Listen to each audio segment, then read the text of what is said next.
Start, and now we're live. Did you turn off the telephone and put it in the closet so it doesn't like ruin us or anything? Yeah? Yes. Okay, thank you, sir. Turn off my phone too. Well, hello everybody and welcome. Today is Sunday, the 17th of February. So, what is this? What was the last time was our 41st broadcast? Or wait, last time was our 40th?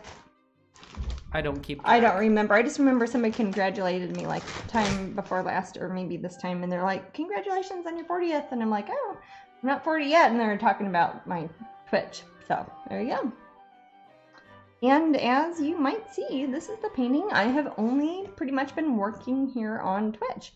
This is the first time I've done that, where I've got the same painting and I just keep working on it each time we broadcast. I thought that would be interesting for people because you'd see it from the beginning when I sketched it. If you're new to this channel, you can go back in the archives or go see Jasmine Becket with one T at YouTube, and you could see all the things that led up to this painting. Sunshine. Sorry, we have a lot of terrible cats in our house who cause trouble, so I might yell a lot. Oh, I think that was real, actually. Was that real? What was she doing? Tigra's a good girl. The Sunshine was chasing her. Sunshine was probably hello, chasing everyone. her. We got some people in the room. Oh, excellent. Yay. It's kind of a weird weekend if you're not in the United States. This is a 3-day weekend because it is President's Day tomorrow. Right, which means no posting. Which means it's a bank holiday if you're in England, basically. It's like, oh, the post office will be closed, a lot of shops will be closed, and kids don't have to go to school. Some places they do. I don't know how they decide that. I will be at Epcot tomorrow, so that's kind of fun. It'll probably be pretty busy too. Haven't we been there before on President's Day at Disney World and it was like super crowded? I don't remember. Or am I confusing that with Martin Luther King Day? I don't know. At some point in the January, February swath of that. Well, that's probably why I'm there on a Monday instead of like a regular Monday. Oh, and I heard a magic Nutgator noise already. Who's that from? Nutgator. Oh, thank you very much. But here we have Absinthe Reflections, and I haven't really done a whole lot. I think I continued working a little bit after we ended the broadcast last time, which would be exactly 1 week minus 4 hours ago. So not that much further along, but she is getting a lot closer to being finished. You might see her hair here. It looks like she's got like this weird green ectoplasm thing happening. That's actually going to be modulated more to match the rest of her hair, but that's a part of her hair. It's almost like she has a highlight or a gray streak in her hair, but it's being green because the sky behind her is very green. So during this broadcast, I will be working more on finishing up some of the shading on the column and the curtain behind her, and also on her dress. Several people had emailed me and wanted to talk about painting fabric and making things look like they're embroidered, which is always kind of a fun thing to do as a painter. Those of you who have known me for 20 odd years remember I used to have two parts of my eBay store. I had Strangeling's Vault, which was old clothing or restored antique clothing that I would kind of sew and stuff. I bet you remember that, man. We used to go to antique stores all over the place and I'd pick up old fabrics and make stuff out of it. And then I did painting, of course, too. And as time went by, obviously painting was kind of the thing I ended up doing, but I'm still very interested in cloth and clothing.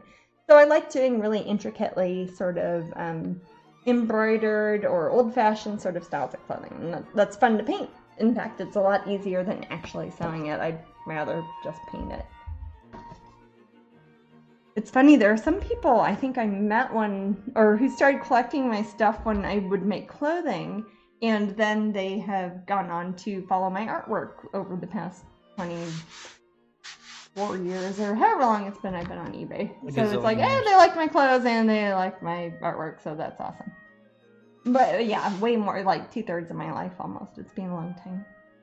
I think there is a lot of crossover though between something like fashion and something like painting, visual arts, and. You hear the birdies, Jasmine? I was gonna say, are those the little Carolina wrens that are out there, or is that the warblers?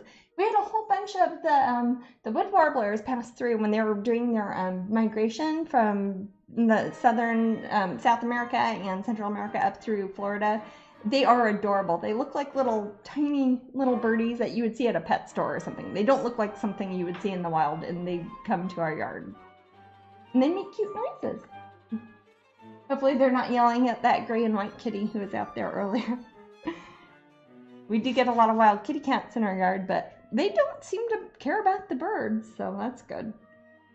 No, our birds are very lucky. Yeah, we have a very, very good backyard habitat here. We have a lot of natural plants and bird seeds and things that we plant specifically in our yard for the animals that live here. So we get a lot of nature back there. So if you ever hear us like yelling at raccoons or something, we're not just play acting. They actually are.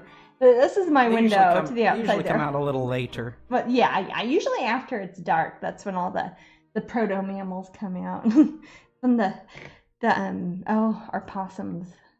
The possums leave evidence. The possums do leave evidence. Raccoons leave evidence too. But the possums leave evidence. A couple of the possums like... were in love the other day too, so that might mean more possums. Yeah, we're hoping to see mama possums. With baby possums. If you don't know about possums, when there's a mama possum, they'll have like 5 babies, and they'll just kind of live on their back for a while. They hang on to them like little monkeys, and they just kind of, the mama will walk around and they'll have a whole bunch of babies. So I hope everyone had a good Valentine's Day, yes. if that's something that you celebrate. Yes, that's something that's happened in the past week, roughly. Yeah, if you had a good Valentine's Day, that's awesome. That's good. We did. We didn't go out. We just kind of took the day. I think we talked about this last time. We took the day off the internet mostly, except in the morning, and had a fun day. And we ordered takeaway. Usually I'm the cook around here, so yeah, that was kind of a vacation. We for did me. the Uber Eats thing. We did Uber Eats. They don't give us a kickback. They should, but they don't. And that actually worked out pretty good. I get spoiled, for example, when I'm at my London studio, because you can get like 1 billion places will do takeaway and deliver to you, and that's really neat. But if you're kind of in the middle part of Florida, there isn't a whole lot of places that deliver. So that worked out really good. We got Indian food. It's awesome. So happy Sunday, Vampy. Yes, happy Sunday. But yeah, this is one of those weekends we get 2 Sundays here for the subscription. America. Oh, thank you very, very much. And thank you, Jane, for the bits earlier. We appreciate it. Oh, yes, absolutely. Yeah, extra bits, they're on my way. I will take your bits. Right now, this is pretty much what I've worked on since the last time. I think I've showed you guys. Before, her hair just was kind of a generic big mass of just a dark color. I've slowly kind of been sort of matching the where the clouds turn into her hair. I've taken a color and I mixed it with some Van Dyke Brown, a little bit of Payne's Gray, and taken the color I used on the darkest part of the clouds and blended that into her head. When you don't make a really super sharp line, which can work really good in some senses, but not in this painting really, I'm kind of, it's like the dark color of her hair kind of turns into where the cloud is. So that makes it look a little bit more realistic, even though obviously it's not a photograph, it's not trying to be photorealistic. But the dark part of her hair is matching the dark part of the clouds there. And as you get closer to the area around her face, I'm going to make that more of a higher contrast black brown sort of, and maybe some hyper green. That should make it a bit more dramatic. Yeah, and that will look like it's not like a circle that parts of it are dark and parts of it are light, like her hair. It will look like parts of her hair are closer to you and parts of it are farther away and are interacting with the background behind her. I'm trying to think, what did I do on this one? I've been working on a Disney project most this week, so I haven't been working on the specific painting, so I haven't done a whole lot since you saw it last. But I put some peaches and pinks on her face. I don't know how. I have so many lights here to make this even show up on touch. Can you see how there's a little peachy, pinky sort of gives her color on her face. On her cheeks. Very cute. Kind of like I wish I had more of. Yeah, it looks really good on her. And I think I added a little bit more lights in her eyes. I added a tiny little reflective kind of, almost like a half moon on the lower part of her cornea there, because as we've talked about before, one of our weird magical light sources in this painting is going to be the absinthe sort of dispenser fountain that's right here. I also changed the fountain a bit. Originally I had it like with little spigots, like a faucet on the side, and I was looking at it, I'm like, usually when you make a cocktail with absinthe, you have water first you have absinthe first and then you put water into it. And I was like, well, if it's all glowing green, that kind of implies the water is glowing green, and that's kind of like radioactive or something. So I was like, I don't know if that makes sense. So I'm going to make it more of like a tureen, like something that you would hold a liquid in as opposed to something you would dispense liquid from. So that's just me being a nerd about stuff. But that's why, if you remember last time I had little fountains on the, or spigots, faucets on the side, I've changed that. And I've also kind of reinforced, I took some white paint and put that over the thing that looks like a little tiny champagne flute. So other than that, I don't Tammy think says I've she loves the done a style lot. of the picture. Oh, thank you very I asked much. people in the room, has anyone checked out the Hot Tote store? Oh my gosh. You know, like the past 3 days, half of my correspondence with people have been about Hot Totes. If you don't know what Hot Totes is, and I hope I'm saying that right. I assume it's like, or it could be Oat Totes or Hot Totes, or there are ways you could pronounce it. It's Hautotes, oat, like oat cuisine, but it doesn't have an E because it's totes, like tote bags, and you put the E in the tote bag, so it's a combination of those two words. So fancy bags, that's what I would call it. But anyways, a lot of you guys, did you put a link up? Okay, because some of you might remember this from a few years ago. My friend Melissa has a shop which is very popular on Etsy, and she had some medical problems and stuff for the past couple years, and she had to close her store on Etsy, but now she is back. And those of you who have been asking about things like tote bags and little bags you put your cell phones in and stuff, and also like super fancy purses. They do, I printed some of these out. I'm not good at doing internet stuff. I printed some of these pictures out from the internet to show you what these look like, and they customize these for you. Like, she can put, these are all handmade in America, which is an odd thing to get merchandise like that now. But you can put little clasps on them, and she'll put little pretty keys and decorations, and you're like, hey, I want an extra pocket, or I want my name on the bottom of the bag, or they can do all sorts of stuff. And I've just sent her a whole bunch of scans of my original paintings to print out on them, and they have turned out so cool. And for the past 2 or 3 days, it has been amazing. So many people, mostly on Facebook, and she has other artists up there. She's got Amy Brown up there. If you're a fairy person, that's a really cool one. She's got a bunch of them up there. And just regular tote bags like you would almost use for like groceries or book bags. And they are so cool. And she does a lot of the graphic design, so it's like not just on the outside, it's not just stamped on there like Zazzle. Nothing against Zazzle, but these are actually handcrafted so that everything makes sense. She makes like these are like for putting your iPhone in your wallet in and stuff, and there are so many. I don't want to print out them because otherwise I would talk about nothing but that all day. Oh, Buttercup's very happy they're back. Oh, good. Yeah, so many people were used to getting them, and in the past, they have been available from the Pop Gallery at Disney Springs at Disney World here in Florida. I don't know if they're probably not there yet because they just reopened 2 days ago. So they're probably, if it's wholesale stuff, like at shops. But in the meantime, you can go to their Etsy store, Hot Totes, and they make little wallets, and they put lots of lovely details. I love this Guinevere one. Guinevere had green eyes, and she's got a fancy little design there. They can put, like, hey, I need a pocket that's the size of this phone or whatever, and they will put that in there. You can add all sorts of details. And it's a real person sewing that in their house here in America. It's not like far away. You can just get it done. But they will ship worldwide. So if you're in Australia, they will mail them to you. Jasmine, Ricky's watching us from London. Oh, for heaven's sake. Good to see you from London. One of these times we'll be broadcasting from London, won't we, Maddie? I posted about that today on my Patreon. Yeah, hopefully. I might just leave some gear there. That's what we're. Did you even read my Patreon post this morning? I read the first part of it, and then you got tired. No, everybody does. Oh, okay. But yeah, I talked. I'm sorry, about I hadn't had a chance to read it fully. That's fine, honey. But you probably also know because we've discussed this. Well, I was talking first about how I want to set up my giant easel. My Patreon people know my giant easel that is like 8 times as big as this one here that I usually paint at. We're going to make up a separate Twitch setup with like cameras and everything. So we're planning in the future to do half a broadcast from across my studio, sometimes from here. And then back to this one here for smaller pieces like this. So I'll have like a big giant painting for a while. You can watch me over there, and then I'll come back over here, work on a small painting. And that way I can start working on things for my gallery show coming up in 2020, which sounds like a long time ago, or a long time in the future rather, but it is not that long in the future, so I need to start working on that. And it's going to be at the Corey Helford Gallery in California and Los Angeles, so I need to start working on big paintings for that show. Yeah. So I'll probably be doing half the time over at my big easel, half the time here.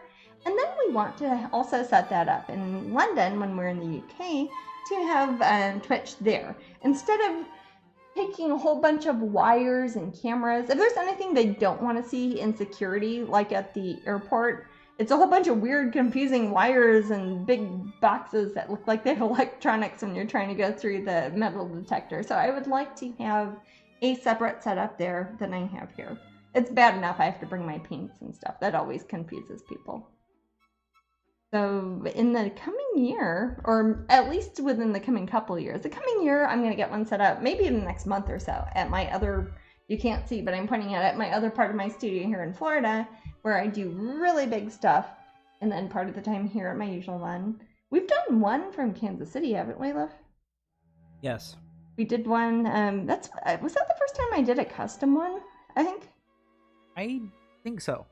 Yeah, because I remember my mom had, texted me or something, and I was trying to explain to her what we were doing, because she's on the adjacent property to my my Kansas studio. She's like, hey guys, are you doing something? I'm like, yeah, we're broadcasting stuff on Twitch, Mom. You know, that sort of thing. And yeah, so eventually, if I can do this from every studio, we can get back into the routine, as a lot of you have emailed me and pointed out, of doing it twice a week instead of doing it once a week. Right now, we've been trying to do our broadcast just once a week, and it's when I'm at this part of my Florida studio and something's already on the easel. If I can do it from any of my easels at any of my studios, then I could do this twice a week, and that would be kind of a more fun sort of routine thing, and maybe Twitch would want to make me a partner or something, so here's hoping. Now that we know how to do it, we could kind of set up the exact same thing. Yes. That would be fun too. Well, to be fair, if we're doing it from London or from the UK, that would be a different time zone. So those of you in the UK right now who have to stay up late if you're trying to chat with us here or watch me painting, you guys would be on schedule, and people in America would be, oh, we've got to set our alarms or drink a bunch of coffee, or, you'd be off by a bit. So that kind of makes it more fair also. Because a lot of you guys and a lot of my patrons and stuff are from Europe or even Asia or obviously the UK. So hopefully that should work out good. So stay tuned on that one. That'll be fun. I think so. And then we wouldn't have to carry our weird cameras and go through security again. Because Right. Even little things like when we go to Disney and we bring our lights and our pens and stuff, it's always hard to explain that. What did they say every time? I say, oh, you brought your office with you. Yes. When we go, for example, we're at Epcot tomorrow at Disney World, right?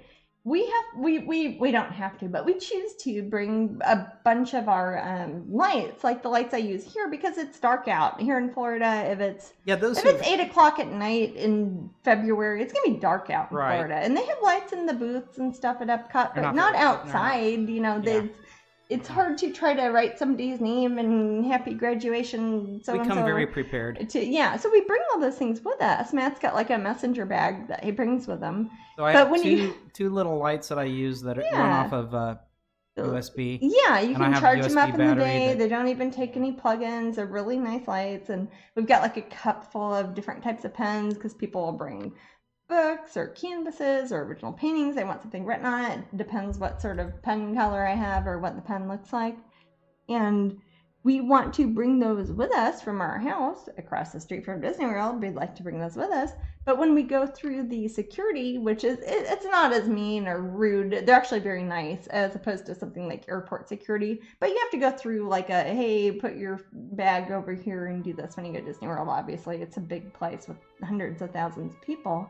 So when we do that, every time they're like, what's all this for? What are these lights? What are these wires? And we explain. It's yeah, and I got to sign stuff. And And they always say, hey, Matt, or they don't say Matt because they don't know who he is. And they're like, did you bring the whole office with you? You could leave that at home. You're on vacation. It's like, we kind of are on vacation all the time, but we also are kind of working all the time. And then they say, why don't you go through the cast member entrance? And then they say, why don't you go through the cast member? And I'm like, because I'm not technically a cast member. I have been before. I've been a cast member before. Long. Me too. Jesus, 20 years ago. But, yeah, I have to go through the same entrance as everybody else. And I've got my annual pass and everything. But it is kind of funny to go in there carrying a bunch of stuff when everybody else has just like got bottles of water and their kid and like a little wagon they're pulling and, you know, a bunch of gluten-free snacks or something. So I understand where they're coming from, but we're trying to make that, not for Disney, but going through the airport security, going to different countries, obviously to my UK studio, trying to make that a little bit smoother transition. And also not saying, sorry guys, no Twitch, because we're in England. We'd like to be able to do that when we are at my other studio in England and just broadcast like we would do here. Yeah. Yeah, I think it'd be great. We're going to spend the plan is to spend half our life in oh, yeah. I'm trying to balance it out about 50-50. Yeah. It's like half my time over there, half my time. By here, I mean America in general, because I do have a Kansas City studio, obviously, a lot of you guys know me from there, and then Florida mostly, but then also our London place. So we just gotta balance it out. I promise you, it sounds way more fancy than it is. Like, oh no, I got all these studios, but no, it's very, very pied de terre. It's very rudimentary. It is not as cool as you would think. And no, I shouldn't say that. It's way cooler than you think it is. But I think that would be fun, and I bet some of my UK fans and friends and family members and things here would think that would be cool, that I could do that on your time schedule when I am on your time schedule. And that just makes sense. Oh, thank you, Magic Noise. A bit more of a curl over here, and if you can tell, I've got kind of... Again, I was talking about how I'm making kind of the darker bits of her hair nearer to where I say the camera, like she's getting her picture taken, but towards the viewer. But I also need to put some more shape into this, because when it's kind of a black amorphous sort of blob, it starts to catch your eye, and I don't want anybody's eye to be caught on anything upon first viewing before her eyes are. I always want the first thing that people see when they look at one of my paintings is to scope around, look for the human face, and look at the eyes. And I think, with my paintings at least, I think that is one of the best things you can do with one of my pictures. So Jasmine, I don't want to make anything too confusing over here. Yeah, what's up? Siren Moonbee is asking, how many Absinthe paintings do you have? And we were trying to figure that out. There's tons. Oh, you know, I was thinking about that this morning when I was deciding what I was going to work on Twitch. Okay. I'm going to do a search for Absinthe and put it in. I was going to say, if you're going to include things like tiny treasures or Faces of Fairy or mini paintings, that would throw it off. But if you mean like ones that are ones I have prints and canvases. I'll put a link. It probably doesn't have all of them. What do you? I just searched Absinthe on the website. Oh, on Strangeling.com. Yeah, Strangeling. Yeah, that won't bring up things like Faces of Fairy for some reason. No. But if you just do Google images, Jasmine Beckett or Becket-Griffith or any combination of that. Beckett has one T. It will probably bring up even more things than that, because I've done ACEOs and mini paintings and tiny treasures and stuff like that were studies probably for the previous paintings, and then I go in some weird direction and it doesn't even turn into what I was doing. But if you're only talking about ones I've done prints of that you might see at a gallery or at a special show or something, I would probably say maybe 9. Does that sound right, Manny? I'd say that's a good ballpark. I've got one of the first ones here. You all who have been watching this here on Twitch, I probably already showed this to you, but this is a painting I did. This was let's see, 2001. What is that? 18 years ago. Oh my gosh. Okay. Absinthe Afternoon was one of the first ones I did that I actually marketed and published and had in books and postcards and t-shirts and stuff like that. So this is one of the very first ones, and this is kind of the inspiration of my own paintings. It's funny to get inspiration from your own paintings that is this painting is based on. So if you're just joining us here, you can see this. Or she's a, kind of grumpy looking, green-eyed, dark-haired lady, as one does, with a little absinthe spoon in a little glass of absinthe that doesn't have a fountain or a thing, but she's got kind of an oddly sort of floating countertop, like in a lot of the turn of the century sort of Van Gogh and whatnot paintings that you would see, where it's like, oh, where's that counter going? How come everybody does that with absinthe? Because it's like 200% alcohol or whatever. But in the background of this one, this old painting, this is just a piece of paper I print out. Somebody bought this 20 years ago, apparently. But I had that burgundy color that I really like with that sort of absinthe green. Absinthe, whatever you say. It's both. Yeah, it depends where you're from. It's both. But that sort of greenish yellow, if you look at my old painting, that was probably like 3 brush strokes, the background, which is great. And I really like how that looks. I took like a wide brush and it was like kind of Bob Ross that out there with a wet brush probably. And so it doesn't have a lot of detail in it. But with the background of this one I'm working on now, which is Absinthe Reflections, as if it is a reflection on the first one I did, it's kind of a self-aware kind of meta joke for me, and that makes me happy and it's fun to paint. But on this one, I put more realistic sort of, I've got masking tape on the back so it might make noise, but really realistic looking clouds, and then the hills and valleys and little rivers and mountains and all that. I kind of put that in there as opposed to one I did 20 years ago, where I've got like, there's a hill, there's a hill, kind of looks like the Flint Hills in Kansas, and then green and storm. So this is like a grown-up version of this. Yeah.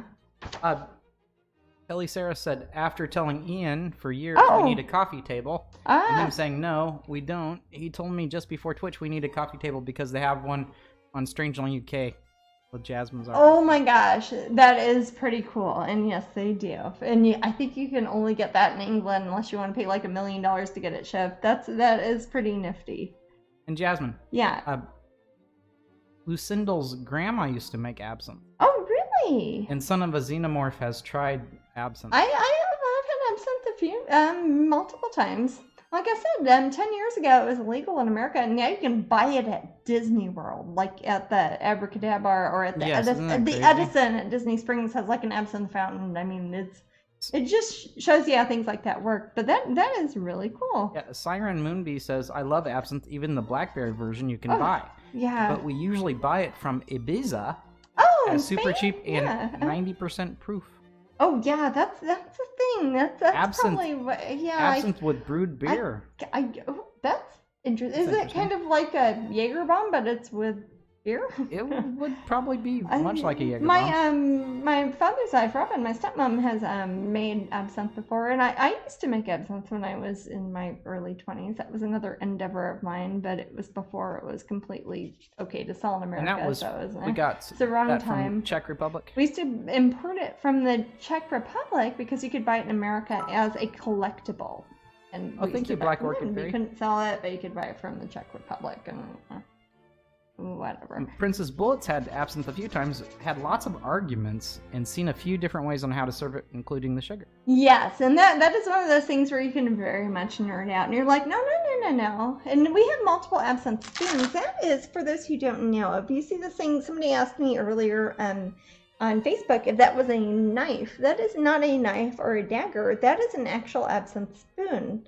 It looks more like a spatula than a spoon. Yes, and Absinthe Mermaid holds one too. What's that, love? Absinthe Mermaid. Oh yes, Absinthe Mermaid. Oh, that's a good one. People thought it was a knife Yeah, a lot of people think that's a knife, like it's a Juliet scene and she's stabbed herself. I'm like, no, it's just an absinthe spoon. She's just kind of drunk or something. That's a funky looking knife if it would be.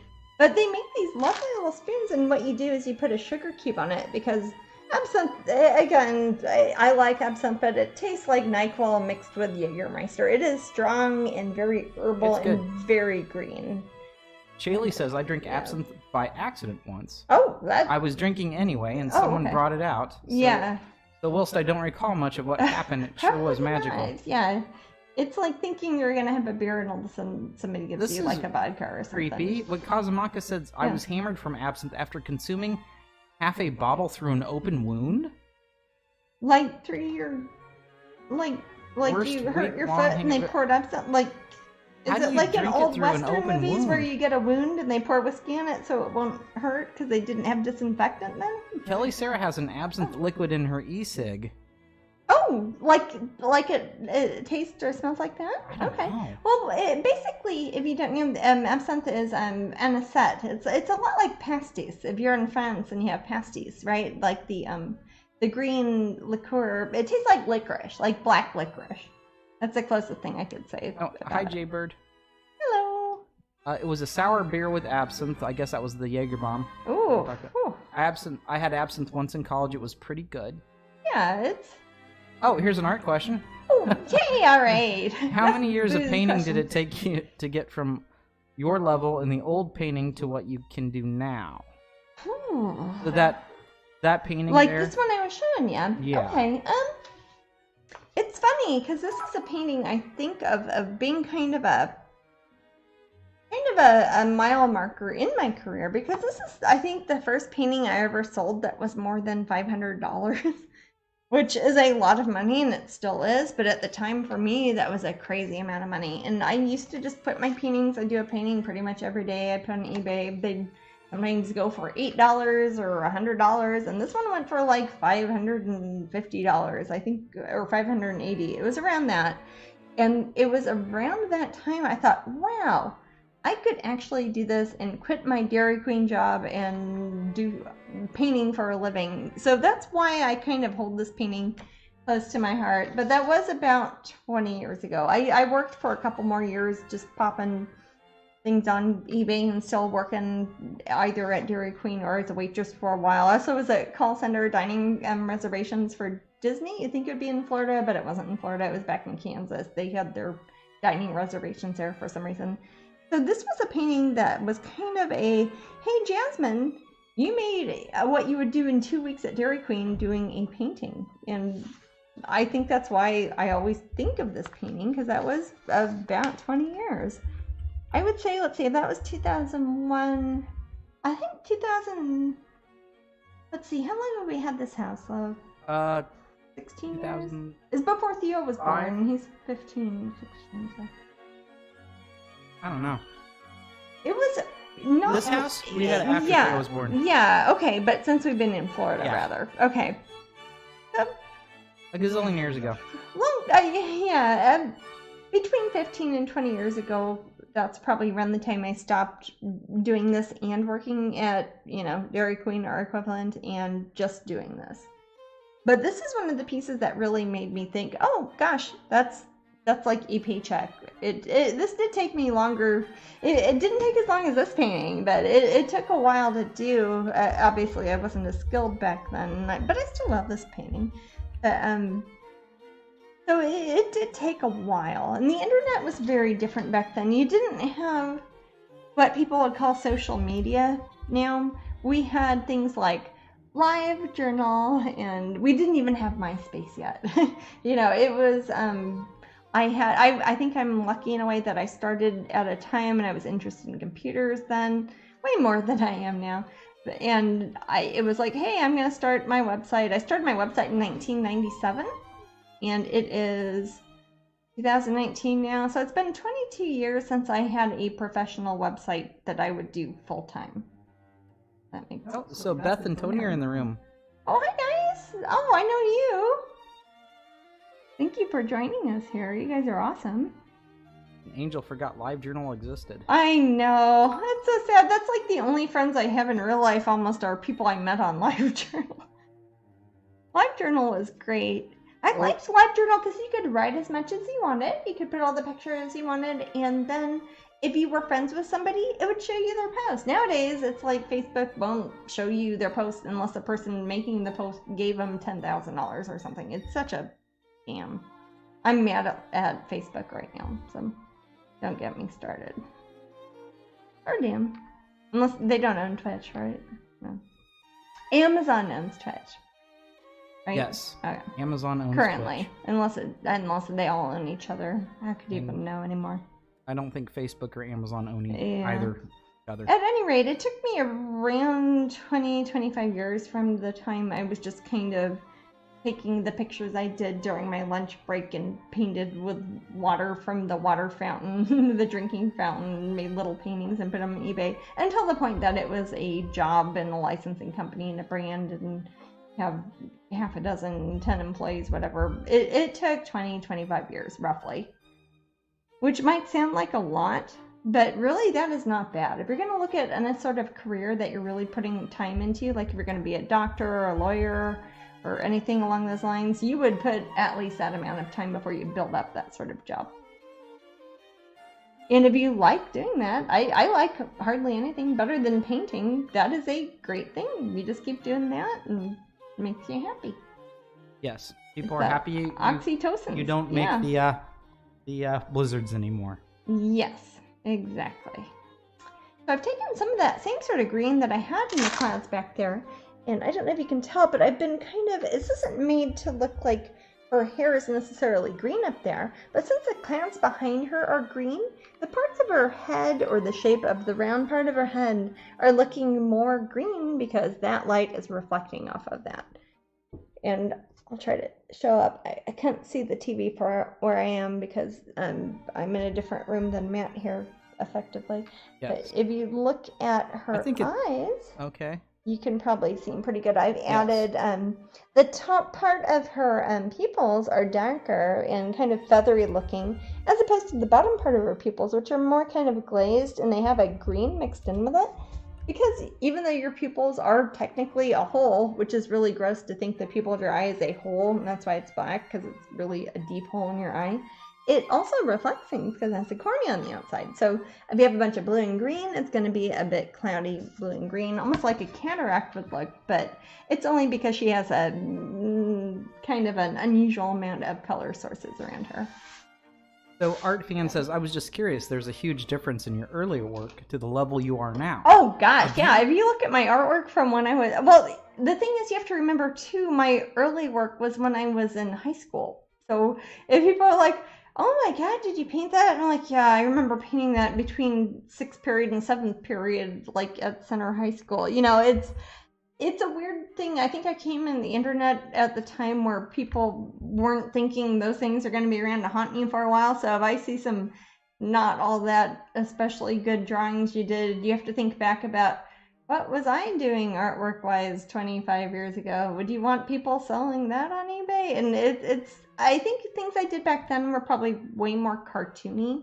They had the same proportions. They would be like if you got a how to draw anime book, which they didn't really have back then and they do now, but it's kind of like that sort of thing, like more cartoony.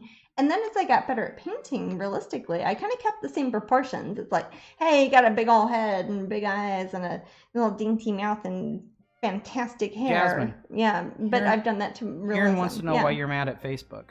Oh, Facebook, for those who don't know, Facebook has a thing called an algorithm, and when you post, it used to be on Facebook. I have 1.7 or 1.8, I haven't looked, million followers on Facebook, right? And you think, oh, if you post something, then all those 2 million people almost would see that. But no, Facebook, if you are a small business like me, you see that little blue check mark by my name, that means you're a social influencer or whatever. They say, oh, no, we're not going to show it to your 2 million followers. We'll show it to 5 people if you give us $1. We'll show it to 5,000 people if you give us $1,000. We'll show it to 50,000 people if you give us $50,000. And that's kind of what it is. And these are people who have already said, I would like to see your pictures. And it's not extortion, but it's something, because it used to be they'd show it to everybody. And now it's like they'll show it to 3% of the people. So, and then people here at Twitch are like, hey, Jasmine, I haven't seen your post for a long time. Why don't you post on Facebook? I'm like, I do post on Facebook. Facebook just doesn't show it to you unless I give them money first, which is horrible. And then they bought Instagram, and Instagram is doing the same thing. If you Google this, you will see probably me and a billion other artists or small business owners or writers or poets or sculptors or anything, and they are all running on the same thing, which is very sad. Which is why I like Patreon. Patreon is good for that. Patreon shows it to you if you ask them, and it costs $1, but it's $1. That's nothing. And then you can look at it. So Patreon gets a lot of it, but that's awesome still. Yeah. Mimi has a painting from of yours from 2006. 2006. Okay, that'd be 13 years ago. I was a lot better at painting by then. When people say something like 1994, I'm like, oh my gosh, I would have been like in 7th grade. That would be awful. 2006 would have been, I think I was better at doing 3-dimensional sort of paintings, more realistic paintings, and I definitely had a more strangeling sort of style to them. Jasmine. Yeah. Layla says, what about Jasmine painting something like the portrait of Dorian Gray? That would be an interesting one. I actually have in my little notebook, and I did it when I was in England. Got it. What's that? And if anybody got it. Oh, they'd be cursed. There you go. But no, and I have a little notebook, and it says the portrait of Dorian Gray, like with an A and an E, like it was the girl version of it, and I thought that would be kind of fun. So that could be a painting. Again, I do tend to paint females, and nothing against guys, but I think they're kind of self-portraits, and I mostly identify most of the time as being a female. But that is it. I like the story. I like Oscar Wilde. We even watched the film with what's his name? Oh, Jasmine. Yeah. Rakamo has I have a 2005 little small card size original, one of my most treasured items, Holly in her hair. Oh, okay, I know that one. It's a Christmas one. Yes, that would have been. Let me think. It would have been probably around 3x5 or 2x4, and that was on a piece of canvas.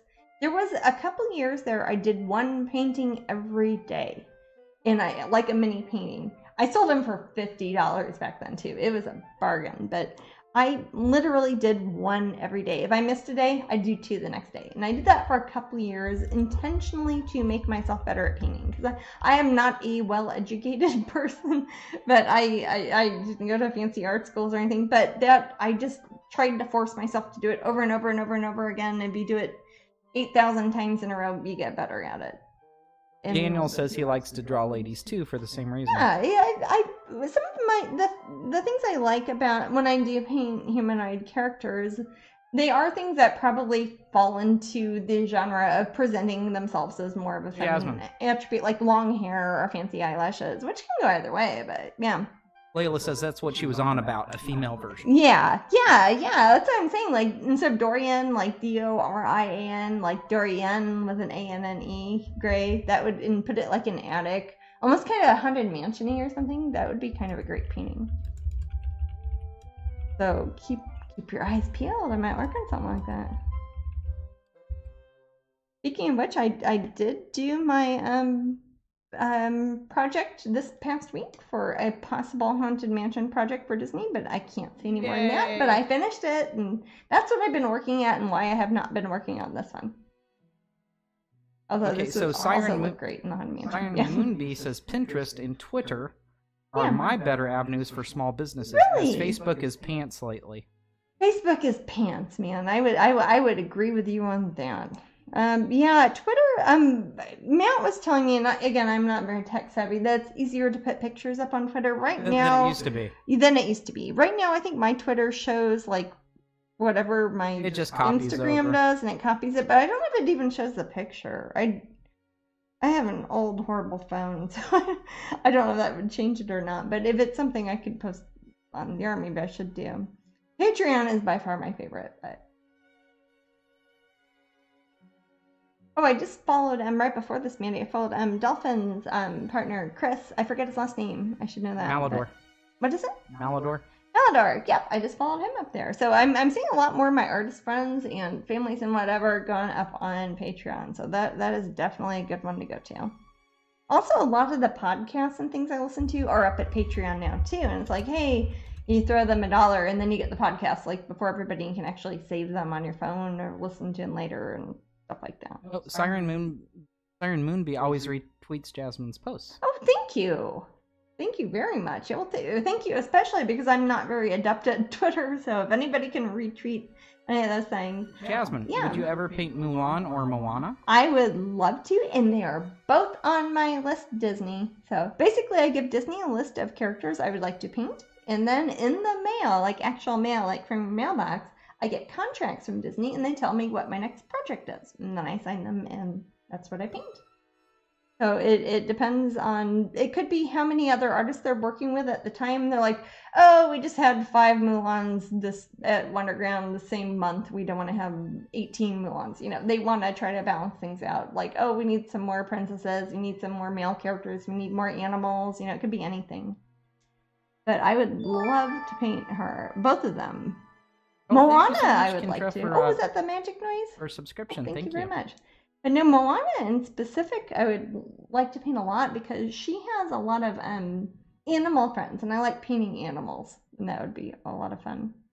Okay, Mimi says Twitter does not show your photos. It has a link to send me to your Instagram. Okay. That's what I mean, Mimi. If Jasmine has to actually be on Twitter post it on Twitter to see photos. Oh, okay. Yeah, again, I sound like an idiot, but yeah, I don't really know even what it does. I think it just kind of copies it.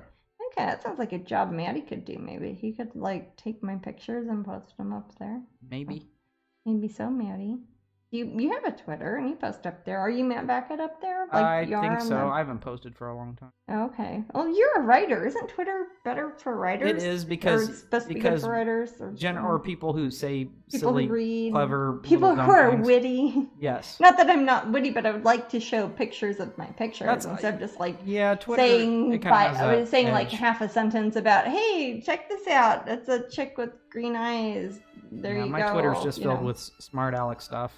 Isn't that like 90% of Twitter? That's what I'm saying. My Twitter feed, even. Oh, okay. Oh, maybe with Frozen 2 coming out, they'll have Jasmine visit her piece. I want to know more about. I have heard that so many times about Frozen 2. I have heard it from people who are actually part of the company, and that is apparently a thing. So, crossing my fingers. I did some concept art for Elsa, and it has still not turned into a painting. So maybe if Frozen 2 comes out, they would like me to do that. Disney, it would sell really well. So we shall see. But with the Disney ones, it's not up to me. It's Disney. They own the characters. They own the rights to it. So, speaking of which, we will be at Disney tomorrow at Disney World at Epcot from 6 to 8 p.m. at the Wonderground Gallery tent at the International Festival of the Arts at the Fountain Stage. Yeah, is anyone come in to see us? Probably. There might be people online now. Here in the room. No. Oh, we're at 99 viewers, by the way. Oh, wow. My goodness. I didn't know what to think about a 3-day weekend like this. Yay, 100 on my test. Art Fan says, what's that magic noise? Don't feel bad about being not knowing about computers and social media. I had to Google what a hashtag was and how to use it when I started Instagram. I did too. I think I used it the wrong way for a long time. I'd like do hashtag, input my name, and nothing else. And I'm like, oh, how would people even find that? Hashtag cats. Well, if people are looking for cats, you might find them as a catnip. What I'm doing right now is I'm taking some white paint and I am going over the areas of her sleeve. These aren't because they're going to be white necessarily. I'm thinking about going with a darker dress, like kind of a black turning into navy. And hopefully I'll get to the point where I can show you like how I do embroidery and stitching on this. But this is going to be the part that is closer to the viewer. So instead of just looking like a big pile of wadded up toilet paper, it's going to look like fancy embroidery on her arm there. So I'm putting some very, very white. It's not quite white. It's actually a titanium buff, which is... or they call it Titan Buff with the Golden Fluid Acrylics, Titan Buff. That's what I use when I am not using my pure white paint yet, because when I use pure white paint, that's going to be the brightest thing in the painting, and that'll be the last thing I use. So I'm trying to make the middle parts of this. And here's the painting too. The dress, it's going to be very different colors and it's shaped a little different, but this is the dress I am looking at. And this was Queen Marie. She would have been Louis the 15th's wife, who would have been like Marie Antoinette's stepmother-in-law. Royalty gets confusing, but she had beautiful dresses, and I like this picture because she has a curtain and a window behind her, and I'm doing a painting with a curtain and a window behind her. So I'm looking at this style of dress where it's got kind of like a bodice that is kind of made of a hard substance that probably really keeps your posture great, and then a big magnanimous sort of skirt that has all sorts of little details. And I'm going to have different details because I want the embroidery to kind of look like Artemisia and anise, like the different plants that go into anise. So like the little herbs that would be the flavoring in the drink. And 1 people out of 1 billion will probably notice that when they look at it, but I'll know it's there, and that will be fun for me to paint. But in the meantime, I'm just kind of thinking about, her arm's probably about that long, it's going to go that long, and there's some lacy stuff on the outside. Jasmine. Yep. Can you tell people what the Twitch raffles are? And oh gosh, we it's the same as last week, but there's a reason. It is the same. It is the last weekend of the. It is our last. It is our last Epcot show. So we have been keeping with the Disney thing, and we are doing the same giveaways we did last time because we went back to Epcot and got more goodies for you. And you can't buy these anywhere other than Epcot unless you have like a shopping service or something. So, and I will autograph these. These are not yet autographed. These are purchased from Walt Disney World. We have Cruella de Vil, my Cruella de Vil. And I will sign her on the front. And they are technically postcards from Disney World. So if you want to send her in the mail, you can like put a stamp on there. These are from Walt Disney World's Wonderland Gallery. Apparently, if she doesn't scare you, you're a sociopath. No That's evil thing will. That's a song, right? Oh, okay. Yeah. Oh, okay. I screwed up the song. But, these are made in America too. Hey, what do you say? Except Cruella de Vil's kind of British. She lives in Suffolk. But anyways, these are the lovely pictures here. And as Matt has pointed out, the street behind her. You won't see the outside of it, but that is kind of where my London studio is. And if you look really close, I'm waving in one of the windows. Yes, look. You can't really see anything, but you can. But one of the windows is lit up. Don't look too close. So don't look too close. I mean, don't look at the numbers of the address. But yeah, I didn't put it.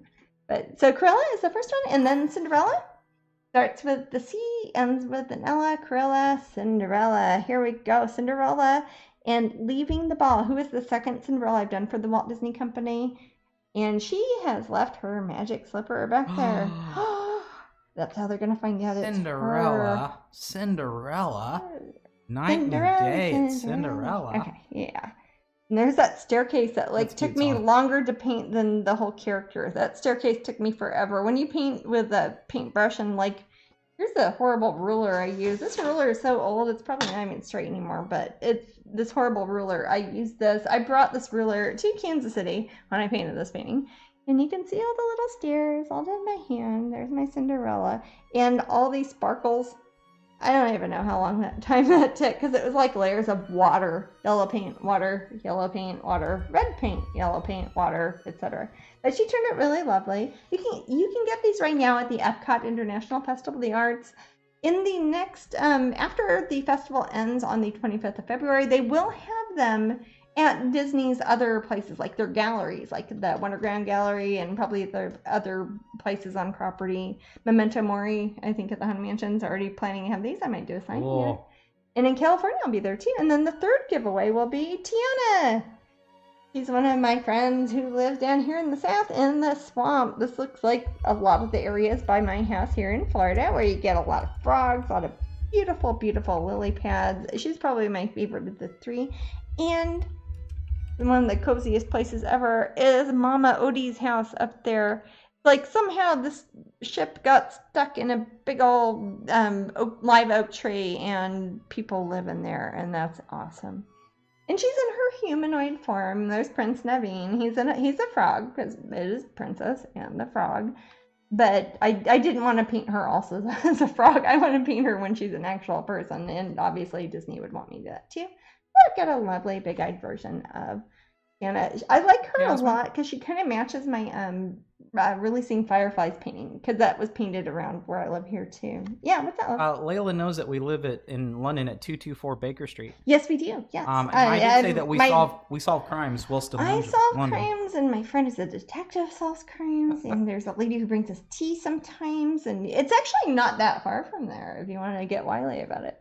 And then we have we've got the pin too. Yeah, that'd be the fourth one.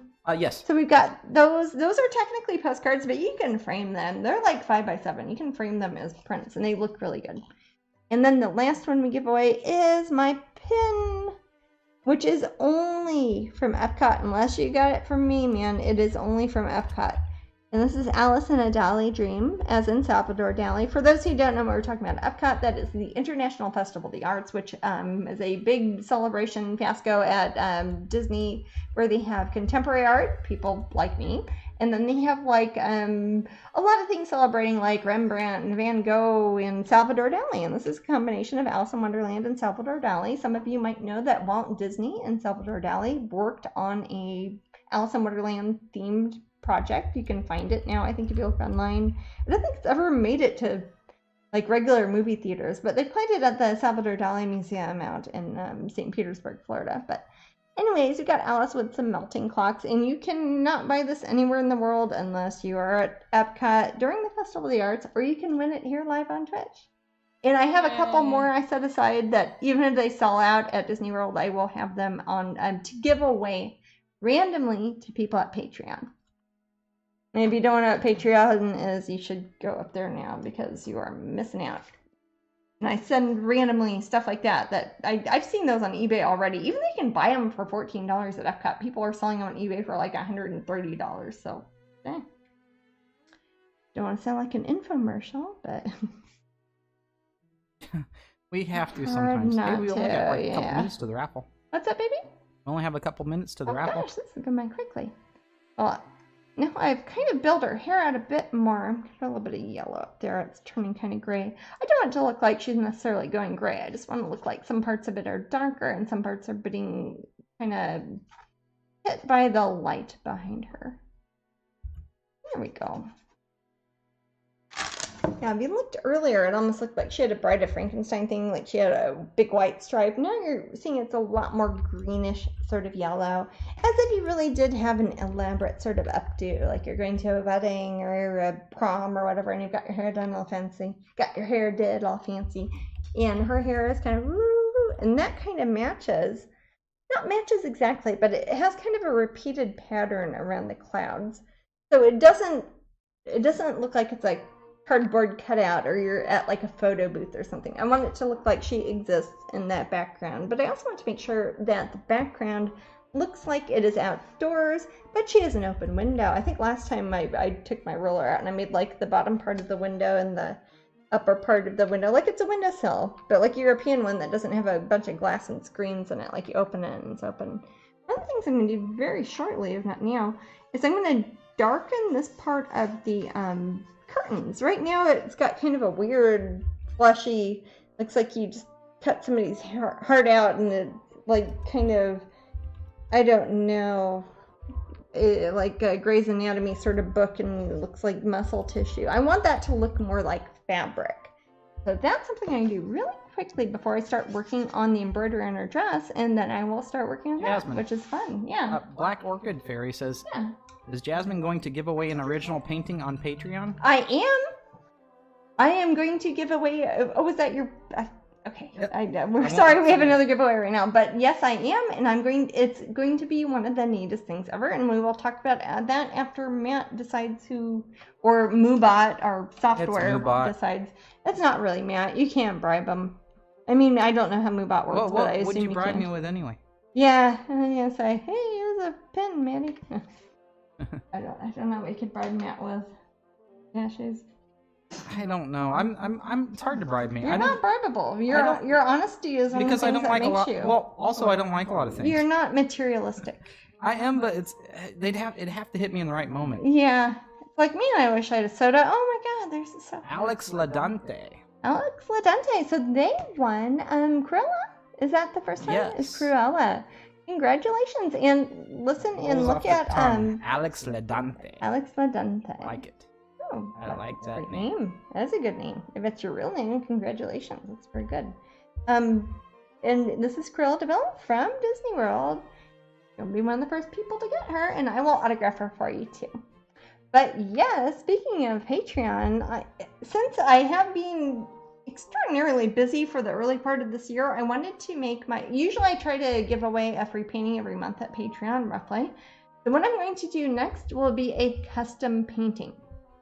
You know how we're here at Twitch? You probably, if you haven't seen, go look at like last week's broadcast or one before that. Sometimes I do small paintings, little square paintings or little rectangular paintings. And I kind of started off and I say, hey, somebody's gonna get this. Usually I sell them. They go usually, I don't know, what do they go for? Maybe $2,500, $2,700 for that size. Matt keeps track of that better than I do. Yeah, sure. Between $2,000 and $3,000 roughly. But I'm going to give one away as a Patreon prize for, it will probably be either the end of February or March. But if you are a member up there, I will randomly pick somebody and say, hey, how would you like me to finish your painting? And you can pick what eye color and hairstyle and skin color. And if you want to put your dog in there or anything like that, I will just be giving that away for somebody. I will let you guys know as soon as I know the exact date, because I do have to finish up a couple commissions before then. But that will be the next giveaway at Patreon, and it will be custom. So like the little ones you see me painting here at Twitch, you will get one for free, randomly chosen. And the odds at Patreon, if you're going to actually look at, hey, I'm randomly surprising somebody at Patreon, are a billion times better than the lottery. So it's kind of like here at Twitch. Eventually, everybody might win something, or they might even win a couple times. So that's kind of how Patreon is, but it's more of a static sort of website. Like, I'm not physically talking there. Gotcha. Like Facebook, but awesome. Yeah. You know, I follow a lot of the people whose stuff I collect. Like, I collect a lot of artwork myself, obviously, and then I follow a lot of musicians and performers and people who write or poets, stuff like that up there. It's a very people are good saying venue. That you're being very generous. Oh, well, hey, like you guys are. That's kind of a thank you for the people who bother to throw $1 at me at Patreon. Yeah. Otherwise, I wouldn't be able to do a lot of the stuff I do. Oh, Saturn Mom says she's so excited because this week Jasmine's painting for Corey Helford's coming her way. Yay! It's Julie. Oh, excellent. Oh, that makes me very, very happy to hear. It's probably starting, maybe not next week, but the week after. Some of you saw my Patreon post earlier today. I talked about setting up an additional Twitch station within my same studio, but over by my big easel where I work on bigger paintings. Like this painting here is only 12 by 16. It's a very complicated painting, but it's not huge. I have a big easel that was one of the it's one of my goals. Was that my first goal up at Patreon, Maddie? It was really early on. I don't remember. I forget. But I bought this ginormous easel that holds paintings that can be up to 10 feet high, basically. I don't know how to get out the door because I work on wood, but we'll see. Maybe like 5 feet high. But I am planning on having pieces on that big easel. You can't see, but I'm pointing over there. It's kind of a different area. But my whole house is turned into sweetie, a studio. That's fine because you're actually on camera. I'm waving at yeah, people. Matt's I nobody can see Matt, but I can hear him obviously, but I can't see the TV screen, and I can't. My other easel's over there. But what we want to do is have the same setup where you can see me and what I'm doing with my paints, and also see what I'm working on. We're going to have one of those across the way from me in my same studio. So when I have a ginormous painting I'm working on that's too big to put on this, so anything that's over like, 36 inches or something, I will have that on my giant easel, and we'll probably switch like half the episode, I say episode like it's TV or something, but half the broadcast will be here on my regular drafting table, and then half the episode will be on a big table over there, and that is where I'll be working on the pieces that I'm doing for my 2020 show at the Corey Helford Gallery. Would you like some cashews this week? Sure, we can. So I'll eat some Layla cashews. reminded me that it might be coffee and cashews time. Oh, I already got a coffee. yeah, you did get a coffee. Maddie was sleepy today. Yeah, you were sleepy. Yeah. It's okay. How did I get sleep? Oh, Was that kitty out there? people do. Oh, is that a gray kitty? No. Oh, No, I thought I saw the kitty. but it okay. wasn't. We got some new lamps in the backyard, so it's easy We to did. see. We put out a bunch of like low up lights, low lights outside in our yard slash nature sanctuary that is our backyard. So we can see our friends, like our raccoons and our deer friends, or whoever wants to show up. We can see them better. Our dear friends.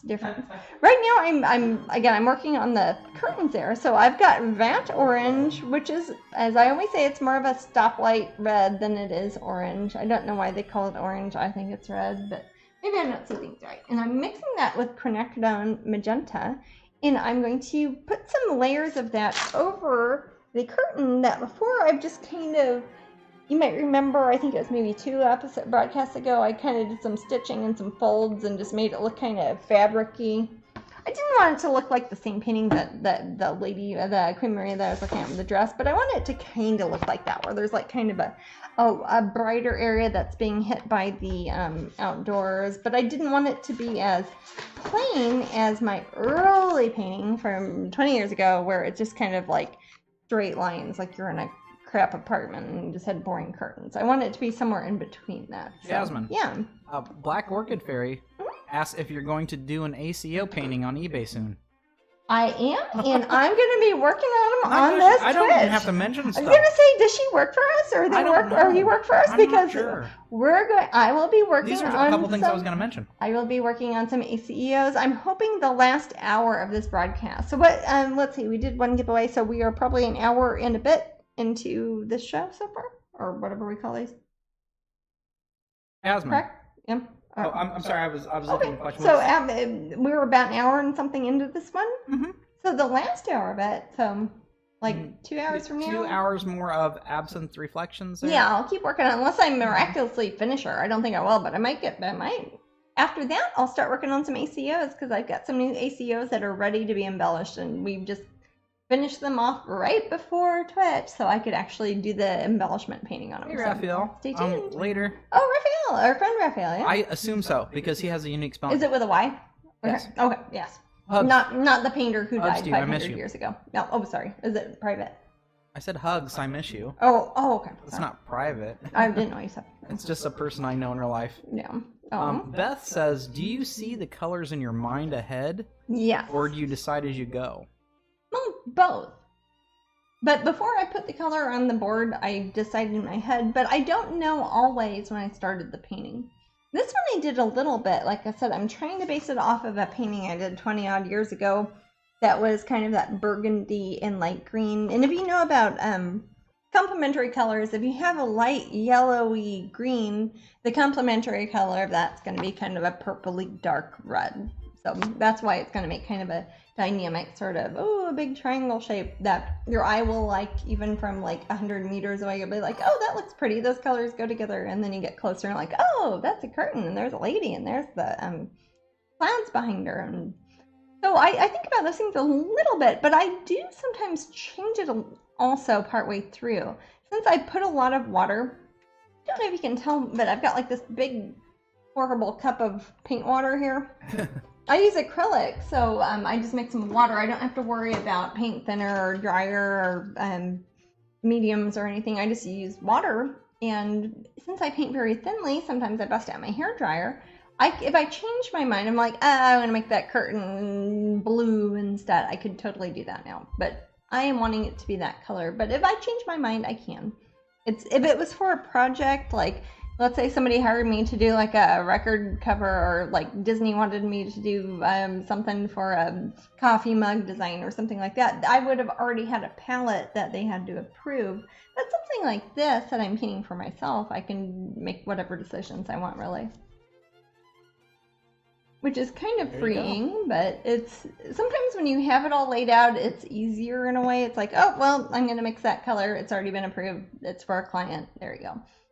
But when it's something I'm doing for myself, this is for, I don't know if we've talked yet about it, this is for Planet Comic-Con in Kansas City. Their art show is going to be Spectrum Fantastic Art Live, which has, that part of it has been a show I've done in Kansas City before, but not being combined with Planet Comic-Con. My sister Amber's always set up my booth at Planet Comic-Con.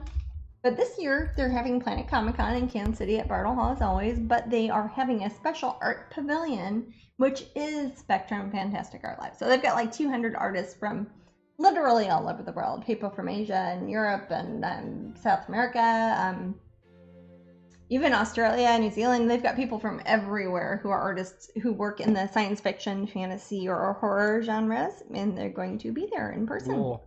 It should be pretty cool. It probably won't be insanely crowded the way something like Dragon Con is too, because it's in Kansas City. It's not a big crazy, it's not San Diego Comic-Con sort of thing. Yeah. Do you ever do the opposite and dip your brush in your tea?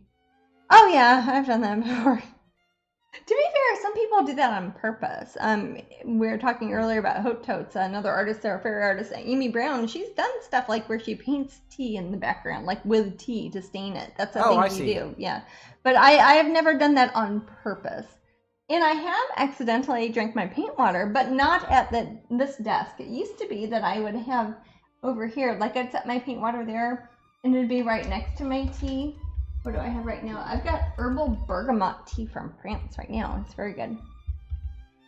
But I have grabbed one for the other, but that's kind of the reason why I have this little, little tabaret that has a place to put the water. Yeah. Do you know when you'll be back at Disney Springs for a meet and greet?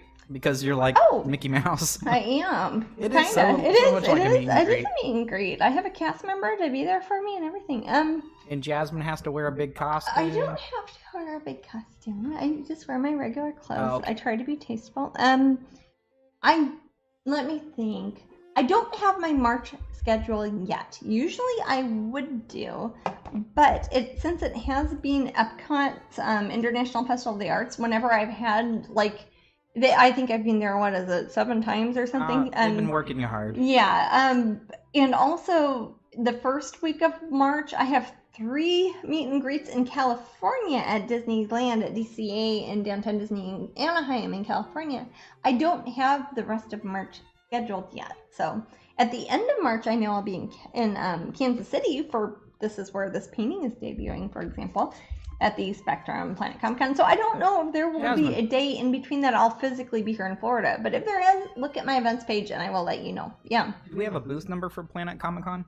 I don't know. It sounds like something I'd ask you. Do we? Well, I think something I'd ask Chris and Amber. Oh, I was going to say, maybe my assistant Amber or my assistant Chris might know that. Yeah, those guys are setting up the stuffs. If you email Amber, AMBER, at strangeling.com, or you can do it through the contact form at strangeling.com, they might be able to tell you.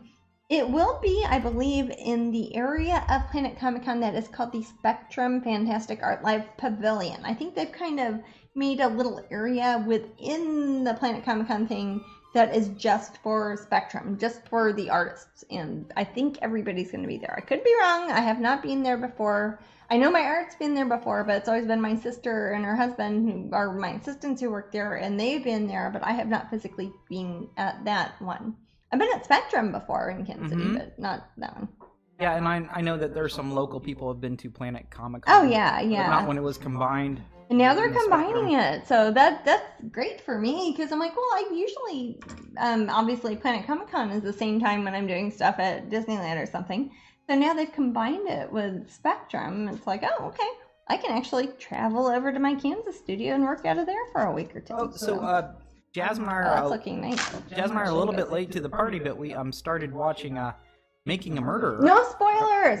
Sorry. So no spoilers. No spoilers. We no spoilers We're halfway at all. through the second. It was actually the second because of you guys here at Twitch, because several of you recommended that when we were talking about true crime stuff, and you guys are like, "Oh, watch Making a Murderer," and we're like, "Okay, we'll watch that." And please no spoilers. Don't tell us, but we are very much enjoying it, which is a weird thing to say about a lot of people's tragedies, but as entertainment and being informed as a docudrama sort of thing, that is very good so far.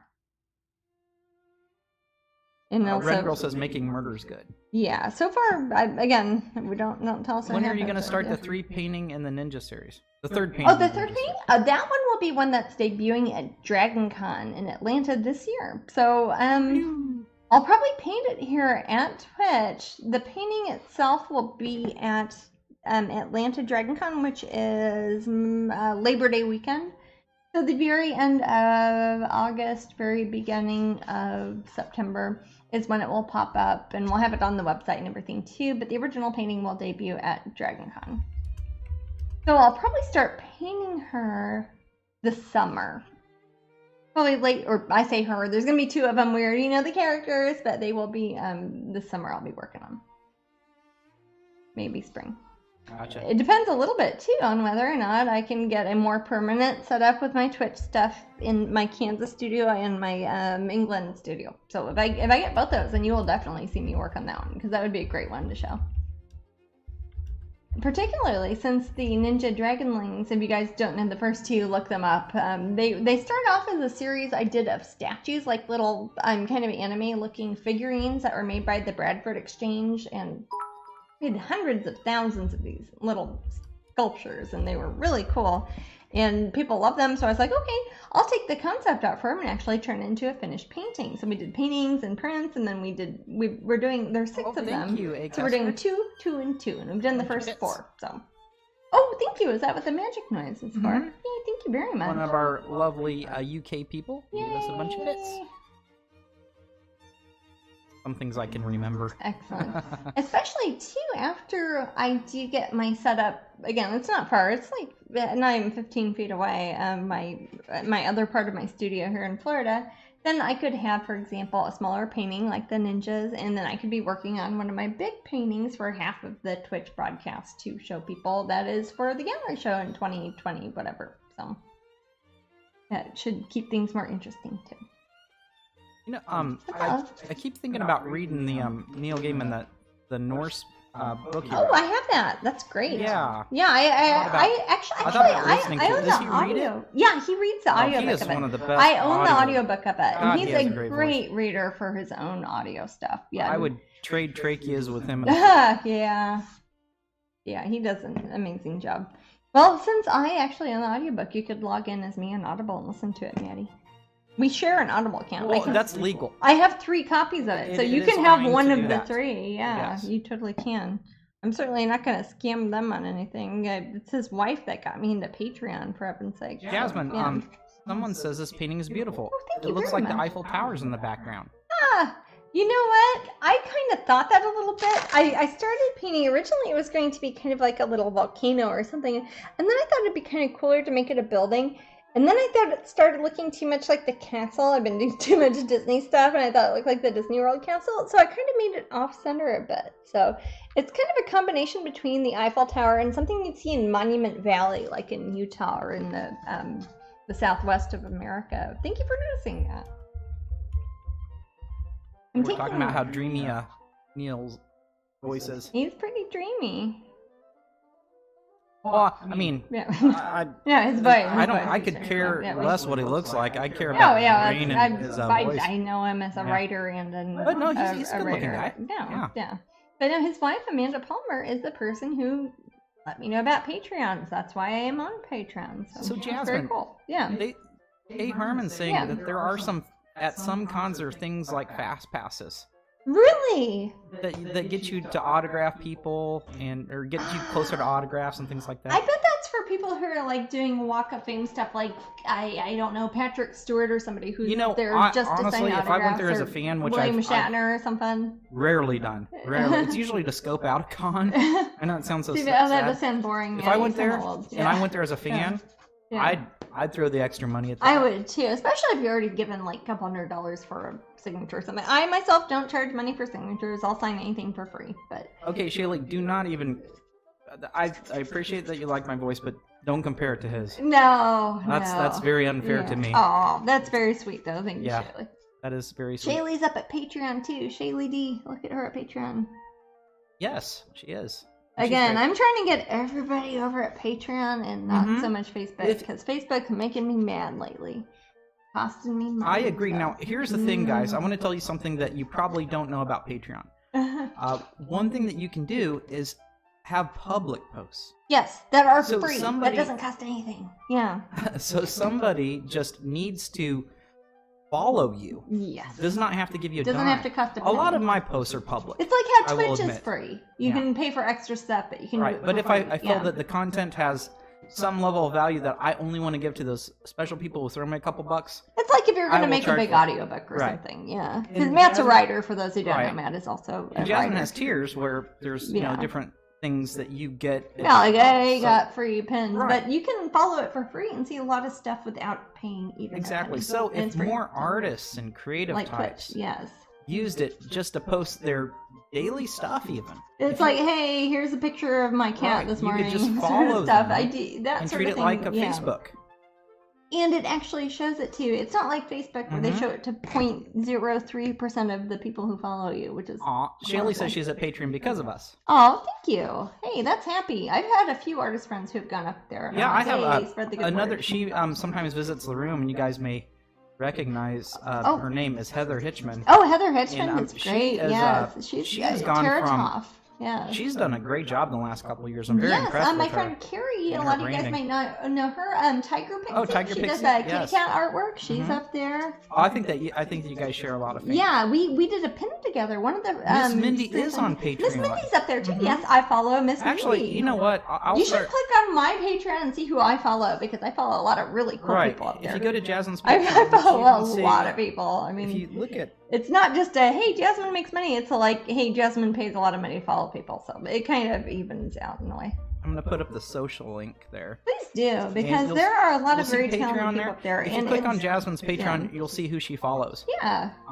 Miss Mindy is up there. Miss Mindy, yeah, you guys might know a lot of her stuff from Disney, too. Especially when it becomes, like, D23 time. She does a lot of really, really cute sculptures and stuff, and she's super sweet. And her husband's really cool, too. Yeah. Maybe he is. No, Kristen. What's that? Kristen. Oh, I thought you said her husband. I wish Kristen was up there. Kristen would probably do good up there, Yeah, too. she's also a Wonderground artist. Yeah, you guys, Cuddly Rigor Mortis. Is she not up there? I don't think she is. Okay. If she is, I'm not following her, and I should. You should be. But it's kind of cool because I'll follow musicians up there. We're talking about Neil Gaiman's wife, Amanda. She'll have music up there. The only way you could even get that album is by getting it from her Patreon. And you just download it for free.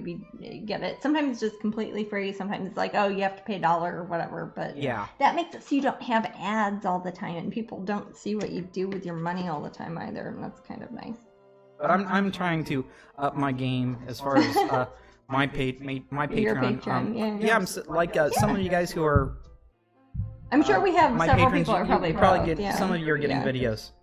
Oh yeah. Yeah, so I'm kind of doing it randomly. See, Matt has a different way of doing things because he has more verbal stuff up there than I do because he's a writer as opposed to me being a painter. So, but it's really good for any sorts of those. Radovich follows Heather. Oh, excellent! Yay! Yeah, Heather is awesome. Doesn't she? She has her own little. She has her own little universe. That's awesome. Teratoff. Yeah, that's going to be one of those things like very cool. 10 years from now, there's going to be like Pixar movies of it, and you're like, I knew her back when, and you know. Matt did an awesome video, and it made Shaylee's whole day. Oh, hey, thank you. On behalf of Matt. You can always say thank you, sweet. I say thank you on your behalf all the time. Thank you, so because it's kind of like you compliment. It's a compliment to, hey, you picked a cool person to be with. Hey, yeah, that reflects nicely on you, sir. It does. Your choice of partner. Oh, Ian got a video too. Oh, I love getting a video from you. It made him feel so special. Oh, that's You're awesome. welcome. Yay. That's what the point. Should do. You are That's special. the opposite of Facebook, where they just make you feel bad and confused all the time. Sorry, I'm kind of mad at Facebook, right? In case you couldn't tell. They also. Mimi loves her video. Oh yay! You guys, we have a good group here, man. No, we do. Or we have people who know what Patreon. I'm very happy to send you videos, and I try to tailor them as. The better I know you, the more it's going to be tailored. Yeah. Well, that's how everything is. It's like how I was talking about. I'm going to do a custom painting as a free giveaway at my Patreon. That whoever gets that, they're going to say, "Hey, make this character look like my daughter, and give her this color hair, and make her wear this necklace, and make her hold my cat." And that's how you make things special. And that's what's different than something that is a big faceless sort of Facebook sort of Instagram thing. Right. We totally have to give back. I mean, you guys see us. That's why we're able to all do these. this. I mean, sometimes when we go on vacations and we're traveling and stuff, we could not do that. No. Without your support. Oh obviously. no! When I'm going to California to sign stuff, it's not like they gave me airline tickets. I use my Patreon money for that. Yeah, that's what it's for.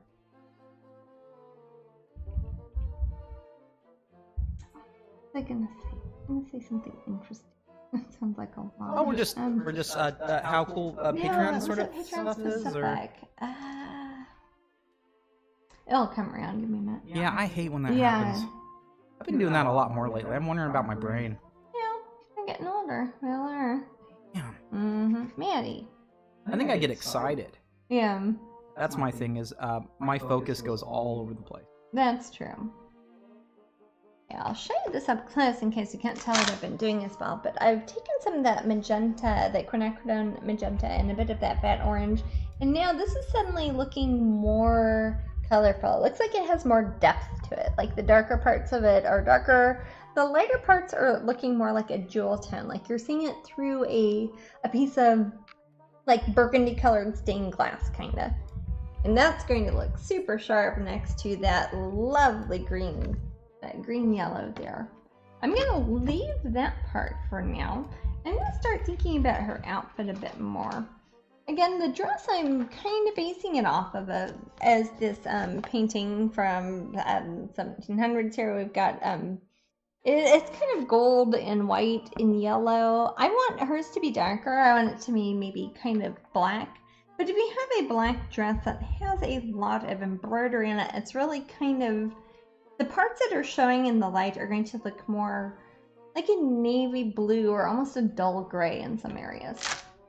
So I'm going to focus on that, and probably the part that is on her corset there, the little V part that's kind of like the front bit of her dress, I want that to stand out from the rest of it.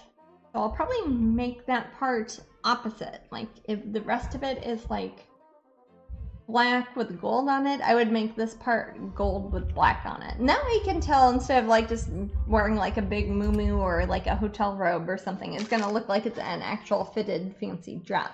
Because that part of her dress, even though it'll match the rest of it, will look different than the rest of it.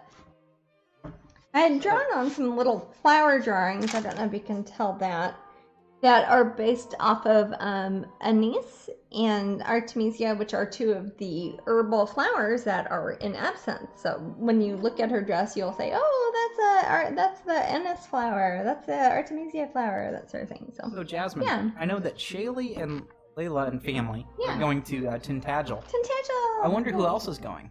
I don't know. Yeah, do we have any more UK people in here? Because that will be that's in May. A one-day event. Isn't that weird? It's a one-day event in England. See, that's another thing that Patreon helps for. It's like, that would be a hard thing for me to go out and like buy a plane ticket to sign stuff for one day and then fly back to Florida. But Patreon makes it happen, man. But what day of the month is it? It's in May, right? I will look it up. It's our little... no, that's... My calendar is in my purse. So if you want to find that, good on you. Okay. Shoot. It's by the Hall Tree. Yeah, it's quicker because this computer resets every... does it? I can't see the computer from here. Oh, okay.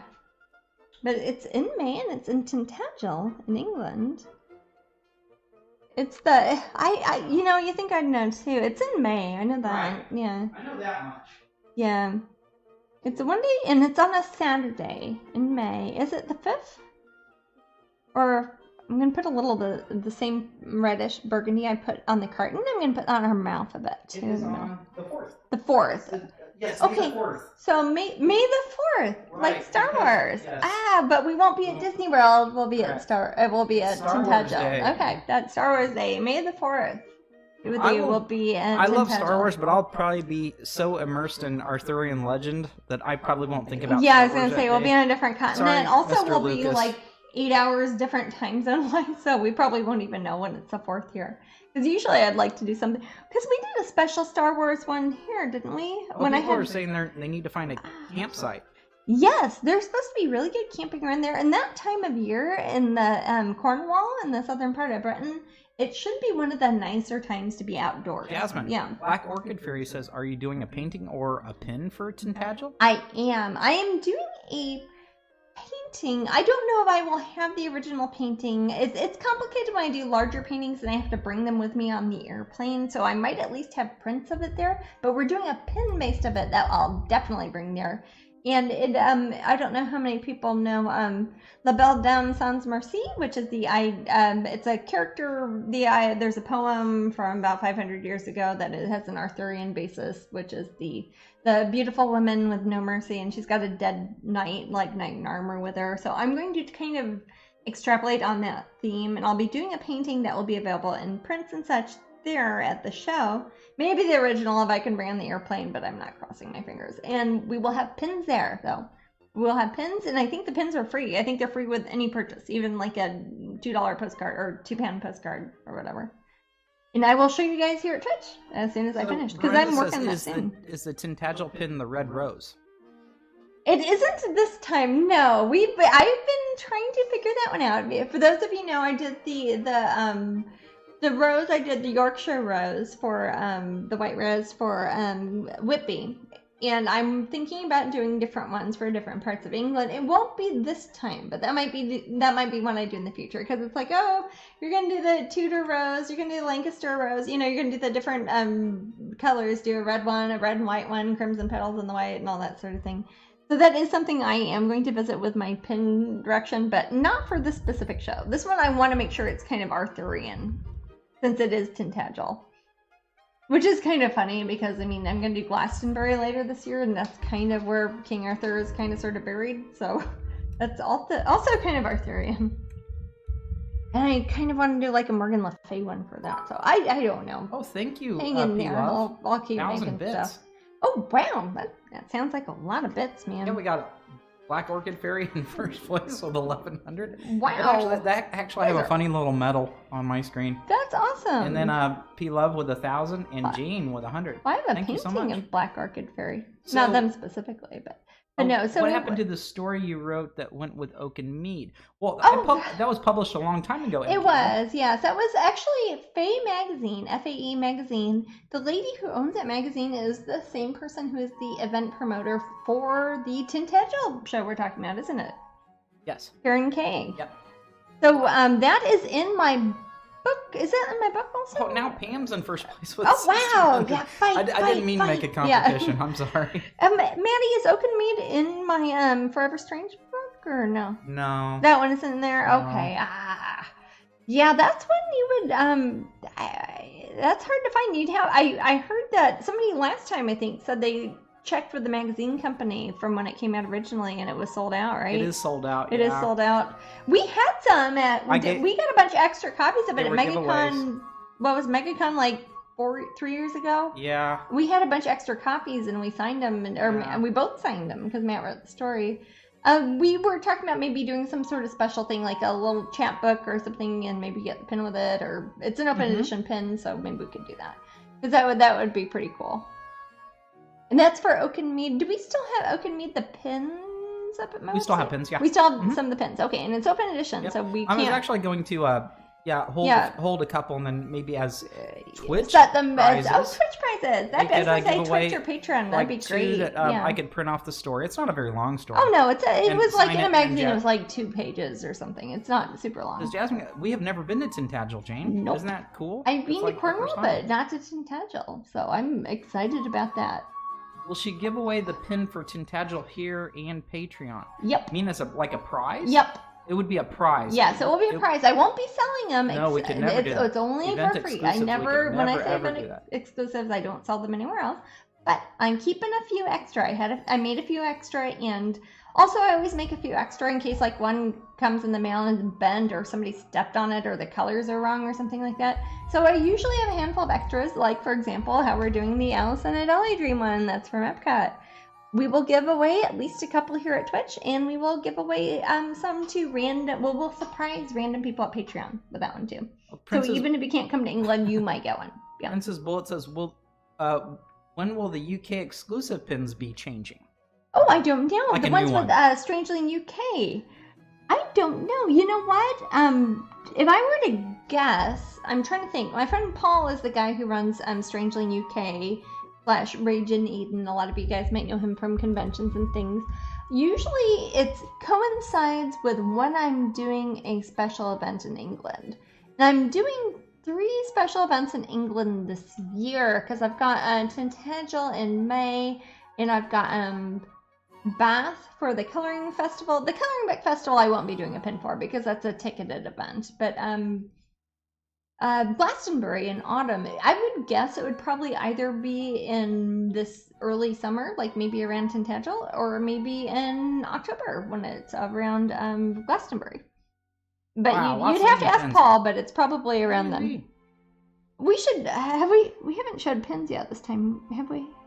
I know. You have some there, and okay. I think you've only shown let me finish this real quick, because what I'm doing right now, I don't know if I said it out loud, but I'm mixing the color that's kind of like that burgundy on the curtain behind her. I'm mixing it with the green and using that for the reflected light on her left-hand side, but our right-hand side, like this part of her hair here.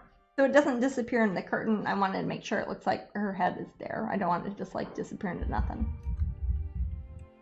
I'll show that up close here at the camera so you can see what I'm talking about. I never know how good this shows up on the camera because I can't see the TV from here. But so I'm taking a number 4 brush. I'm just kind of matching from where the green reflected light from the part of her hair is kind of running into where the darker part of the curtain is. So when you see it in real life, you're like, oh yeah, that's her head. She just doesn't have a huge weird curtain for her head that turns into nothing. I want it to kind of combine where that light is, the green fancy background, in the middle part of her head. She has dark hair kind of like I have, and turning it into that kind of burgundy colored curtain.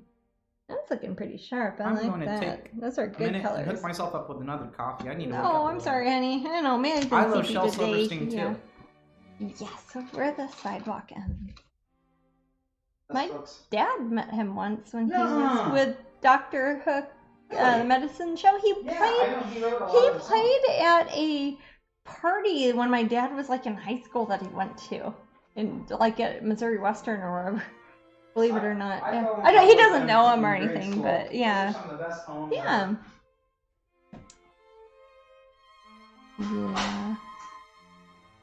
But yeah, he used to go around playing music apparently in the middle part of the country of Dr. Hook's medicine show. So that's a band that never. I mean, they only slightly hit mainstream. But cover of Rolling Stone, that was pretty popular. Was that them? Yeah. Cover of Rolling Stone. That's like the only thing most people know from them. Yeah. The song I'm thinking? What's the song I'm thinking of? You're not thinking of the Bob Dylan song like a Rolling Stone. No. Okay. No, they've got a few songs that are probably deep tracks worthy, sort of. Yeah. No, it's. Don't make us talk about 1970s music, because I will get into that. What's that? It's When You're in Love with a Beautiful Woman. They do that one, but they didn't write it. They covered that, but they didn't write that. That was theirs. I could be wrong. I thought that was a cover they did of When You're in Love with a I know the song. It's hard. Yeah. I know the song, but I thought that was a cover they did. Oh, like that. Yeah. It is hard. Oh, I'm sorry. Watch your friends. Sorry, I'm not beautiful. Never read. But no, that was Shel Silverstein, and I've however many 6 degrees of separation, I've known a lot of very odd people. Cool. Yeah. I remember my friend Ryan's mother was a big Dr. Hook fan, and she always mentioned that because he would always be reading Shel Silverstein poems. Yeah, that's what my dad thought it was funny. He's like, what, he's writing poems for kids now? And it's like, oh, okay, yeah, that's kind of what I know him from. But he was kind of a counterculture sort of guy back in the early 70s, apparently. So yeah. It's like seeing Hunter S. Thompson's written a, alphabet book or something. David Volumes. Yeah, a lot of celebrities nowadays actually do children's books and things. Look at those ones like Jamie Lee Curtis does. She's written a bunch of children's books and stuff. I think she wrote some with her kids. James Patterson. Thomas Kincaid's young adult lighthouse themed book. No comment. No, he branded the covers. I don't even think he branded them, but don't get me started, man. But yeah, this is looking pretty good here. So I'll start working on her outfit now that I think you can probably tell a lot better than you could have done at the beginning. That part of her hair now has elements of the burgundy that is from our right-hand side, as opposed to the bright sort of green yellow from our left-hand side. And it still looks like she has dark hair, because let's say you're like me, you have dark hair. If you have a blue light on one side of your head, that part of your hair is going to look blue, even if your hair is brown or black. And the other side of it is orange, it would look kind of orange, even if your hair is just brownish black. Jasmine. So, yeah. Costler Chick asks a general question about pins. Will the pins be included with any purchase at all? The cons.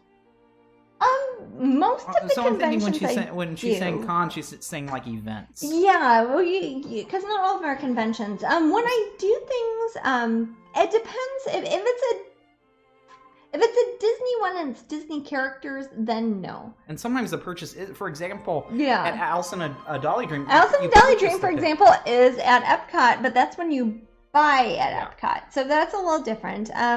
With the Kansas City Renaissance, when it's something that goes for more than one weekend, it's a pin you buy, but you can only get there. Like Epcot, you can buy this one at Epcot, but only during the festival, but you could do that for like 2 months. So it's not super, super hard to get. You just have to go there in person. The Kansas City Renaissance Fair goes for 7 weekends or 7, whatever it is. The only thing we want you guys to do is not fight. Yeah, exactly. Please don't fight. Yeah, don't fight. This world is a big, yes, I am not here to add more strife to this world, man.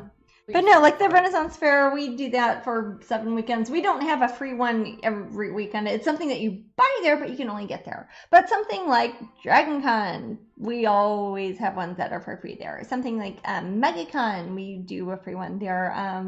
Planet Comic Con / Spectrum, we'll do one for free there. Glastonbury, the fairy festivals in England, I do free ones there. Like I said, I'm not going to do that for the coloring book one because I think that's limited to only like 50 people for the whole show. So that would be silly to make a pin for that one. Yeah. Will Tanya Sheets be getting a new pin for her website soon? I believe she will be. Is Tanya asking that? No. Black Orchid Fairy is on the ball. Black Orchid Fairy asked all the questions about things I was going to bring up tonight, and then this is almost going to sound silly now, and I bet nobody will believe it, but I have a pin in the works called Black Orchid Fairy. It is based off my painting Black Orchid Fairy. That is Black Orchid Fairy's favorite piece. Okay, well, there will be a pin for that. That one, I believe, think Black Orchid Fairy found the right artist to follow. I think so, but that one will be a pin of the month later. That won't be a event exclusive. So it doesn't matter where you live, you can get that one. And that will be Black Orchid Fairy. I love. Otherwise, I would send you one either way because you have the screen name of that character. I really like your pieces that feature plants. I do too, and that I come by it honestly. A lot of my family are farmers and horticulturalists and whatnot. And we took a bunch of very springtime-y themed. I mean, it's spring here in Florida. Forgive me, rest of the world. I know it's 89 degrees tomorrow, so yeah. But we took a bunch of springy themed things to Pop, and they'll have some. Oh, the Pop Gallery, yes. At Epcot and at the Epcot Festival. What's the thing this time of year at Epcot at Disney World? It turns in basically the art festival turns into the Flower and Garden Festival. So it's that time of year here. It comes early in Florida where flowers are like everywhere. But yes, there will be a pin of Black Orchid Fairy, and she will be a pin of the month probably. I don't know. She might be May or June. It will be in the summer. Yeah. This is an art exam lesson. Oh, okay. Question? Yeah. Art exam question. I was going to say. Which one of Jasmine's pieces would you describe, Jasmine, as refuge? That daughter would like to know for art school exam. That I myself would describe as refuge, like a refuge refuge. Yeah, like a refuge. Like your escaping danger. I would actually. That's an interesting question because I would actually describe a lot of my artwork that because the whole idea I think behind fantasy art is to be escapist. Like, oh, the world's bringing you down. Here's this escapism sort of thing. That is an interesting one. I mean, you could say that about this painting probably a little bit, but that's kind of probably a bad message because it's alcohol based, and you don't want to just say that's a good way to escape the world. That is a way to that is a manner of escapism. I would say any of the ones that have an idealized sort of background, that maybe have an animal that doesn't exist in this world. Any of my ones that have a little dragon, something like my Darling Dragonling series where they've got a little baby dragon and they're holding it. Yeah, put a link to those ones. When it's a girl and you don't even know what's happening in the background. The only thing you see is her holding her little baby and it's a magical little dragon or something that you know doesn't exist. Maybe she knows it doesn't exist. We don't know what's happening in her life. That's just a thing to happen. And she's got that and it's like, hey, I don't care what's on TV. I don't know what horrible things are happening, but I've got my little baby here, and he's looking at me, and he's got a cute little dragon, and he matches my hair color. And that's kind of the idea of escapism that I think is appealing about that sort of level of fantasy. Siren Moonbee would love some absinthe pins. Oh, that would be good. Yeah, there'd be a few of them I could probably do. That's probably too much of a long answer, but yeah, any of the ones where it's a girl holding a little friend who is maybe, might not exist. That's a very good example of refuge, safety, and that would be escapism. That would be Jasmine's opinion on that, I suppose. Yeah. I guess it. Matt might have opinions too. Certainly. But everyone would. Yeah, other people might have good suggestions too.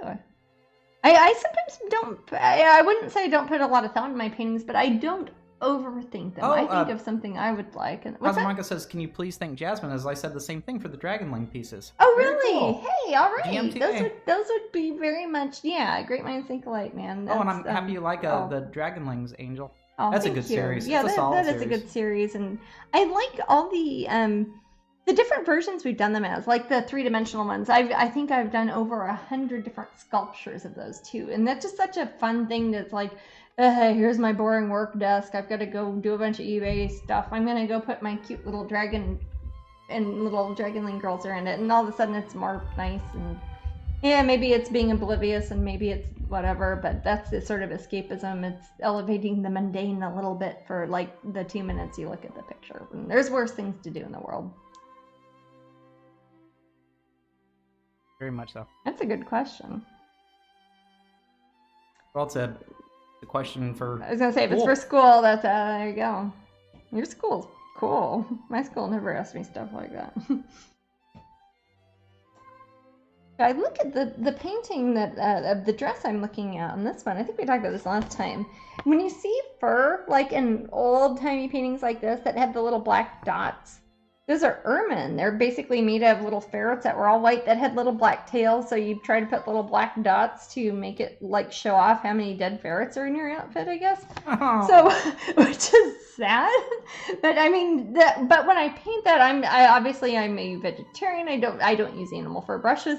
If I have anything that looks like fur in my paintings, it's not real fur. This is fake. This is not real stuff. But I don't want to put the little dots in hers because I just think that is so specific that it's like, I know that was a real dress. I'm going to make it kind of a faux fur sort of. I might even make it green. I might make it something that obviously it is not. No animals were harmed in the making of this. Even my paintbrushes, man, that's a hard thing to do. These are not the best paintbrushes, but they're not made out of dead ferrets, so that's nice. I think most of the best brushes probably are. If you ask people, they're like, oh yeah, I use mink or otters or squirrel tails, and I'm like, no, I'll just use the crappy $2 brushes from Michael's that are made out of plastic. And I'll just use them for 20 years and that'll be fine. No ferrets were harmed in the making of this painting. In fact, I even have a ferret pen. I should lead in with that. I've got a special pen. This Jasmine, is a pen. Do you ever... Yes. Oh, I'm sorry. Go ahead. It's okay. I was just talking about ferret pens since I was talking about ferrets. This is a pen I did to raise money for AFA, the American Ferret Association. Every pin you buy of this one, they're up at strangeling.com. We ship worldwide. Or if you have a ferret organization, let us know because we can do a fundraiser for you.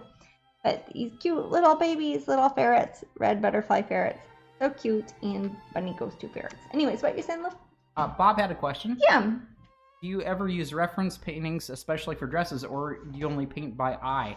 This one is specifically, if you're just joining us, this one is based off of a real painting. This would have been Louis XV's wife, Queen Marie, from Poland, but apparently kind of French.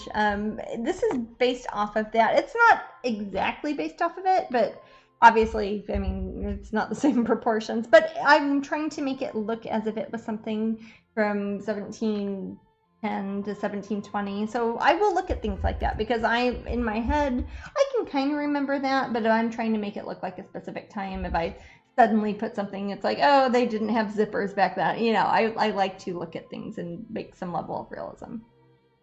That's part of the fun. Matt and I like going to museums a lot. We very much like traveling the museums of the world. And one of the things I very much like to do is take photographs or buy books or postcards, whatever they have there, of not costumes, but the clothing that would be from the people of the different time periods. Jasmine. And I like referencing that when I look, just to keep it realistic. Not so it looks exactly like it, but it's kind of could fit in with that. Yeah. Do you ever come up with a concept to paint, and as you're drawing it out, you discover it's too challenging to draw or paint, so you change the design? You always make everything look easy, and you seem to be able to draw anything.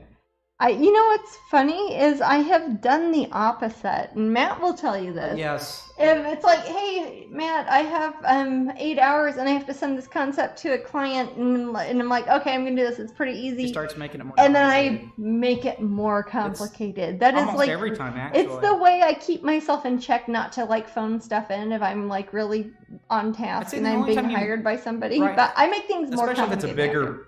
Especially big painting. I mean, yeah, some of those paintings, it's like nobody's even going to see this part when it's shrunk down and put on a coffee cup or a t-shirt. But I knew I did it. So, no, very much the other way. If something seems too simple, it's like, oh, I could give her a solid blue dress. I'm like, no. I'm going to give her fancy embroidery, and then I'm going to add a reflection for no apparent reason, just to make it challenging. Because that's part of my fun. And then also, the whole idea for me, in a way, which might sound boring, is deliberate practice, wanting to make it more difficult than the last painting I did. That way I get better. Otherwise, everything would look like the painting this is the updated version of the same idea of the painting I did 20 years ago. It's like, that was a pretty simple background. Here, let's add a bunch of rivers and mountains and stuff. Her dress was a solid black sort of tank top. Oh, let's put a bunch of embroidery in, etc., etc. So that is how I roll, basically. It's like, oh, it needs to be this. Well, I'm gonna do that times 10. It's that sort of people-pleasing type A sort of thing, personality I just apparently have. Jasmine, Black Orchid Fairy just gave us 1,000 more bits. Oh, thank you. Gosh, the bits are flying today, man. That's awesome. Thank you. They switch back and forth. Yay! I like that sort of competition, man. That's great. I did have deep fried Oreos. Remember when we had them? Was that at Knoebels? Oh wait, no. Was it Halloween Horror Nights? I thought Katrina was there. Wasn't Theo there when you were little? Not that time. We got him twice. Or is that when you had a deep fried Snickers bar or something? We may have had that. You had something when we were in Pennsylvania. And they told us that the guy that was making it said that they loved them in Scotland. Oh, yeah. I hear those come from Glasgow, don't they? All those fried candy bars and fried Oreos and stuff, I think are from Glasgow. It's going to taste like a brownie to me. Yeah, it tasted like you had Oreo cookie batter. We didn't have the Twinkies because at the time, at least, Twinkies put lard in them or something. It was something that wasn't vegetarian, but the Oreos were. Yeah, Oreos are fine. I don't have a huge sweet tooth myself. I like sweets now and then, and there's some I really like, but in general, I'm not really into. I'm more into vegetables. Liddy Deck says, I'm going to add a reflection for no apparent reason. Best Jasmine look ever.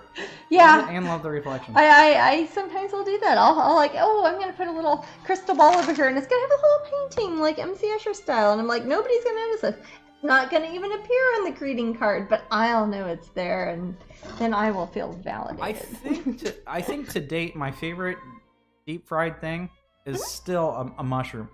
Mushrooms are really deep good. Fried mushrooms. I've had, where was it? We had, at Blue Koi in Kansas City, Asian restaurant, they do in the summer deep fried oyster mushrooms, which have nothing to do with oysters. They just look like them. They don't have oysters in them. King oyster mushrooms, and they do these they're deep fried, but they're very light. They don't taste like a soggy old onion ring, and those are one of the tastiest things ever. Remember we got some with your mom? Yes. That was awesome. People in the room love fried mushrooms. Love fried mushrooms. Have those with horseradish. But Angel has a texture issue with them. There's no solving that. Yeah. Ooh, deep fried pickles. I'd probably like that. You had some. We had some. I have. Those are good. What was that at the T-Rex place with the those are pretty good. They're very salty. They were very salty. That's true. I could use less salt on them. Fried zucchini is amazing. If you take cauliflower we're vegetarian, but if you take like cauliflowers and you treat them like hot wings and you deep fry them, those are good. Like fake vegetarian hot wings that are deep fried are awesome. We used to go mushroom hunting a lot when I was a kid. In Missouri, we had morel mushrooms, which are one of the best mushrooms in the world, but you cannot grow them like in a farm, really. You have to kind of go find them. It's like getting truffles or something. Except they're in Missouri and not as fancy, but they're very good. And we used to get morel mushrooms, and those fried with just a little bit of flour or cornmeal or whatever, and those are one of the tastiest things ever. Remember how they were selling them at Harrods grocery store in London. What were they? 499 pounds for like half a kilo. It was insane. Those mushrooms better be magic or something, because that's ridiculous. We'd find them for free in Missouri when I grew up there. Took some doing to get them, but they were excellent. Morel mushrooms. Rickles. A lot of Indian snacky type foods like samosas and pakoras and bhajis and those ones we had that were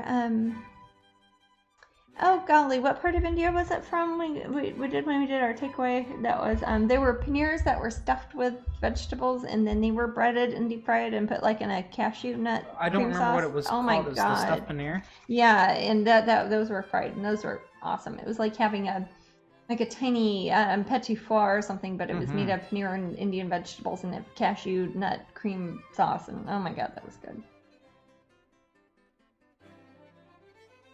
Okay, now I'm gonna run the bathroom real quick and if you can see, I made some more harder lines on her sleeve, because when I'm starting to add colors on this in just a moment when I come back, I want to make sure these are dry and those are going to be the shadows. So it's like she had a fancy lace dress. I'll show you the picture of the dress I'm looking at again. Like if you look at her dress, like how it's kind of layers upon layers of lace. I'm using that as just, these are very straight lines, but when I start painting the lace, I'll do that on top of that. So even though that's black there, I'll do like a gold or a dark blue on top of that, as if it was like a little fancy Venetian lace. Thank you so much. Was love, that we have magic 1,000 more noise on bits. that too? Gosh, yay bits.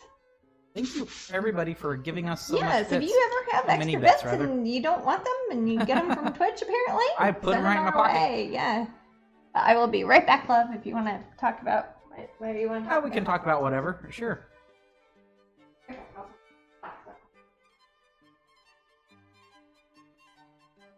How was you? Jasmine was looking at the delay. She could see herself in the chair.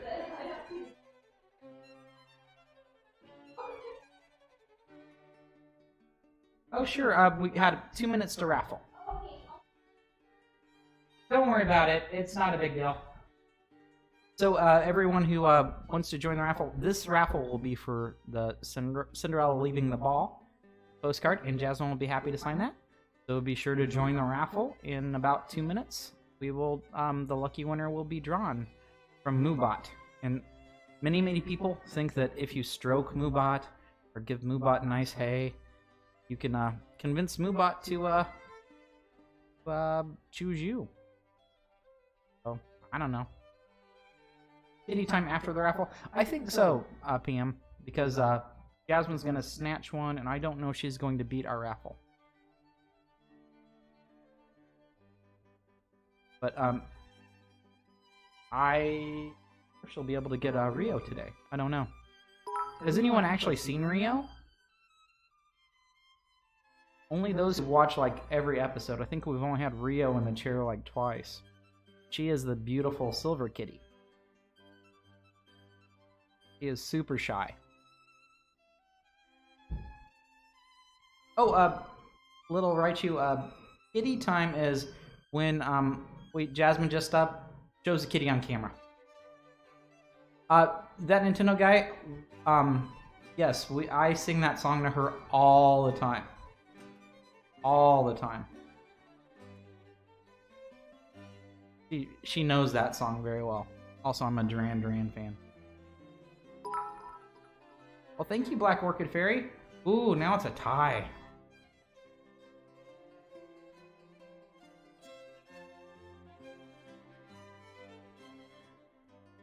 Now I've got Rio stuck in my head. Oh, raffle's gonna go off any second. Oh, here it is. Alright, I will choose the lucky winner. Let's see. Spot.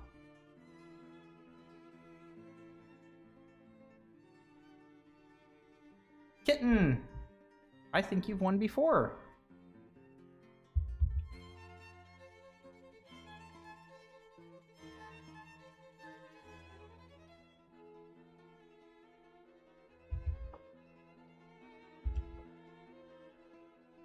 We got a lucky winner.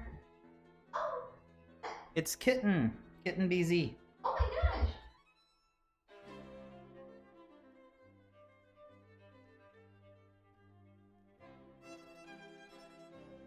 Did I not make a... Oh, I have to... There's this little thing... I thought I put it in there. Not show up in the room? Oh, okay. I see it in the room. It's perfect. What, sweetie? Oh, is this for Cinderella? This is for Cinderella leaving the ball. Cinderella leaving the ball. Here we go. Yay! So yeah, just follow those instructions. Cinderella leaving the ball. There she is. Yay! Got showing it right.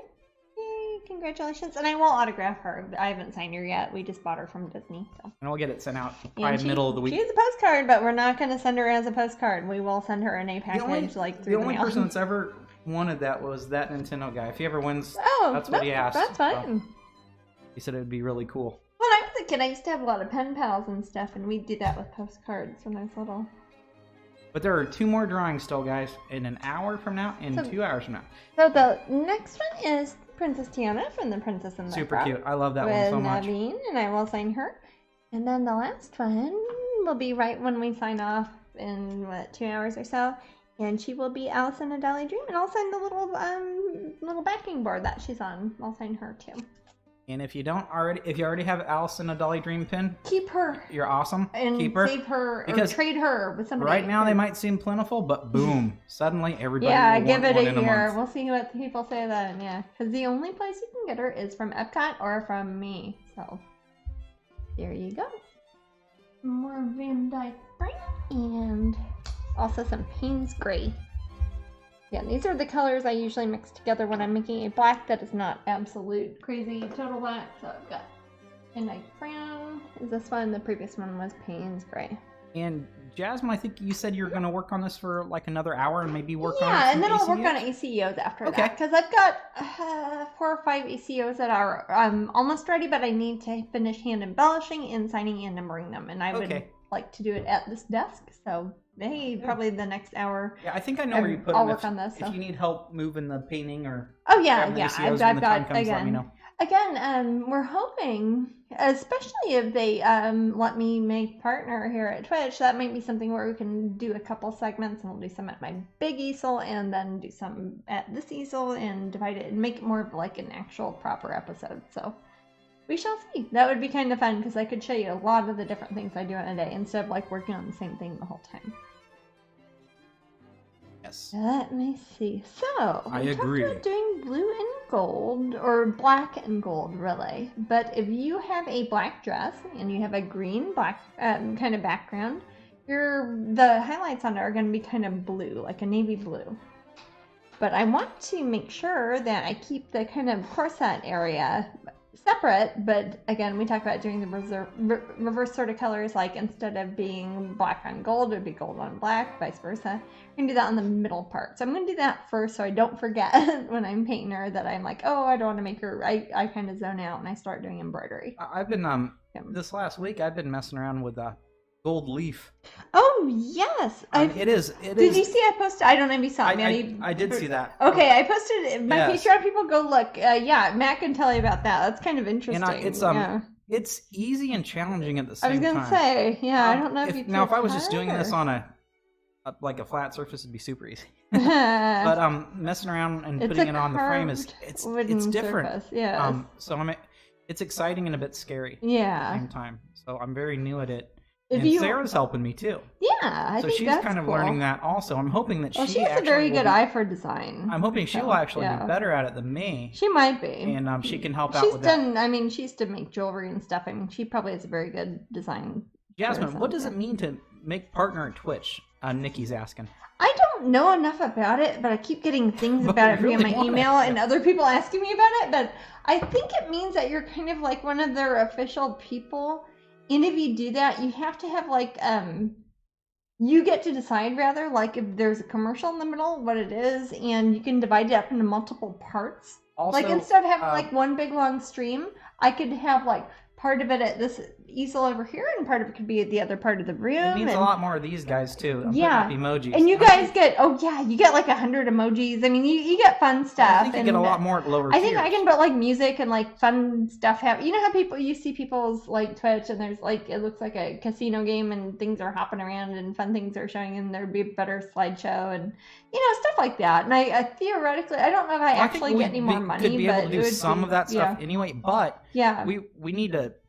The thing is, we will put as much into Twitch as Twitch gives us back. I would at that point too. I think we would be able to always do 2 broadcasts a week if we got to that point.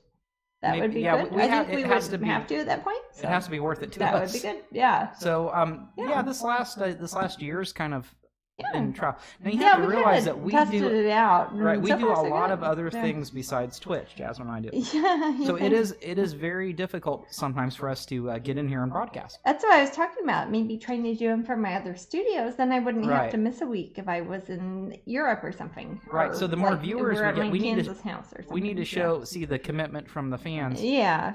And then we'll go the extra mile. The problem with it is that mostly they're looking for people who play video games. Those of you who know me from art stuff here, most of Twitch is video game based, but they're trying to build up the idea of Twitch creative, which are people like me who are painting stuff, or people sewing stuff, or sculpting, or doing digital art, or something cool like that. And they're trying to make that a whole different section of Twitch. So hopefully we'll catch their notice, and that would be a really cool thing.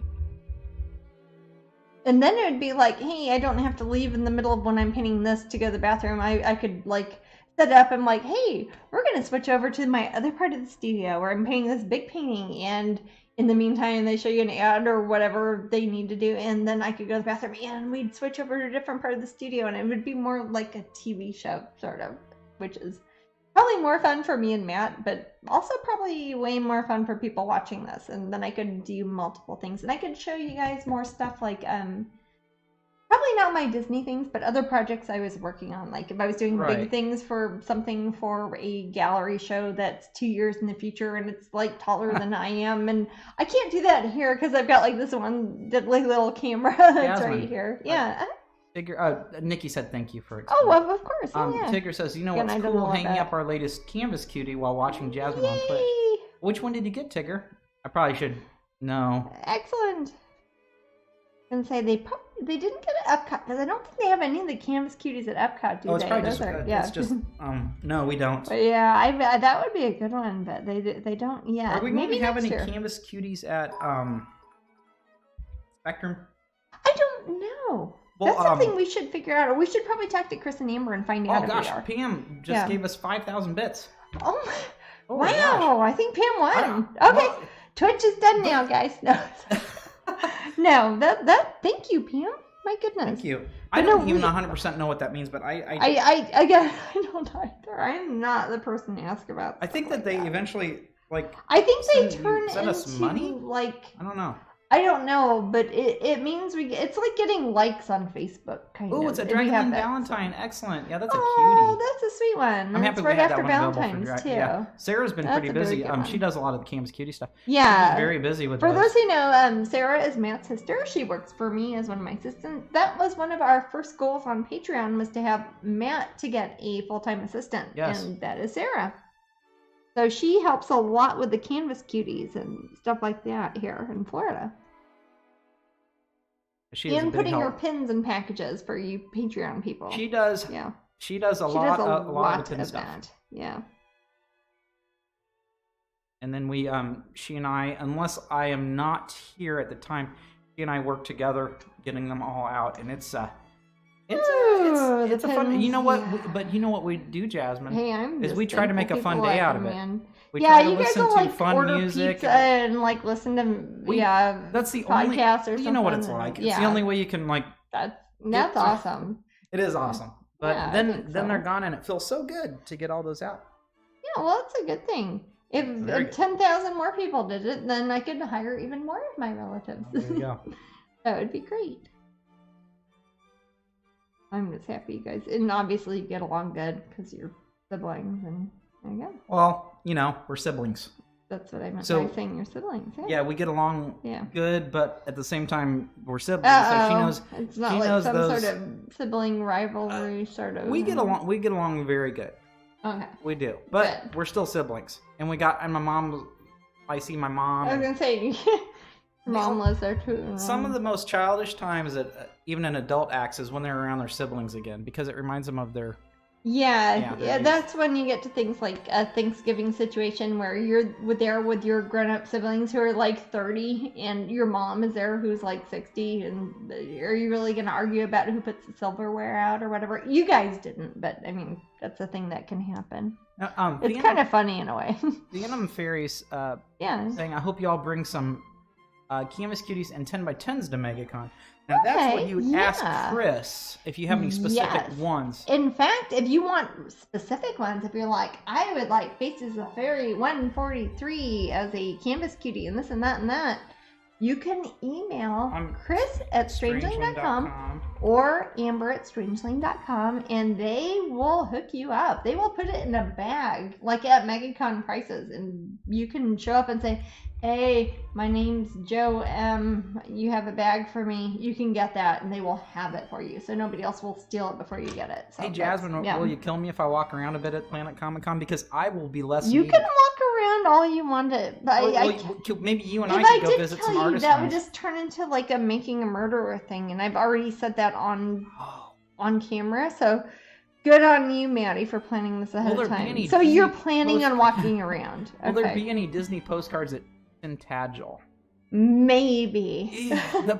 Those are always hard. The thing about Tintagel, it is a one-day event. We need to be very careful on what we bring and what we... I don't know. The thing, too, it's not even that Tintagel. When it's something from Disney, I have to wait in line just like you would, and you might get a discount, and I don't. So I've got to wait in line, buy a postcard, and it's like, oh, this postcard was $5. If I take it to England and sell it for, I don't know, £3, that means I lost 80 cents. But I will do that, and I have done that. I've done it many times. So I will, honestly, I will do my best. Yeah. Jasmine and I are being a wee bit selfish with these Karen K events. That's not selfish. No, because we love the locations. Okay. Oh yeah, I do because I think they're fun. It's like vacation, but I still gotta like buy my hotel and my airfare. Honestly, I think that the ones that we do with Karen K in Glastonbury. Karen K is an amazing person. Yes, and, she's a wonderful lady. And also Whitby Goth Weekend.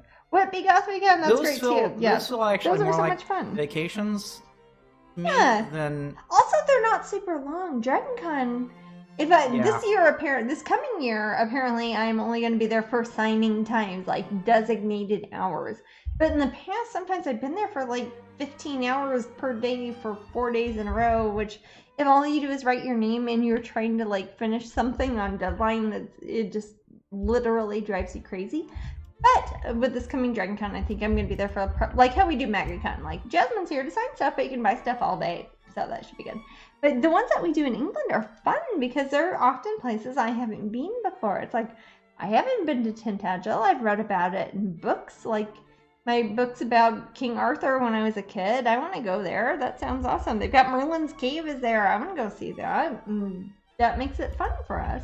And sometimes we have family members who are also into that sort of thing, and that's really cool. Or maybe Matt wants to go see something that's by there or whatever. So that makes it that's when a business trip turns into a vacation, at least for a few hours. And I love that.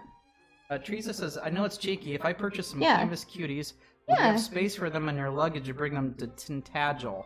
And I would pay full price so you aren't out of pocket for Disney postcards. Actually, too. Canvas Cuties are ones that we often have. That is a slippery slope. Yeah, but they are things that we have in the UK more than we even have in America, aren't they, at shows? What's that, Because Canvas Cuties in the UK, we're more likely to have them in the UK even than in America. Because Paul has them? Yeah. That's actually a very good question. But if you know ahead of time, you might even... I wouldn't say email Paul. Email us as soon as you know, and we might be able to have them for you. Even if we have to mail them ahead of time.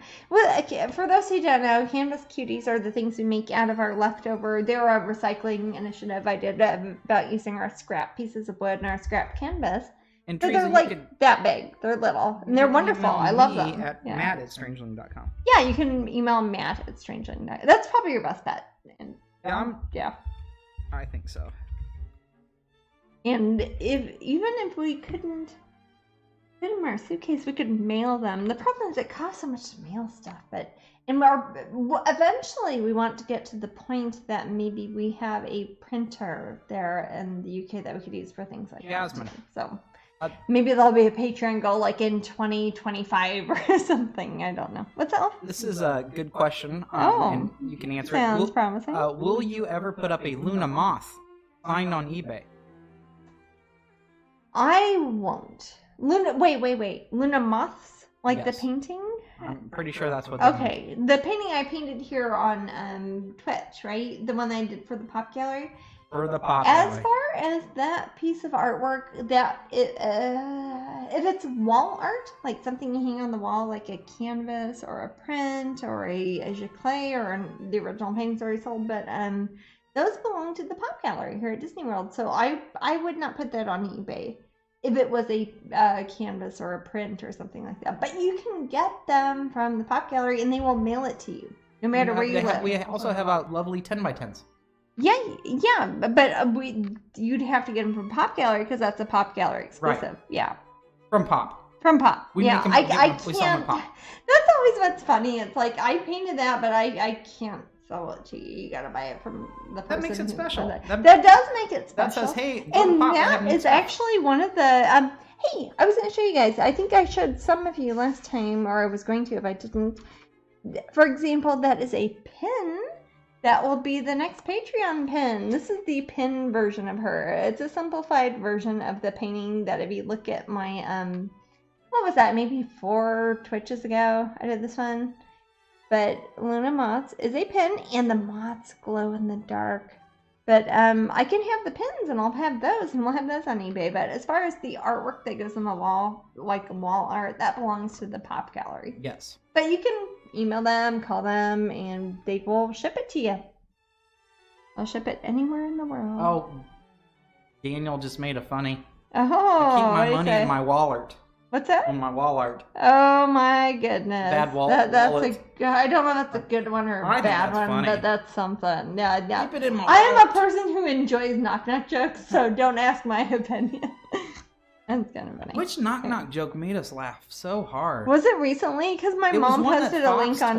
Oh, wait. How much wine had we had? Did we have any? Fox? I don't think we did. We were the kids. I don't think we had anyone. I think we were just slap happy, love. No, that we couldn't have because it was Christmas morning. Yeah. Yeah, no, I don't think we had anyone. I think it was just that hilarious. Good of a joke, man. Yeah. Well, Fox, really if you're out there, let us know what knock-knock joke. I doubt Fox is watching. But he had this book of knock-knock jokes, and one of them was so funny. Yeah, I like things like that. Everybody can laugh at that. It's great. I also like Mad Libs. Hey, we've had fun with it. We often get into the position where we're like taking nieces and nephews out camping for a weekend or something, and that is a good way to kill time in the car. Oh, and also bingo, highway bingo. Oh my gosh, yeah, auto bingo. We did that when we were little, and then they have like newer ones. They even sold like some of the little things that have the little slidey windows. They had them at Disney Springs, yeah. Yes. I'm putting a little bit of that darker area. See when we were talking about earlier about how that was not a knife, that's an absinthe spoon. I'm putting a shadow there and a shadow there. Oh, okay. See, I waved next again. Time. I literally waved. We will be back next Sunday. So, see you then. I'm putting a shadow there, and when I'm doing this one as a shadow, you think, oh, it feels like I put the shadow there, but I'm not. I'm putting it a little bit there and a little bit there. Because not only is that underneath the part that would be towards us, that is also underwater, so it'd be shadowy anyways. So that's why I like painting reflections or things underwater, because it's like, not that for a lot of people doing like a math problem is fun, but it's kind of like, I like doing a crossword puzzle, and it feels fun when you're doing it. And I like doing that sort of thing. So. Oh, Jasmine. Yeah. Ian just told me a knock-knock joke, and I'll tell you the joke. Okay. Why did the chicken cross the road? I don't know. To see the idiot. Knock knock. Who's there? The chicken. Oh,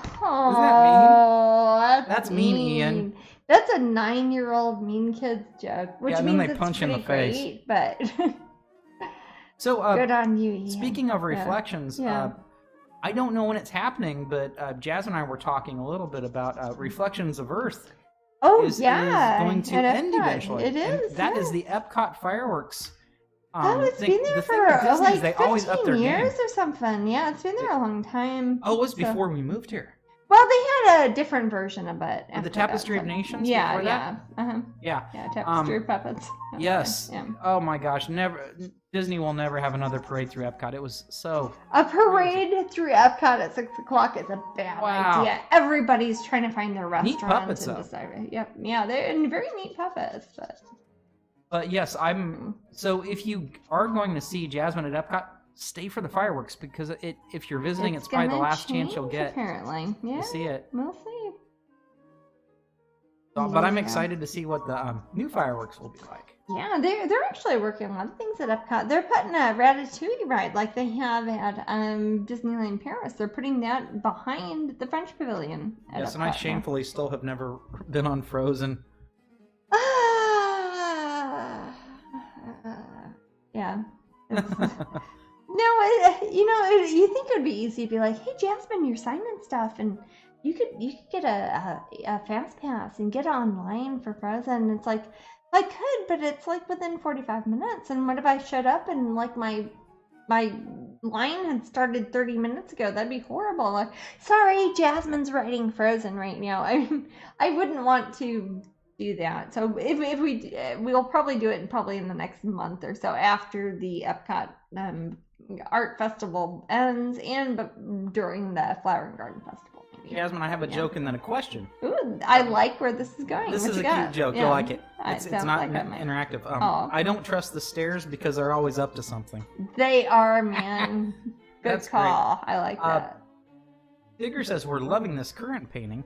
Is it going to be an exclusive, or will it be available on your website or Pop Gallery? Yeah, this one here we'll have prints on my website and Pop Gallery, and all the usual suspects will have it. Mm-hmm. But the original painting itself will be there in Kansas City at the Spectrum Fantastic Art Live Pavilion at Planet Comic-Con at Bartle Hall in Kansas City. I know we talked about it last time, but Bartle Hall has a special place in my heart in Kansas City because it's the first place I ever did a convention at. When I say ever, I mean like when I was 10. Even before I was an artist full-time, I used to try to invent things. Which sounds like something you do now because you like look at commercials on TV and they're like, oh, you have an invention? Call this patent company. But I used to try to come up with inventions as a 9, 10, 11-year-old because I was a weird kid. And I would set up booths at Bartle Hall, which is the main convention center, like in that part of the Midwest, and try to get people to buy my patents. And a few people stole my patents, and nobody ever bought them, but I would go set up a little booth there. And that was the first place I ever did it. And my dad, who was a construction worker at the time, before he was a farmer, he was a construction worker there, and he painted Bartle Hall. So like a lot of the ceilings and the walls and stuff there, he painted that. So it's kind of neat for me as an artist to go back to a place that my dad painted when I was a kid, and a place that I set up my weird, creepy little booths trying to trick people into patents when I was a child. So that's kind of neat for me to go back there, and that's why they're like, hey, Jasmine, come to the Spectrum Fantastic Art Live Show at Planet Comic-Con. I can't say no to that. That's just so close to home in every sense of the word. It's wonderful. And that is where they've had a couple of the Spectrum Fantastic Art Live shows on their own before, but now they're combining it with the Planet Comic-Con. So that's pretty cool.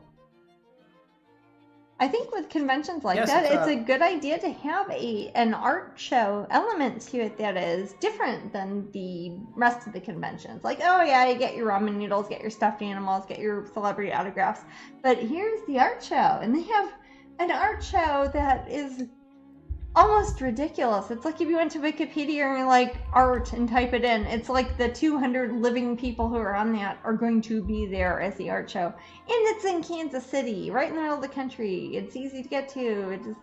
I hope it works out well for everybody, because if they did that every year, that would be amazing. I would do that show 1 billion times before I do any other one. That's amazing. So hopefully it should be good. And I'm doing a pin. Jasmine, so the pin set to eventually replace the Dia de Muertos pins. And those are all sold out, right? Yeah. The Dia de Muertos ones? What would be the what are we thinking that would be the That's gonna be the Ravens. Yes. The Edgar Allan Poe. Yes. Yep. Which if Layla's still here, she'd be excited about. Oh yes, yeah. That is based on, if you guys know my oh golly, the ones I did. Wow, was that like 10, 12 years ago? I don't know. The ones that are like Quoth the Raven Nevermore, right, and Perched and Sat Nothing More, right, and the Poe series those. That's the Poe series that are part of the poem The Raven. Yeah, exactly. Those are going to be pins. There are going to be 5 of them. They're going to be on a little board like those ones, and you can buy those online anywhere. That's cool. And they're all based on my paintings. If you look, if you like I'll Google put a link. Jasmine and Raven. Do we have any of the statues around? Because I could show them. I do. Let me post the link and then I will snatch a statue. I almost feel bad showing the statues because they sold out like 10 years ago. So it's not like you can buy them unless you found them on eBay or something. But yeah. Many of them are on this. They're mixed in there, but this is a good link to most of them. Oh, okay. Check it out. To the paintings, you mean? Yeah, or the prints. Not I just wanted them to see the images. Yeah. If you look at the paintings, you can kind of guess what the pins would look like. Yeah, that was a fun series. In fact, I think I even designed more than we even did as sculptures. But I want to do 5 for the pins, because the first set of pins we did, the Dia de Muertos ones, that was a set of 5, and it's got like a dice. It's like 1, 2, 1, 2, and it's on a little postcard sort of shape. We got Let me see. Hopefully they're the ones I'm doing as pens. Let's see. Oh yeah, here we go. Here is actually Quoth the Raven Nevermore. These are the sculptures we did. Writing. Yes, a lot of them, and she actually, believe it or not, has she's not with her now, but there's a rolled up piece of parchment. Oh, I've got it over there. Do you? Yeah. You don't have to. Well, if you have it, I'll show it. But it has nothing to do with the painting or the pen. But so this is the sculpture of her, and you can't buy her, so don't try to find her. You might find her for $1 billion on eBay, but don't. It's not me selling it. Who knows who's selling it? But she came with, what year was this? Oh my god. Oh my god, yeah, this is like. And it's actually 12 years ago. Yes, this is like 12 years ago. Now tell me I am not a nerd about details, because she came with a piece of parchment that has the entire poem. Can you even read that? Nobody could tell that.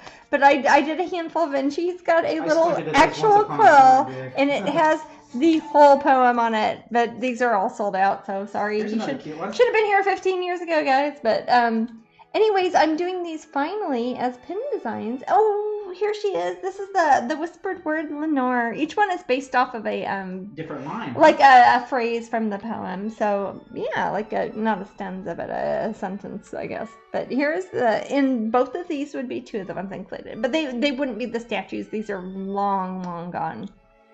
And they were so nice. And they each came with the whole poem. Very well detailed. Y'all missed out. You didn't know it was cool back 15 years ago. But no, but I'm doing designs of them as pins, and you'll get 5 of them as little pins, and that'll be on my website. And everybody can buy those, no matter where you live. You can buy 100 of them you want. It's gonna be limited edition. I don't know how many. Probably. Jasmine has a lot of pin designs to do, so just be patient, guys. Yeah, don't worry. I've got a lot of the problem with me, since I am kind of old-fashioned about stuff. When I do a design for a pen, I actually paint it on a piece of wood, like I'm doing now. I don't just kind of Photoshop it up. You know, I actually has them out, and she can actually read the poem on the. Really? Yeah. Hang on to those. Those are hard to get now, because those are been sold out for a while, man. I love those. They're a gorgeous little set. Yeah, that's one of my favorite actual like cohesive series I think I've done. They're adorable and they look like Jasmine. Oh. They do. Well, the first one does. She's got kind of the red turning into black. Oh, I love the vampire that's Princess Jasmine. Also, those are good too. You know, those would be good pins. Remember the little singer that's Jasmine? Oh, Jasmine and the Flaming Pixie. Oh no. This is very. You can.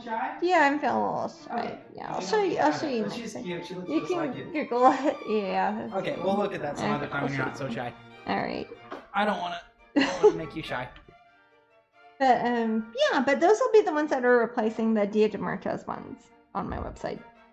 But the pin that we are talking about, though, talking about being shy at Bartle Hall, is the one. This is the artwork. This is a printout of the concept design for the mold, because we have to make the mold out of metal before we make the pins. But this is what the mold looks like, and she does look like me a little bit. And she is the one that is for the Spectrum Fantastic Art Live that is at Planet Comic Con in Kansas City, and it's called At the Easel. I love that one. She's got like a palette. She really does look like Jasmine. And she's got, yeah, that's not a coincidence. I mean, she's even got my terrible apron. It's like the same green, it in the same red in her hair. Yeah, that's her. And she will be free. We are bringing 200 of them to Bartle Hall in Kansas City for Planet Comic Con / a Spectrum Fantastic Art Live. And if you buy anything, even if it's like a $2 postcard or anything, it doesn't matter. You get one of those for free. It's one per person. So if you want to bring 5 friends and make them buy postcards for $2, you can do that. It's probably worth your time. Line up early. It's a 3-day event, so we'll probably divide it up. I don't know. I don't know. Is it 3 days or 4 days? I forget. I don't remember. I'm sorry. But whatever it is, it's 200 divided by that. So that's how many we're giving away. Jasmine. And we'll do it in the morning. So come early, everyone. Angel Girl says that I'm adorable and you're lucky. Aw. Is she somebody you imagined and you're just lying to me, or is that a real thing that happened? No, she's a real person. Aw. No, she likes that I think you're cute. You're a sweetheart. I love the Planet Comic. I love the Planet Con pin, so I wish I was going. But like I said, I made some extra ones. 3 days. So I will. Sassy wench. 3 days. Okay. So if that was divided by 200, we're looking at 60, however many, 68 a day or something. Or probably 65 a day, depending what day. Maybe we'll do some more on the more crowded days. I don't know. I won't be there until I'm actually doing autographs. But I did make some extras, and we'll give them away as our Twitch prizes. So just stay tuned to Twitch. You can pay your Speaking of Twitch your prizes, utilities for in that about day. a half hour we'll have another raffle for And Tiana. next one is Tiana. Tiana. Super cute. But yeah, we'll do our best when we're at any of the shows, really, to try to get some of the Disney postcards. But we do have to go to Disney World and buy them. It's not like Disney's here. Have some free postcards. I can't print them myself. I've got to buy them from Disney. But we do our best, and we'll try to get some. There's also a website. Have you posted the link to the your WDW store, love? No, but I'll be happy to. Yeah, that's a good. They're gonna have a bit of a markup on it. Like, if it was like $10, it might be $15 up at the website. But they are a shopping service here in Orlando, and they will go out there, and I think they get a discount or something, and they just like buy stuff at Epcot, at Disney World, and they will send it to you, even in New Zealand. Not to keep using that as an example, but that's usually like the furthest away if you're gonna have like a enter the zip code to see what your shipping costs are here sort of thing. So you can buy it from anywhere if you want. They also have those. They have my Jack and Sally stuff up there. They have the phone cases too. I haven't told Facebook about that, but Oh. Yeah, D-Tech has stuff, or your WDW people have D-Tech stuff. Let me scroll So like down. people who want phone cases of my newest Disney stuff, you can buy them from Disney World online from your WDW store. I don't know what sort of phones they work on. I don't know anything about iPhone 6, 7, and 8. That's the one they've. Well, somebody told me that if you ask them, they could do like galaxies and whatever. I don't know. At D-Tech themselves. Yeah. There's one that I don't know. And I remember one of the fans said they couldn't do it. I don't know. But if you have one of the obvious ones, you can ones. get them from Disney. They probably have like a deal with Apple. I don't know what they do. But you can buy them online now, apparently. And they are not even at Disney Springs yet. So they are at your WDW store. Again, that is a shopping service. That is a company that is in Orlando that are like, hey, we live here. We get a discount because we are cast. I don't know, they're cast members. They get a discount for somehow. And if you're like, hey, go buy me a Jasmine's Jack and Sally tank top in a size extra large. They will go buy it at the store and mail it to you, even in New Zealand. Sassy says, I hope you're there Friday, Planet Comic-Con. Oh yeah, I should be there for each of the days. I will, and as soon as we know the times. I was gonna say I don't know the exact times, but usually for things like that, when you have a really big show, something like again this next year DragonCon or something like MegaCon, like we've done the past few years, they say I can come for a certain amount of hours. I come there and autograph things for those hours, but you can come to my booth and buy my artwork before that. You can see all the cool stuff.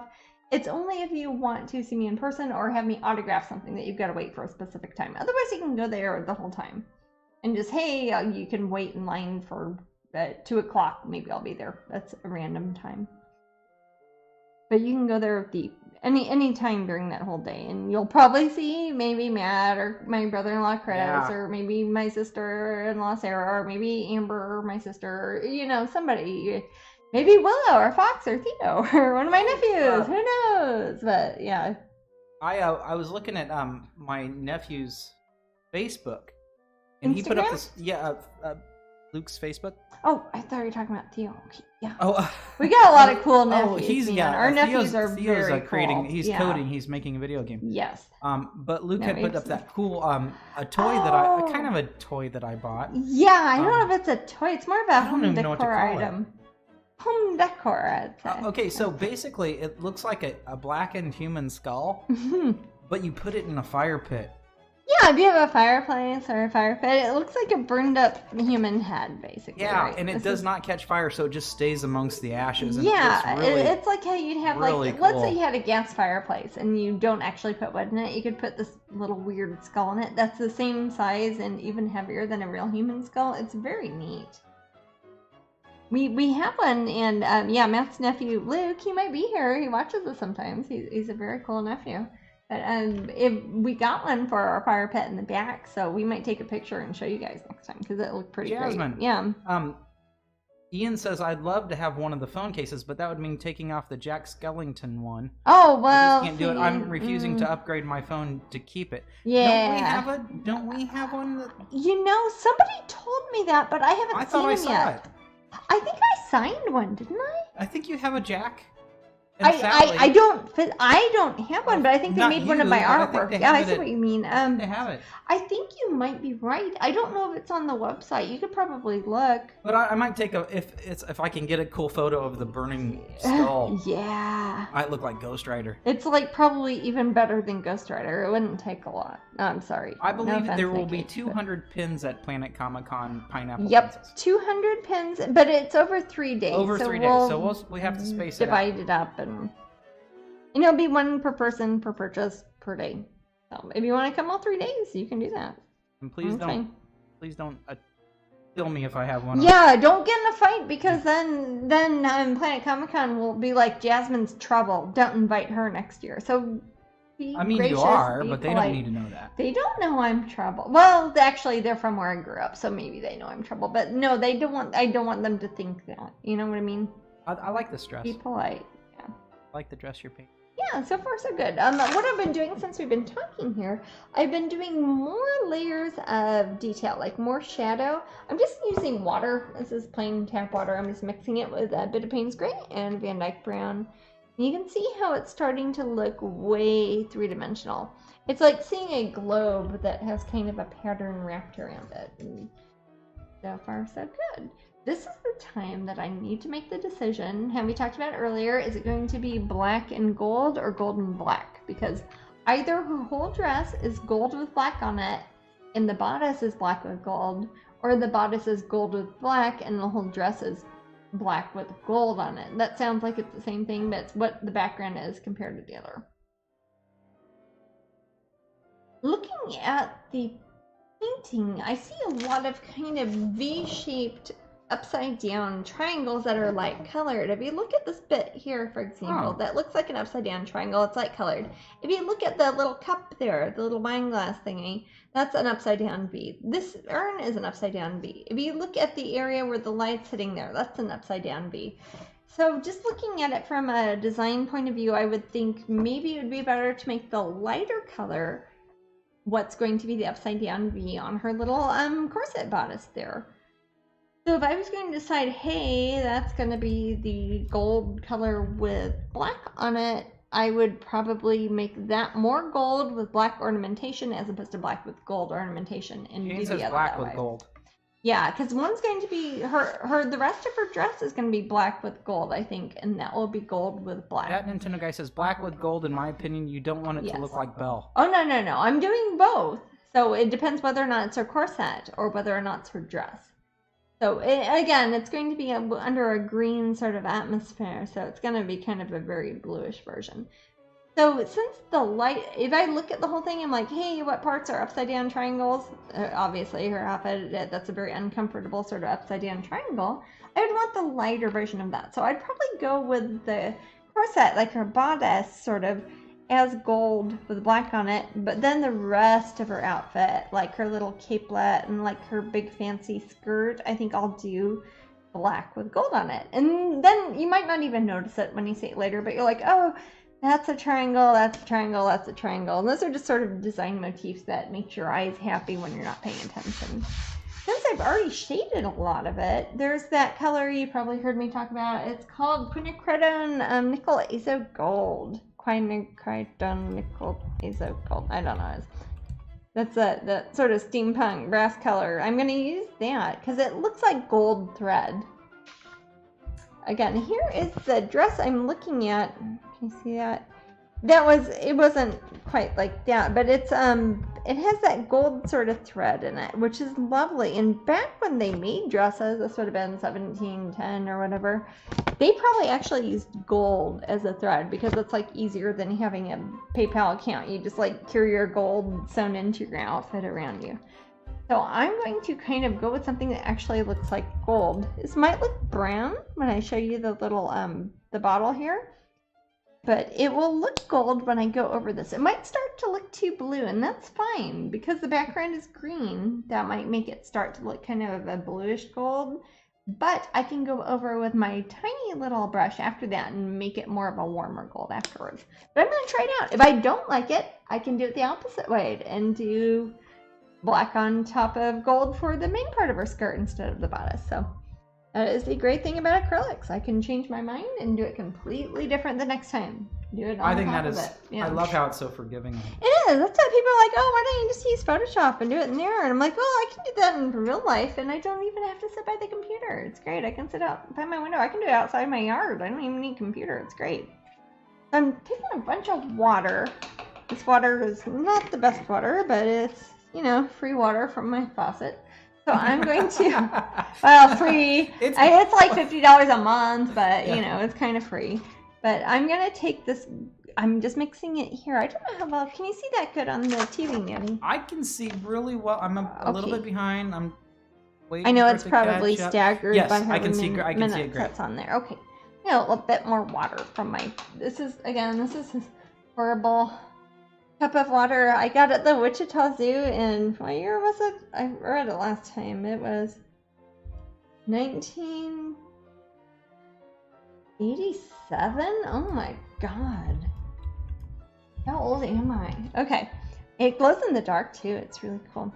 And it talks about animals that live in nocturnal places. So anyways, I've used that for my paint water bottle for a long time, and it's not that I really care about it. I just haven't lost it, and I'm still using it, and I travel around. For those of you who have just discovered Jasmine, you may not know that she's obsessed with little animals and dinosaurs. I like my animal and friends. little things like that. So she's very fond of critters. Yeah. Whether they be extinct So that or would have not. been when I was like, what, 9 years old? Not even that. I was younger than that then. Jeez. So I'm going to take that quinacridone nickel azo gold, and I'm just mixing it with water. And you can see how I've drawn the little kind of shapes on there. So since you would think, oh, it's going to cover up her outfit. It's like, no, that's clear. It's like putting clear nail polish on something. It's going on top of the things I've already kind of drawn on there with the blue and black and brown sort of paint with my tiny brush. And I'm taking this wider number 4 brush mixed with water with the nickel, quinacridone nickel azo gold, and just kind of going over that. And if I don't like it, I can say, never mind. I'm going to give her a contemporary sort of like tank top or something. I can totally change that because acrylics are opaque and you can paint on top of them if you change your mind. When I have too much paint on my brush, you might see me go over next to the, here on my easel. That's just a place to lose paint and I don't have to ruin my apron. My apron is already pretty ruined, but I feel like I've got to wear it at least through like Planet Comic Con since the pin that is based on me is wearing this apron. I agree. So, I love this apron. I put it on my wish list again for Amazon, so if something happens to this apron, I'm going to buy another one. Haha. So I'm going to kind of go around there, and I'll show you what I've done. I'll hold it up close to the camera. Oh, that's and sad, you can maybe Ian. see what I'm talking about. Oh, oh my gosh, if that was from a zoo, there's probably none of the original animals left there from when that was bought. Oh, that's not true. Okay, first of all, there's some tortoises on here. Those turtles are probably going to live another 150 years or something. Yes, I think I met a turtle the ones at the Wichita's. Remember the turtles, and they have that big area that's almost like it has wheel spokes that go around the outside of it, and they can those turtles are probably older than my great grandparents. There are some Galapagos at Gatorland. It's here in Florida. A place here in Florida that I would definitely recommend to any visitors. Oh yeah, so that's a very good place to see good Florida nature, and a very and they've been there longer than Disney World even. I mean, they've been there a long time. Okay, now I don't know how well you can see. Can you see this good, Maddie? How it looks very kind of three-dimensional. How I put that kind of gold color on top of it. Yeah. So it's not like I had to paint it gold and make different colors of gold on top of it. I did it with gray and blue and white and a bit of the Titan buff and then the Naples yellow, and I just put that whole gold color on top of it. And so my brush looks very yellow and my fingers look very yellow. So what I want to do when I start getting to more detail, I'll put the details of the flowers. Again, I'm trying to go with the Artemisia and sort of anise flowers that go with the absinthe theme. I'm going to embroider them using a tiny little brush. I'll do that black on top of that. But yeah, Shaylee says she's uncharacteristically quiet tonight because she's drawing alongside you. Oh, that's fine. She's super stoked about seeing the stress getting painted. Aw. Brenda loves a bodice. That makes me happy. That Nintendo guy says, okay, I gotta admit I love the gold. Yay.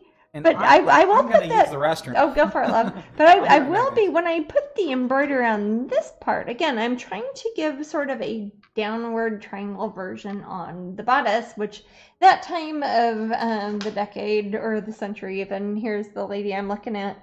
Nobody's really shaped like that. That's a weird pointy front. Nobody wants to wear that. I mean, I even go to the run for I wear corsets and stuff, but nobody wants to wear that. And she's got a wee little head, so it's like, wow, that's a very extravagant dress there. So that's what I'm kind of using for inspiration on this. But since I'm using that gold, and I'll be putting the blue and black on top of that for the little ornamentation I put in there, I want the rest of her outfit to be the opposite.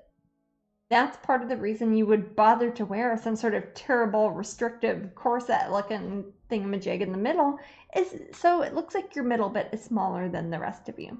So the rest of her, again, it's not like her legs are that wide. It's at a time where you'd want to exaggerate the width of your bottom half to show how tiny your middle bits are. So on this bit, I'm going to make this darker, but I'll use some of the gold colors that are on her little corset, on her bodice there. I will use that as the ornamentation that are and also in the reflections in the green for the details on that. It's like if you had let's say, Cruella de Vil wouldn't be a good example, but somebody who has like a big black and white dress. Like if you make the middle part, like the little bodice area, if you make it bright white with black details, and you make the rest of your dress is like black with white details or vice versa, that makes it kind of stand out. And all of a sudden it's like, oh, look at you, you're so tiny, and my God, what an extravagant dress. So that will automatically draw your eye to that, which doesn't have a whole lot to do with it, except, like I said, I am trying to make, and I will do, like almost botanical illustrations on the little embroideries that are a few of the different herbs that are used in the absinthe, which will only like 1% of the people who eventually even see this painting or print or figurine or t-shirt or whoever gets it. A few people will get it, and those are the cool people. And you guys watch us, so you guys are the cool people, and that makes me happy. Right, and I've got to do something anyway. So yes, we need 15 kitty mentions in a row. Oh my gosh. Okay. And I'll grab a cat. I'll grab one because I've got to go wash my hands again because I've got orange all over me. Okay. And I think they're all 3 over there. So yeah. I can grab any of them. Someone said bring out the beast. Uh-oh. Is that what they mean by Gamera? That counts as a kitty. I talked about how Gamera bit me on the chin yesterday. My chin is swollen. I put makeup on my chin. I wouldn't normally do that, but I've got makeup on my chin because Gamera bit me on the face. But yes, bring out the beast. They're all asleep now, so I'm gonna bring them. They're gonna look like they're kind of taxidermied, but I promise they're still alive. And I can just keep painting, so if that's fine. At 10, we need 5 more. 10's pretty good. In a row. Wow. Because I'm a jerk. Well, it's kind of a jerk. Yeah. It's a jerk. So I do have to wash this orange stuff before I start painting the blue beds, so. Either way. Oh, Black Orchid Fairy did mention a cat. Okay. Woo. Alright. Okay, so we have made it. You're going to wash your hands first, though, sweetie? I would like to wash my hands before I don't want to handle picking up the cat. I don't want to touch kitty. a cat with wet hands when I'm going to be doing embroidery work, so yeah. Which cat should I get? That's what you should ask, man. Whichever kitty. If you were able to score, if you were able to get a certain Rio, that'd be amazing. Take your time, sweetie.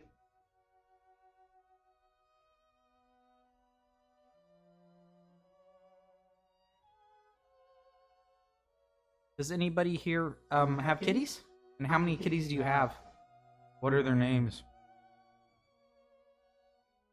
I was asking people if they have kitties and what are their names.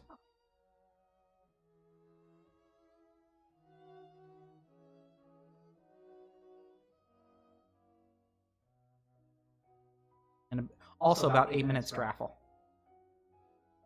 Ash and Houdini. Coffee. Houdini's a great. Yes, so suddenly they pop out and they're missing. Can escape from things. You miss Beast. Beast is always up there. Nigel has no pets. Fancy, that's a good name. Sprinkles and Tipsy. Tigger. Emma, Lucy, Nadia, Sam, and Quincy. Okay. Oh. Butter? Oh, we got Rio. We'll see if it works. This is a rare time. This is a special moment. Special moment. She's not a domesticated She's animal. also kind of fat. She's a big, beautiful woman. That's what I meant to say. Baby, Ooh, River and Ghost Shadow. That's a cute. It's okay, Rio. Okay. Ooh, Whoa, that was Rio. I'm excited. Oh. That's all you get. You know, maybe I'll grab Sunshine real quick too. Aww, you got a little love though. Yeah, she kind of bunny kicked Oh. me. You okay? Yeah. Aw, allergies to cats is a sad allergy. I have the same thing with doggies. It's very sad. Oh, here's Sunshine. Sunshine's a petite kitty who very rarely bites me. Hey, you got to see Rio though. She's like the ghost of the forest. She's an okapi. You would not usually see her. Aw, But I'm here's sorry, Sunshine. Mimi. This is my only son. Sunshine's asleep. You've been awake, baby. Rio made a sad noise when I got her. She was like, ah, but Dine's cozy. People are very familiar with tiny little Sunshine. Now you can see how tiny Sunshine is compared. Oh yeah, I weighed Gamer the other day. She weighed over 15 pounds, and she's a regular sized cat. Simba She's Stanley. Huge. Oh, and Little. Little is one? Aw, one's name's Little. Oh, that's a Oliver good name and for a Pumpkin. kitty. Callista, Calliope, Oh, Heidi, like Boo the Kitty, and Kitty muses. Purry. Yeah. That's cute. She's gonna Mama fall Cat asleep and on me. Blackie. Quill. Oh, it's like Mama Wolf and You Ezra. guys are good at naming kitties. Did I miss any cats' names? Sunshine's falling Oh, asleep. Gigi and Daisy May. Oh, for those who've been asking too, I am very much still planning on doing the Crazy Cat Lady Hamsters all. painting. Some of you on Patreon have sent me pictures over the past year or two with your cats for the Crazy Cat Lady painting. And that's one I was talking about, how I need my big easel to do. That would be one I would be doing if I did the Twitch. Oh, that's going to be a big Mungus one? That will be a big one because I want to put a bunch of cats in it. I can't get everybody's because I've had over 1,000 cat pictures, but I will put a bunch of kitties in there. Also, some kitties look very similar. No offense, Sunshine, but I had a lot of people who looked like Sunshine for their kitties, so maybe that looks like their cat. But if I actually use your cat in the picture, then I will give you a free print. So, there you go. Ow, ow, ow. I said you weren't going to hurt me, Sunshine. Ash is 20 pounds and Houdini is 9 pounds. 20 pounds? That's a big kitty. They're brothers from the same litter, but you would never know the size difference. I was saying Gamera was 15 pounds. I think there was a third brother, and Ash ate it. Yeah, I think Gamera started off as octuplets, and she ate all of her siblings. That's what Gamera's I'd say a big, beautiful lady, but I don't know if I'd say that about her. Yeah. She also stole her eyes from a frog or something. I don't know. Yeah, her. For those who haven't met Gamera, her eyes are both going the wrong way. It's really cute, though. All of our cats we have are ones that were considered non-adoptable. Like by ASPCA, people would not be able to adopt them, so they are kind of like kitties nobody wanted. So they're not necessarily very friendly kitties or very photographic kitties or photogenic or whatever, but they're cozy, aren't they? Every time we go to bed, we are cozy. Nice. We watch a movie like at night, and you're here on the couch or something. They all come be cozy, don't they? Oh yeah, they love us. They love us. They really do, and they're kitties, and that's lovely. So, before I start doing ACEOs, I want to make sure that I go over the areas that are going to be the dark color that I'm going to do with the little fancy details on her bodice. I want to put that on the rest of her. If you look at the part that is reflecting here, you would only see the tiniest little bit. Again, this is not exact. I'm not somebody who uses a whole lot of grids or computers or stuff with their artwork, but it looks like about maybe half an inch above where the absinthe spoon is where her bodice starts. So I want to put a little bit of that quinacridone ACEO gold right there. It's not going to show up now, but that's like a shorthand note to Jasmine, future Jasmine, to say, hey, remember, that's reflecting there. And that will probably really stand out once I've done the rest of her dress. And if it's something that shows all of it and it's not cropped down to like a little, I don't know, greeting card or whatever, and you can still see that, that will look really cool because you'll see a little bit there, a little bit there. That will be awesome. Actually, while I'm doing that, I'm going to use that same color, the nickel, nickel ACEO gold. I'm going to use that as the part of the table here too.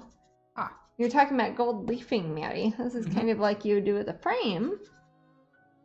Oh. But this is this is similar to that cool lion table that Daddy and Robin have at their house. Yeah. Where it's got a kind of fancy rococo sort of thing. And since I've already painted, can you see this? I don't know if you can see it on the TV. Put it over. Because I've made it kind of green. Use masking tape for everything. Here we go. Oh yeah, that's great. Okay. Did you want to start working on ACEOs? I will after. Have you had the last? We're about 2 minutes out. Okay, I will after that. At least for a little bit. I want to make sure I do this first though, because I want to use that same color before it mixes in with the other colors and make sure it has a chance to dry before I work on it in the morning. So I'm going to use that same gold color that's on her bodice, and that will kind of her corset there. That will kind of tie in with this. And that the only other time I've used that in this painting is when the moon / sun is behind the clouds. So I want to use that in their bodice there, and I want to use it on that part of the table. And I'll go down into the fake green swimming pool absinthe water here. What sort of palace is this? Yes, it's kind of like one of those inflatable swimming pools you get from a catalog when you're a kid and you don't have a real pool. But no, I'm just gonna kind of slide this around. Again, this is not fancy. I'm just kind of smudge a bunch of the paint mixed with water. I don't have any fancy chemicals. I'm just kind of going orange, orange, orange. Nickel ACEO gold rather. Fancier than orange. Almost what will make it look nicer is when I start painting the absinthe spoon, the thing that looks like a knife that people are still probably going to say, what is that knife there. It's an absinthe spoon. I'm going to do that in silver, like pewter silver. So when you see it next to something like a gilded piece of 18th century furniture, that will really stand out.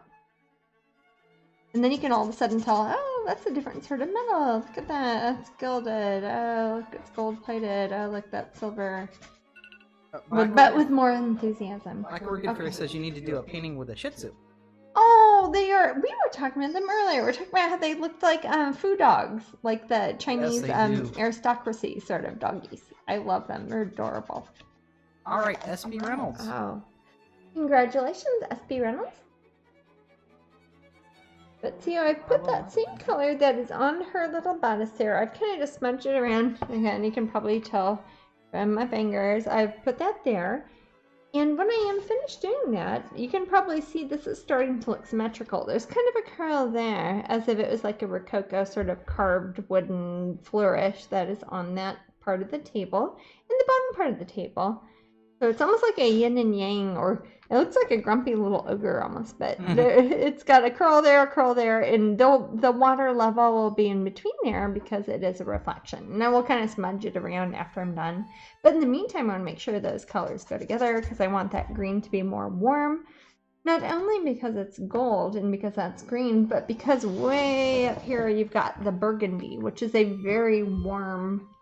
I mean, it's a cool purple reddish color, but the reflection of it when it's a green backdrop is going to be a warm tone. So you've got like almost copper. Like you turn from a green copper from some horrible public statue turning into a green patina. So this is why I put way too much thought into everything I do, but I'm happy that a couple people might care.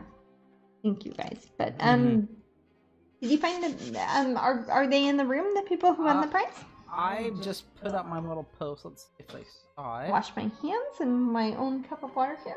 Wow, that is like... I'm not sure if they're in That is like Cheetos level of orange, by the way. That is like super orange. I recorded their info, so okay. If I need to contact them later, I will.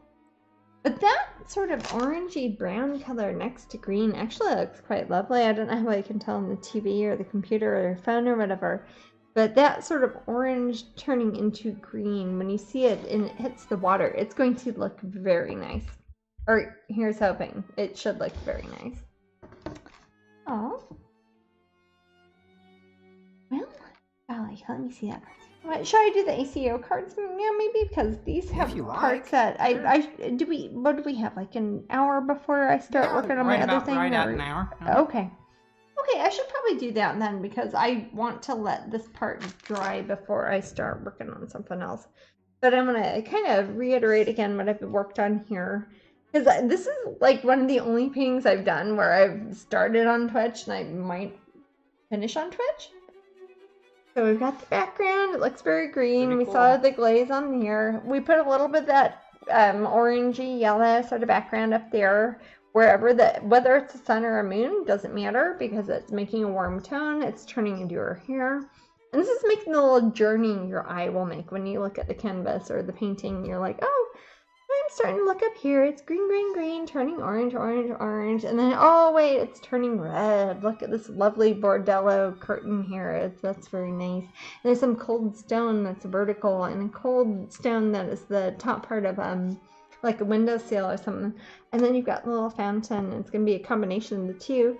And her outfit is going to be gold. And it might look fancy like Lacey now, but just you wait till she's done. And that's going to look awesome. And then you've got her weird floating table. And by floating, it's floating because eventually it's going to turn into green. And it starts repeating itself. It starts being like a mirror image of itself. And that will be lovely. And you can see her hand meeting her hand. And I will make this look more like silver, and it should be pretty sharp when it's done. I'm excited to show this off. I usually on a 12x16 painting, I don't know if I'd put this much detail into it, but as we were talking about earlier, this is going to be the Spectrum Fantastic Art Show, which has been in like an annual sort of self-peer evaluated prize sort of thing that the art community does, and they've done it for maybe 30 years, and they were doing this. The website. Yeah, or yeah, please do.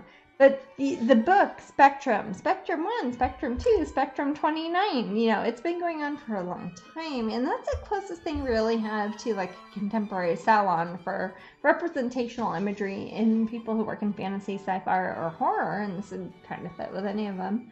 And they are doing that in my hometown at my little place that I did my first silly little invention fair show that my dad painted the building. And so this is why I'm putting so much detail into a piece that is not that big, not that expensive, but it's something that means something to me. So thank you for that makes me love the painting even more. Yeah, and that's why the silly, or not silly, maybe it's not silly, I don't know. Maybe it makes me cry if it's not silly. But there's my little pin that I did for this show, is the one we're giving away free to anybody who comes. Anybody who bothers to come to Kansas City that weekend, you can come get one of these. Enjoy the land where we are from. It'll be a little pin, and that's where I'm from, and Matt is from, and you can see where I get my accent from. There. You're like, oh my god, people talk like Matt and Jasmine around here, but they sound less fake British sometimes. Yeah.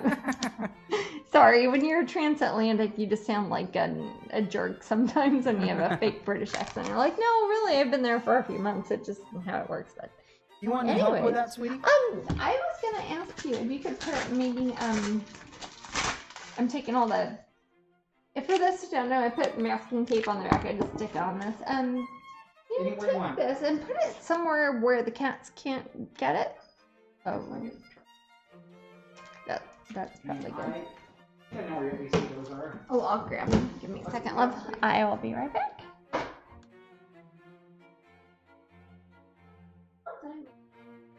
No, it's lighter later. But you know what? What's unfeeling? I don't know. Should I get those seeds now? If you haven't yet, then I haven't. No, it's not quite dark yet. Sunshine. Sorry if we're all crazy and echoey right now. She's on her list. I saw Mr. Cardinal and a mourning dove. Where's ACEO? Right here. Oh. Sure. Sorry about that.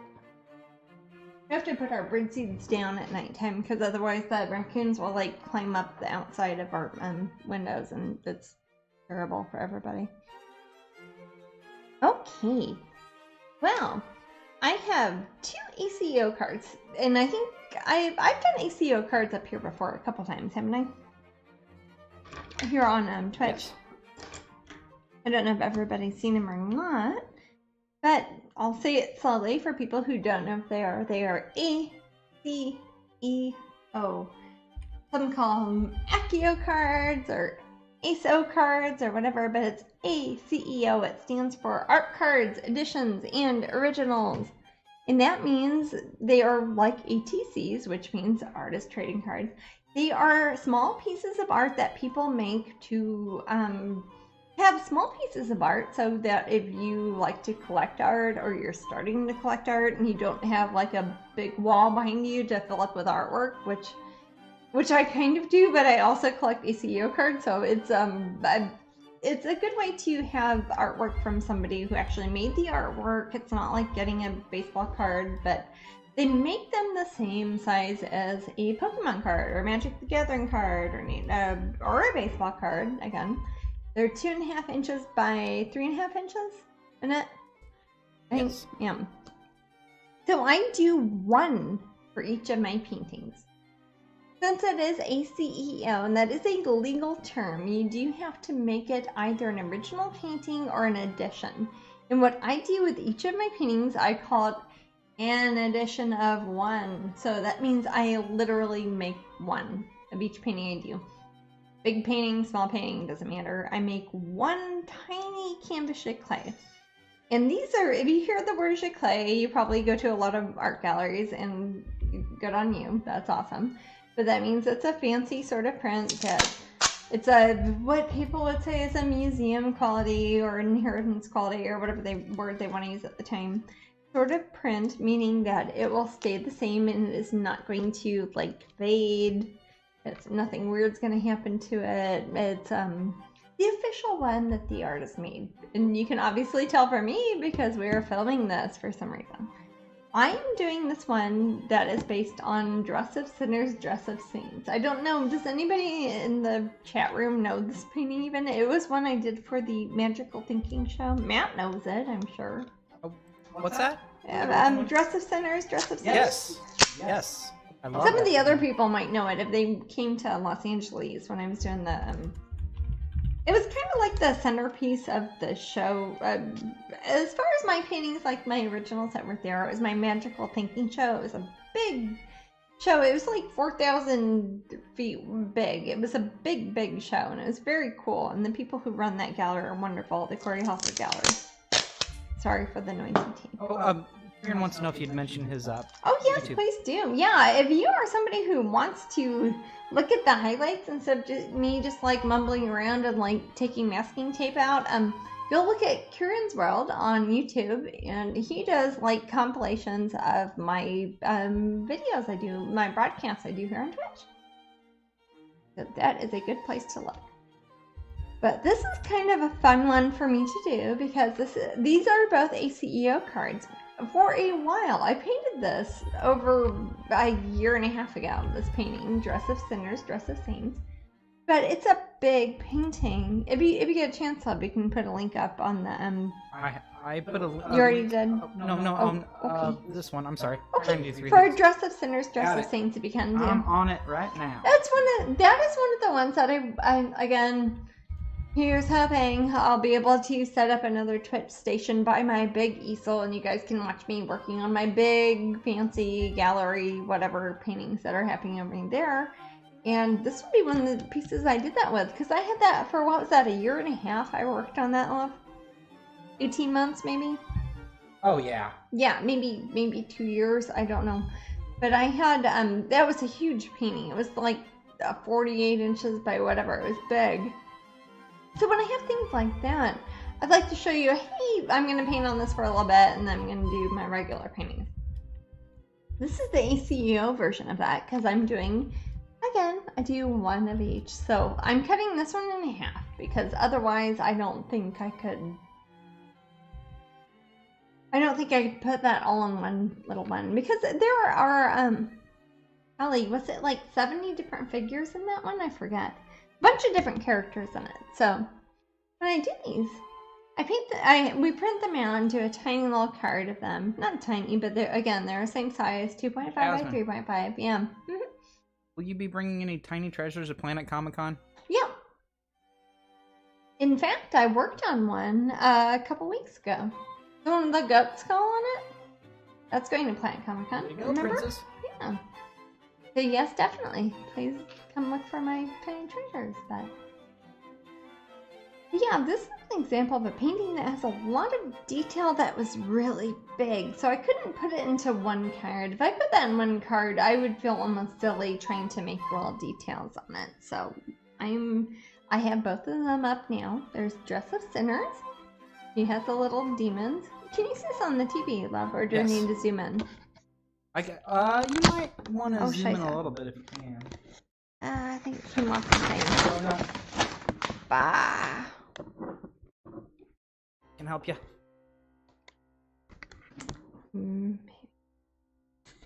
This happened before. Darn it. Didn't you super glue that? I did. This is embarrassing. Okay. Sorry, people. Can you see it on the... Zoom it in a bit more, maybe. Right there? I don't know. How close can you... Should I move these over? Maybe so. Okay. Maybe a little bit.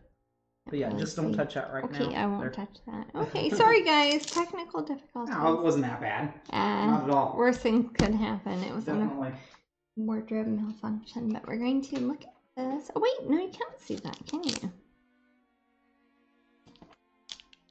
Can you see that one? No, you brought him too far forward. I didn't even move it. Okay. Sorry. There you go. That looks good. Okay. yeah, if you can, love, if you can send a link to people to see what the original painting looked like, because it was a big, wide, like 4-foot tall painting that had a lot of stuff in it. I did a while ago. Okay, awesome. And get some of my regular paints, like my plain white paint and my Titan Buff, and these are what we do to make the ACEOs. Now, on something like eBay, I am not going to make these separate auctions because that would be rude. I'll make them both the same one because that would be horrible if somebody got one of them and not the other. That just seems terrible. You know what I mean? Jasmine's? Yeah. Or Jasmine's. Jasmine, how many pins will there be at MegaCon? I don't know. Aren't we just doing one pin for that? I thought we did a couple for MegaCon, didn't we? What did we do last year? Did we do? Huh? I'm trying to think what we did. I'm not sure. To be honest, I probably have to look at what we did last year and see what the numbers look like. So, or I don't have to. Somebody has to, and we've got to look at. So, we did 3 last year. At least, okay. So we'll probably do. Okay. Yes, I remember Venus. Yeah, we. Yes. Yeah, we did. Thanks for jogging our memory. Gosh, yes. Okay, I was gonna say, yeah, we did several. So, the question was, would Thursday and Sunday be split in half? Probably. Okay. If we did the same thing we did last time, I think since Thursday and Sunday are the least crowded times, kind of. Or some people, not that they're less crowded, but people who are like taking 3 days off work, they're not going to take off Thursday and Sunday. They're probably going to take off one or the other. So, Earth Angel, Venus, and Orange Blossoms. Yeah. And Orange Blossoms is the one I did with Carrie, Tiger Pixie. And that was a Florida one. Yeah. That was fun. That was fun.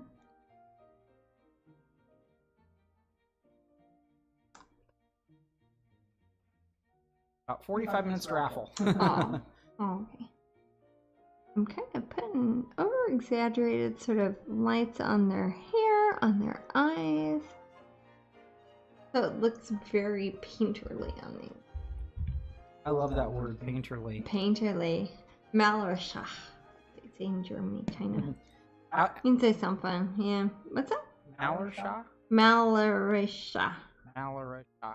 Yeah, it's like like when he talked about when I've got like a piece of board and I put my arm on it and like, oh, that's a mall stick, M-E-H-L. That's Malerische means painterly.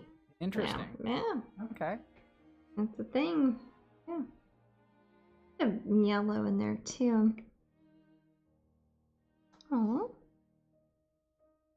Which side do you prefer, the dress of sinners or the dress of saints? I like them both. You're trying to get me in some sort of personality test there, or what you doing? That's only one choice, really. Did somebody ask, or did you ask? I asked you. Oh, Maddie. Sounds like the World of Warcraft the Blood Elves speak. Oh. Oh, your German word there. Yeah. Maybe the Blood Elves are just happen to be German. I don't know. I would say Elfin, then, because elf just means the number 11. Yeah. So, hey, my cousin's last name is 11, so in English, that's a good thing. I've never met anyone else with the last name 11. That's a good point. Excellent. Same sort of, it's not quite a pure white color, but it's like a Titan buff, and I'm going to go over the little mountains there. Not how I can see, but on the left-hand side here of the sinners, obviously the one that has like the hell scenes in the background is the sinners. On the side is the saints, and one of the pretty blue background is the saints, and the horrible hell scene is the sinners. But there is kind of a warm tone to the left-hand side here as opposed to the right-hand side. Definitely. Yeah. I like that about it. So, I love the contrast, but it flows very And well. when you see them together, again, I will make sure if I'm not going to sell them here on Twitch, but I'm going to put them on eBay or whatever, but I will put them up at the same time, because I'd feel bad if somebody got one and not the other. That's not really fair. But I want to get some pure red, because even though you think, oh no, the red ones are the hell side, they're actually here on the red velvet sort of side, the right of the saint side. What's that, love? how do you decide what to add to an ACEO as they are already complete mini paintings? Your embellishments that you add to them, how do you decide to do it? I just look at things that I think if I were me, which is a good way to look at it, if I were me, Jasmine, if I were to look at that, and I was like, oh, I would have exaggerated that part if I had more freedom in that. I would have done that on the ACEO. So the ACEO is kind of like a... it's like if you get a song by a musician you like and you're getting like a remix of it. It's kind of that, if that makes sense. It's like, oh, I would have made the drums twice as quick and the bass would be 5 times as heavy. That's kind of what I do when I do the ACEOs. It probably sounds very pretentious, but what? April has used acrylics to paint rocks, and that's fun. Her husband paints Warhammer and D&D. Oh my goodness! There are a lot of people. I know a lot of people. I know a lot of people who paint figurines. Yeah, it's so cool. My brother-in-law Chris, a lot of you guys might know him. He's done some amazing things for that. He's done commissions for like whole armies for like thousands of dollars. It's very cool. That's a whole job in itself, man. Yeah, that's damn. Shayla says we're good company tonight. Nice hanging out while she paints and draws. We're cheering her up. Oh, thank you, Shaylee. And she's like 7 hours ahead of us, right? Oh yes, 5 hours, 6 hours. She is a night bird. Yeah. Night owl. And say they call them owls here. I think all the armies are neat, but hubby likes Space Marines, Tau, and Imperial. Oh, that sounds good. I prefer the Warhammer Fantasy one. I had the Vampire's Dark Coach. Remember, I painted that. Was so cool. Yeah, that was awesome. I don't know how many people even know that anymore, but that was really cool. No, that had some points to it. Yeah, I did. Hey, yeah, I had a lot of points. I'll fight you with it. Yeah. It's only 11:20 p.m. It's totally early. Oh, that's not bad. Yeah. I'd probably be asleep by then, but I wake up at 4 o'clock every morning, so yeah. Even if I'm not trying to. I am not the night owl, even though I have a shirt that says otherwise. I was gonna say, you have literally a shirt that says that. Oh, so. I think Sunshine sees something. She might be looking at birds, but she's there. She's frozen at the window. So cute. Oh, she's lovely. She's trouble, though. Yeah, she's trouble. That's okay. That's not bad. She loves the Bretonians, but they don't make them anymore. I remember that art. I remember that. Yeah. They had that in America for 40K, right?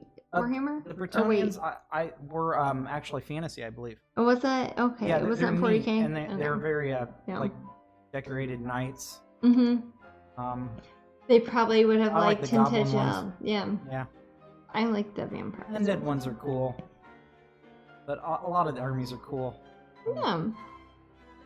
I like anything like that. When you buy like the pieces of the game and you have to paint them yourself, that's kind of fun. That's like a whole weekend for fun. You're doing artsy stuff. That's great. Jasmine, more things should be like that. Yeah. Black Orchid Fairy asks, is this only ACEO? You're going? Only ACEOs that you're going to put up? I only make one of each painting, and these are actually 2 from 1 painting. The only time I would ever do 2 from 1 painting is if it's a really wide painting like this one. But I have the other 3 I have been working on have been the ones for the Resurrection series, like the Triceratops, the Saber-toothed cat, and the Velociraptor. Yeah, you know this one? So you'll have this as a set, I assume?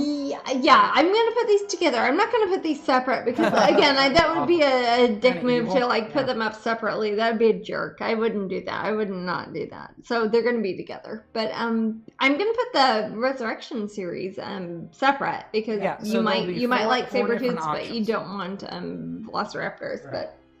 But those 3 will be...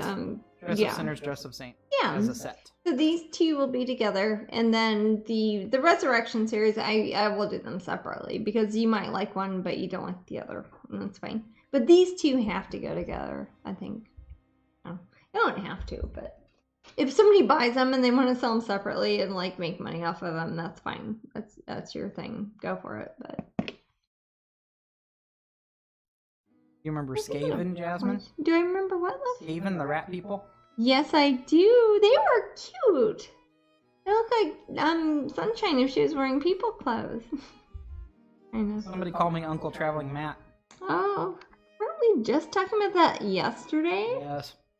Oh, hey, actually, speaking of, if you look at her, see how her outfit, oh, that is gold with black on it, but it almost looks blue.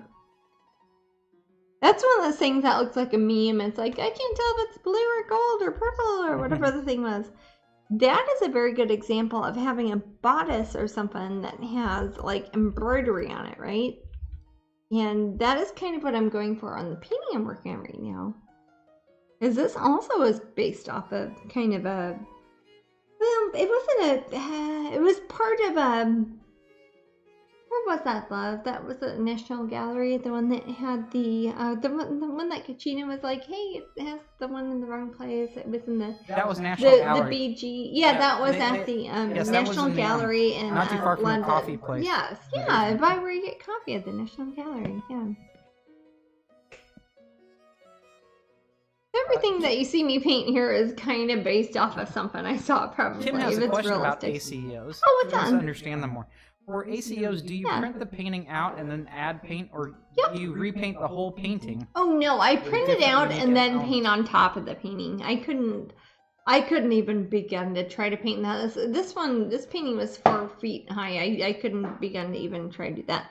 But by the time I'm done with it, if I spend like 4 hours on it, I don't know, to be fair, I could have probably kind of painted on top of it, but I want it to look exactly like the original painting, but to have special things on it. So the things that you're getting on ACEO, it's like, oh, it's the only one I made, and the details you see that weren't in the original one are things I painted. But I do go over a lot of the lines, like, oh, you can see her, I don't know how I can see on here. It's like, oh yeah, I went over those mountains. I did that in white again. I did her hair. I did the white parts of her hair again. So if you're somebody who's like on, I don't know, Antiques Roadshow, and they have that, what is that? The black light, the purple light thing they put on it. You'd be like, oh, the whole thing lights up, because Jasmine kind of painted over a lot of it. But I want it to look like the original, because that's kind of the point. Did you ever think it was funny how Uncle Traveling Matt is way bigger than other Fraggles? I didn't really see a lot of that because I didn't have cable when I was a kid. Okay, so the Fraggles know this. They kind of live in this old man's house, like in the hole in the wall, right? Yeah. And they're about mouse sized to him. Oh, yeah. But Uncle Traveling Matt, who's also a Fraggle, goes around the world and like writes letters back to Gilbo. Postcards and yeah. And he's almost people size. Okay, so yeah, that is kind of weird. Yeah, that's that the discrepancy that you see in a lot of sorts of TV shows in that time or stories. It's like, well, what were they bigger than you or taller than you? Oh. That's actually a good thing to ask about when you're looking at a painting like this. That the painting, it's like, hey, there's this lady. It's like, are these people like, what are they, 2.5 inches high, or are they just like not as important? And that's when you look at things like from the medieval or the Renaissance era, and they would paint people in the size to how important they were. Like, oh, this person was a saint, so they're the tallest person in the room.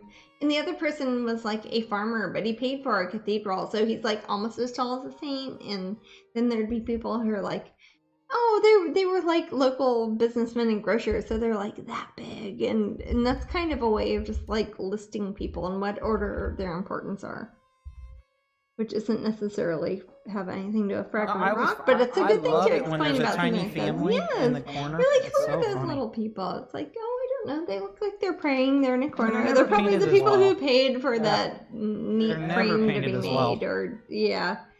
I think they usually added those people later, but I'm not going to tell people. Do you know what that reminds me of? What? Many people in the back of their cars have their cute little stickers of their family. Yes. Isn't it very much like that? Yeah, they have those, or they have like, oh, and we have 2 cats, and we have this and that, or whatever. Yeah, it's true. Right. People still do that, apparently. Hey, we were talking about we were talking about not Sprocket the dog, from Fraggles, but we were talking about the lady. we were talking about Oh, wait. No, we were talking about Barkley. Oh, Barkley from on Sesame Street. Yeah, He's a great. yeah. Those people must do a That's really good job. Puppet. That's not even a puppet. He's running That's around. like somebody. That's more like a walk around. That's not even a puppet. It's like how people can work the lion dance and stuff. Sure, yeah. If you're doing like that, like Chinese New Year or something. Yeah, that's true. Good point. But it looks hard. I mean, you have to really be in sync with your partner there, running around like a big crazy dog. Oh, and who signs up to be the backside of a dog? I don't know. Is it one guy? No, I think there's 2 people because they've got 4 feet, right? Like, don't we have a dog that runs around? I don't know. That's very strange. Yeah, and I guess somebody has to work the mouth. Yeah, honey, it's probably like 8 people in there. I don't know, well Ian, done, if you had people. had Sesame Street there, the American version, or did you have a special British version of Sesame Street? Who are you talking to? Ian. Oh, okay. Put a little bit of fire sparkles around here because that just looks pretty awesome. Okay. She's got the fall of the saints here. The fall of the sinners, rather. Because saints wouldn't fall. They're not very, I don't know, gravity inclined. Barkley is looking pretty. Yeah. It's a weird thing. So a bit closer, maybe it's even better. And put a lot of the makes some of that vat orange, like that it's like super orange fiery.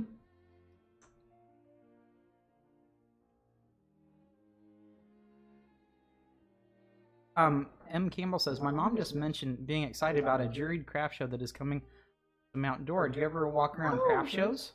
Where do you find things to decorate your home? A lot of the stuff I get to decorate my house with are from friends who are artists of mine, or artists who are friends of mine, rather, or vice versa. But when I have a friend and they're like, oh, they do really cool artwork, I'm gonna buy one of those. Oh, I think they're going in the right direction, I'm gonna buy a few of those. And part of it is because I like those people and they're friends of mine, and part of it is because I think that they're undervalued and I want to buy some of those as investment. But that a lot of my house here is decorated with artist friends of mine, wouldn't you say, love? Yes, yeah. And curios. Yeah, and natural curiosities. And a ton of your Hamilton statues. And a bunch of my Hamilton figurines. No, but as far as stuff that isn't mine, that's it's stuff I just like from other people I know who make good artwork. It says every time you say orange, it catches her attention. I bet she loves orange. Her new website theme that she's matching to her Patreon and everything is very orange based. So I would say terracotta, but it's close to it. It looks like how our Kansas City house is, like our studio there. It's that orange. Her studio is the same color. And that's awesome. My studio, what's that look? It's a bold color. It is orange. It really makes a statement. It's probably hard to tell from, I don't know how good you can see on the cameras here, but mine here is that kind of avocado sort of green, and I use that pretty much across the board when I have to be somewhere. I like it because I even use it really, in my logo. It's a great contrast to the artwork that we hang up. Yeah, you can see it really well. Definitely. Even if I didn't do the artwork, it looks nice with it. Oh, the guy that played Big Bird just retired, Carol. Carol so-and-so that played Big Bird just retired. Carol Oakley? I don't remember the name. Yeah, he was a very good puppeteer. That's pretty cool. He was around for a while. Yeah. It's funny, some people think that they saw Carol and they thought it was a lady, but no. It was Big Bird. It's like Carol O'Connor. It's like Carol, a lot of people, really. I've known several Carols who are men. I don't know if I have. At our school, we had 2 teachers that were taught the same class in the same grade, and they're both called Carol, but one was a man and one was a lady. Weird. Yeah, there you go. It's like Tracy's. I know Tracy's who are boys and Tracy's who are girls. I knew Tracy's. A lot of names are like that. Yeah. A lot of names are like that. I always thought that was kind of a cool name for a guy. Well, yeah, Tracy Hickman. My goodness.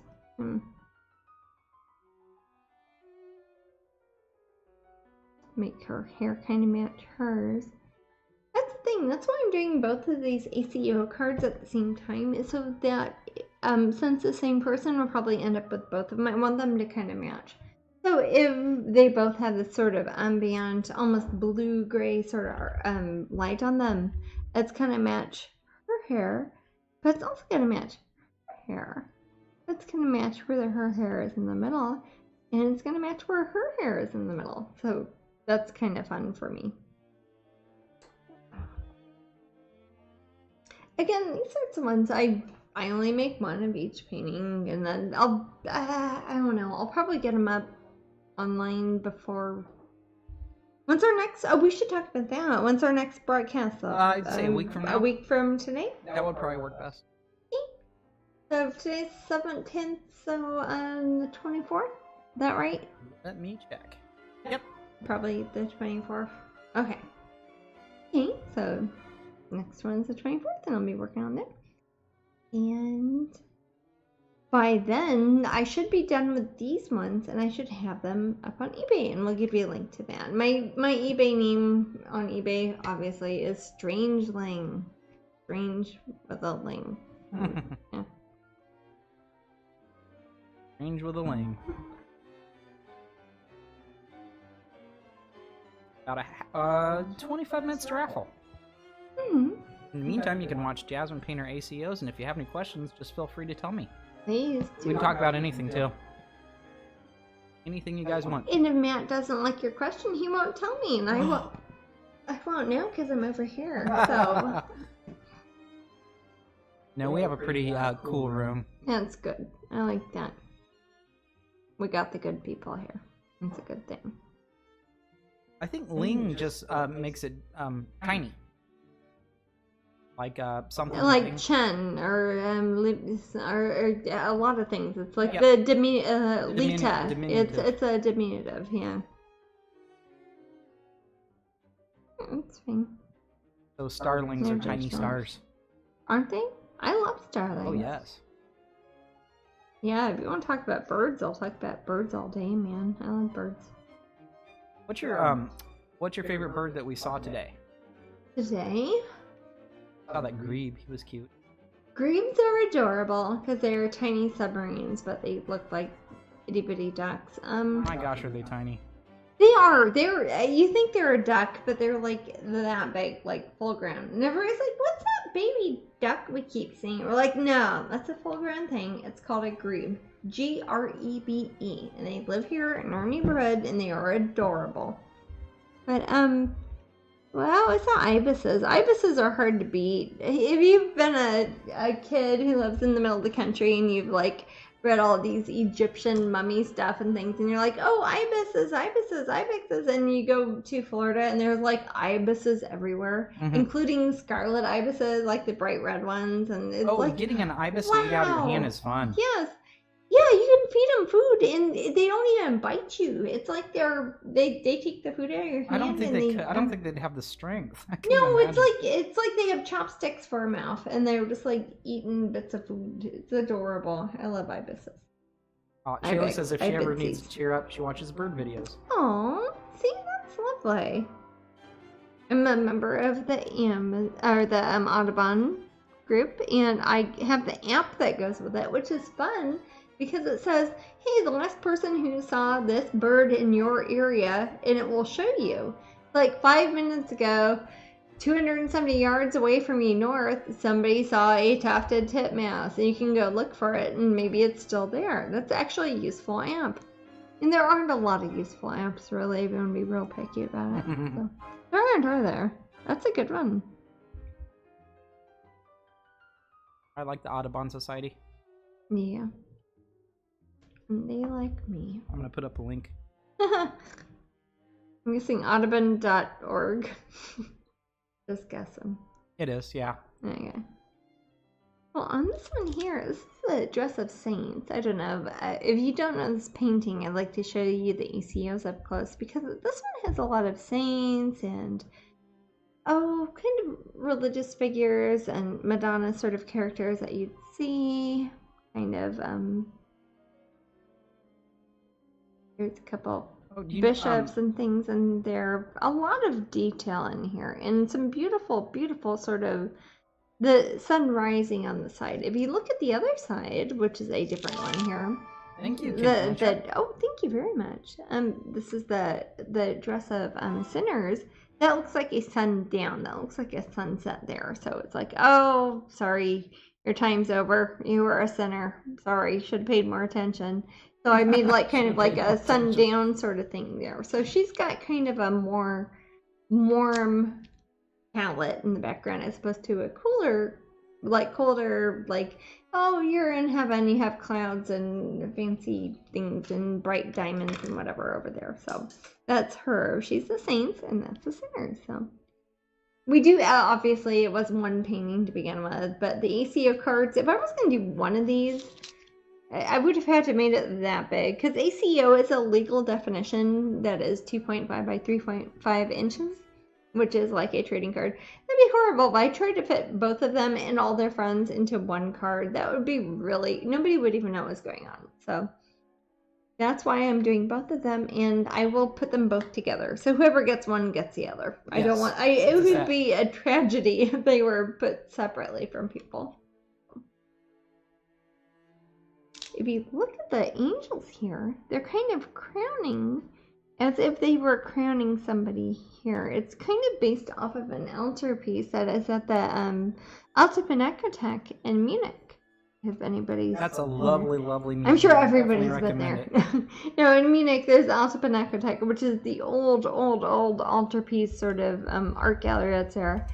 It's funny because there's the Neue Pinakothek, which of course in German means the new art gallery, and it's still stuff like from the 1800s.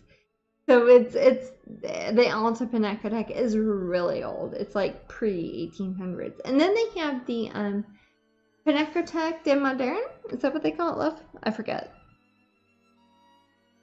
The one we have not been to. Actually, they're working on where they're getting happen. The Neue? The Neue Pinakothek. Yeah, we have not been there. No, we've been the outside of it. I think you got a coffee there. I remember. Yeah, but that's the Neue Pinakothek, and that's the new art gallery. Yeah. Have you heard of the short story Scarlet Ibis by James Hurst? I haven't, but I like those Luke words says, you're saying. Every time he hears that. Oh, Luke, like our nephew? Yeah. Luke? Oh, wow. No, I have not. Can you write that down or email me or something? Sure. Okay, because I would like to read that. Because we certainly have those babies here, don't we? Oh, yes. Short Ibis. Also, Hi, Tracy. we saw a... Oh, hi, Gracie. But we, I say that every so often. But we saw a, it was a Scarlet Ibis who had babies with a regular Ibis, remember? And they were pink. And they looked like, not long after we moved here. Remember this, Maddie? And they looked kind of pink, like a flamingo, but they were an ibis. And they had a daddy or mommy who was a scarlet ibis, and the mommy was a white ibis, or vice versa. And it was just so cute. I was like, oh my gosh, this like it would be in a zoo or something. But it's like in our yard. I think it's ibix is plural, Steve. I don't know. I've heard people argue it, whether or not it's Greek or Latin, if you're talking about the first part of the word. So, it was, so. There's also ibex, I-B-E-X, which are those fellas who are like water buffaloes, right? Kinda? Yeah, yes. Yeah. I'm taking some quinacridone nickel azo gold, and I'm putting that over the parts of her hair on the sinner side that are, I guess it'd be the hellish side. It's a more warm, red, fiery tones. I'm painting over the parts I put on white so that looks more kind of like a warm, fiery sort of look. I'm going to put a tiny bit over on my left-hand side of her hair on the Saints area.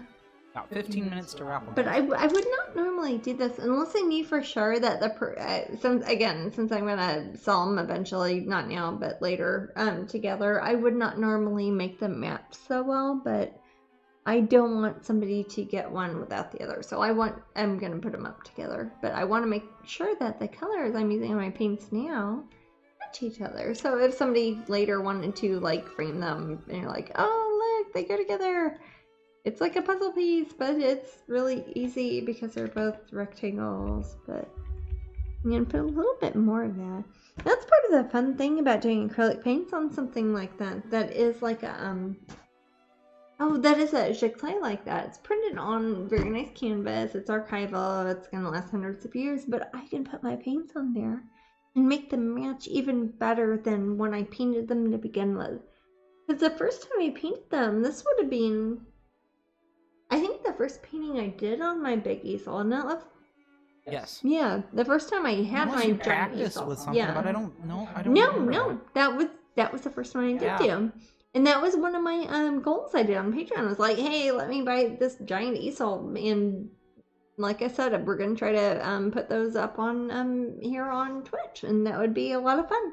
Because then, if I'm like working on like a giant, like 20-foot painting or something, you could watch me do that for like an hour or two. And then I could come over to this one. And I could do some ACEOs. I could work on a custom mini and work on a new painting for a convention. I could go back to my big giant painting, or I could even go to England and do my England painting, and I could do it as like a seamless sort of thing. So just, you guys don't have to do anything, just hang in there, and that's something I'm hoping will happen, so that's fun. Yeah, that nickel ACEO gold is like a dream come true when it's trying to make things look warm that would otherwise look like bits of white. Right. But yeah, her bodice in particular is what I'm going for when I'm talking about black on gold or gold on black. I don't know how you can see that, but that very much looks like actual sort of embroidery on her. That's cool. Yeah. And that was fun to paint. It was a lot of fun to paint. It's whenever I worked on that one, man, it's like, I'm gone. You work on that for a few days. I'll see you in LOL. I don't want to bother you. Yeah. You got it done. I did. So much detail on that one. And somebody bought it like the night the gallery opened too. That was the plan. Yeah, well, I care more about painting than I do people buying it. That sounds facetious, but it's true. Otherwise, why would I do it? A group of rhinos is called a crash? I have heard that. Is that true? I've heard that before. Thunder lizards. No, that wasn't thunder lizards. I like rhinos. They're cute. I have seen, in the wild, I saw a mama rhino and her baby. And it was outside Kruger National Forest in South Africa. And they asked us not to put pictures of it on Instagram because they said poachers look to see if people are posting on Instagram right then so they know where the rhinos are. It's like, oh my gosh, is that really enough of a thing? And apparently it is. So it's like, okay, I'll tell people about this, 2 years later on Twitch. I won't tell them now, but we saw a baby, tiny baby who was probably like 2 weeks old, baby rhino, with his mama. And they were just out there eating hay, and it was adorable. It's one of the best things I've ever seen in my life. And we're just driving around in our car in South Africa, and that was amazing. And I was like, oh gosh, I wish I could put this on Instagram. I'm like, no, I don't want to do that. I don't want people to know they're here. So that's a weird thing. It's like, no, I want to see this with my eyes and not care about what people see on Instagram. I'll tell them a year or two from now. Now I am. But it was adorable. When will you be painting more of the mini paintings for KC? I know a couple weeks ago you did one. Oh yeah, I did the one with the little goat skull. Probably next weekend. What is next? Sunday is the 20 something. I forget what today. 21st? Oh, wait, no. 24th. 24th. Okay. I'll probably do 1 or 2 up here on Twitch. The problem is when I do mini paintings on Twitch or I do Tiny Treasures, people try to buy them, which is awesome. I'm happy you guys like them, but I don't sell the ones that are for a show here on Twitch. So I try not to with original paintings, I try not to say, hey, here's one that I'm going to do and you can buy it in Kansas City. I don't want it. Part of the reason I do those little ones is so people come to Kansas City, and again, hometown pride, you're trying to get people out there to actually come to the event. So if you sell it to somebody in, nothing against Cambodia, but if you sell it to somebody in Cambodia, all of a sudden it's like, oh, well, why do you even have the show in Kansas City then? So the reason I do live events and I do special things like pins or miniature paintings or tiny treasures at those shows is to get people to come out to those events. So we don't all live our lives in a weird sort of internet thing that you could just click buttons instead of going outdoors and getting the sunshine. I know everybody hates going outside. I do too, but you have to sometimes, and I like thinking that there was a real life sort of camaraderie around people who love art and collect art and make art and buy art and whatever. So that's why I do things like that are cheap. But I'll probably be working on at least one or two before the show, and the show doesn't start until the end of March. So sometime before the end of March, I'll probably work on some more. Again, I'm still using the same sort of nickel ACEO quinacridone gold here. I'll try to show this up close a bit more. It's like if this is one painting, like her part of her hair and her part of her hair would like look like they blended together. That's pretty. Like yeah. Which is what obviously I would have done with the original painting, but it's nice to do that on the little ACEO. So whoever gets the original painting sold first night. I don't even, how much was this one even, Maddie? It was expensive. It was huge. It was like 4 feet wide. It was like $25,000-$30,000. It was a big painting, and I spent over 14 months working on it. So it was a long time. So when I do the little canvases, the ACEOs of it, I want to make sure that they match, and that if somebody wants to put them together, that they have that equivalent of whatever somebody would have done if they bought the original, or if they're the person who bought the original. I don't know who got it. It sold at the gallery. But if they have them together, they'll look like they're nice, and they meant to be together. You know, the colors are the same. It's not like, oh, all of a sudden her hair is blue for no reason. What sense does that make? But with all these, I will find these. Actually, I might do that now. Well, I have my palette, and I want to make sure the colors kind of match. When I do ACEOs, I sign them, and I say, sign my name, obviously, Jasmine. When I do a painting like that, I just sign my regular name, Jasmine. Signing. What's that? Yeah. Any little signing there? I do. And ACEOs, I sign them, I number them. I number them 1 out of 1. That's so complicated. It's like, no, I only make one. It's kind of not a pet peeve, but when I see people sign things and they're like, oh, it's one of a kind, and there's 900 of them, I'm like, no. It's one of a kind, and there is one of them. And that's what I do on mine. You can do whatever you like with yours, but that's what I do with mine. What's that? Is that Diane? Is she being a honey, or is she being mean? She's being nice. Not biting you in the chin? Oh, that was Gamera. I know that was Gamera, but to be fair, Sunshine has also bit me on the chin, so... Have you had a cat who hasn't bit you on the chin in this household, love? I don't think Rio bit me on the chin. Okay. Yeah, I'd have to see in slow motion that we had her earlier. That was kind of amazing we had Tigrio, because she is not a usual cat. She is a variant. She is not a usual cat you would see here, so... You know what? I'm going to use my...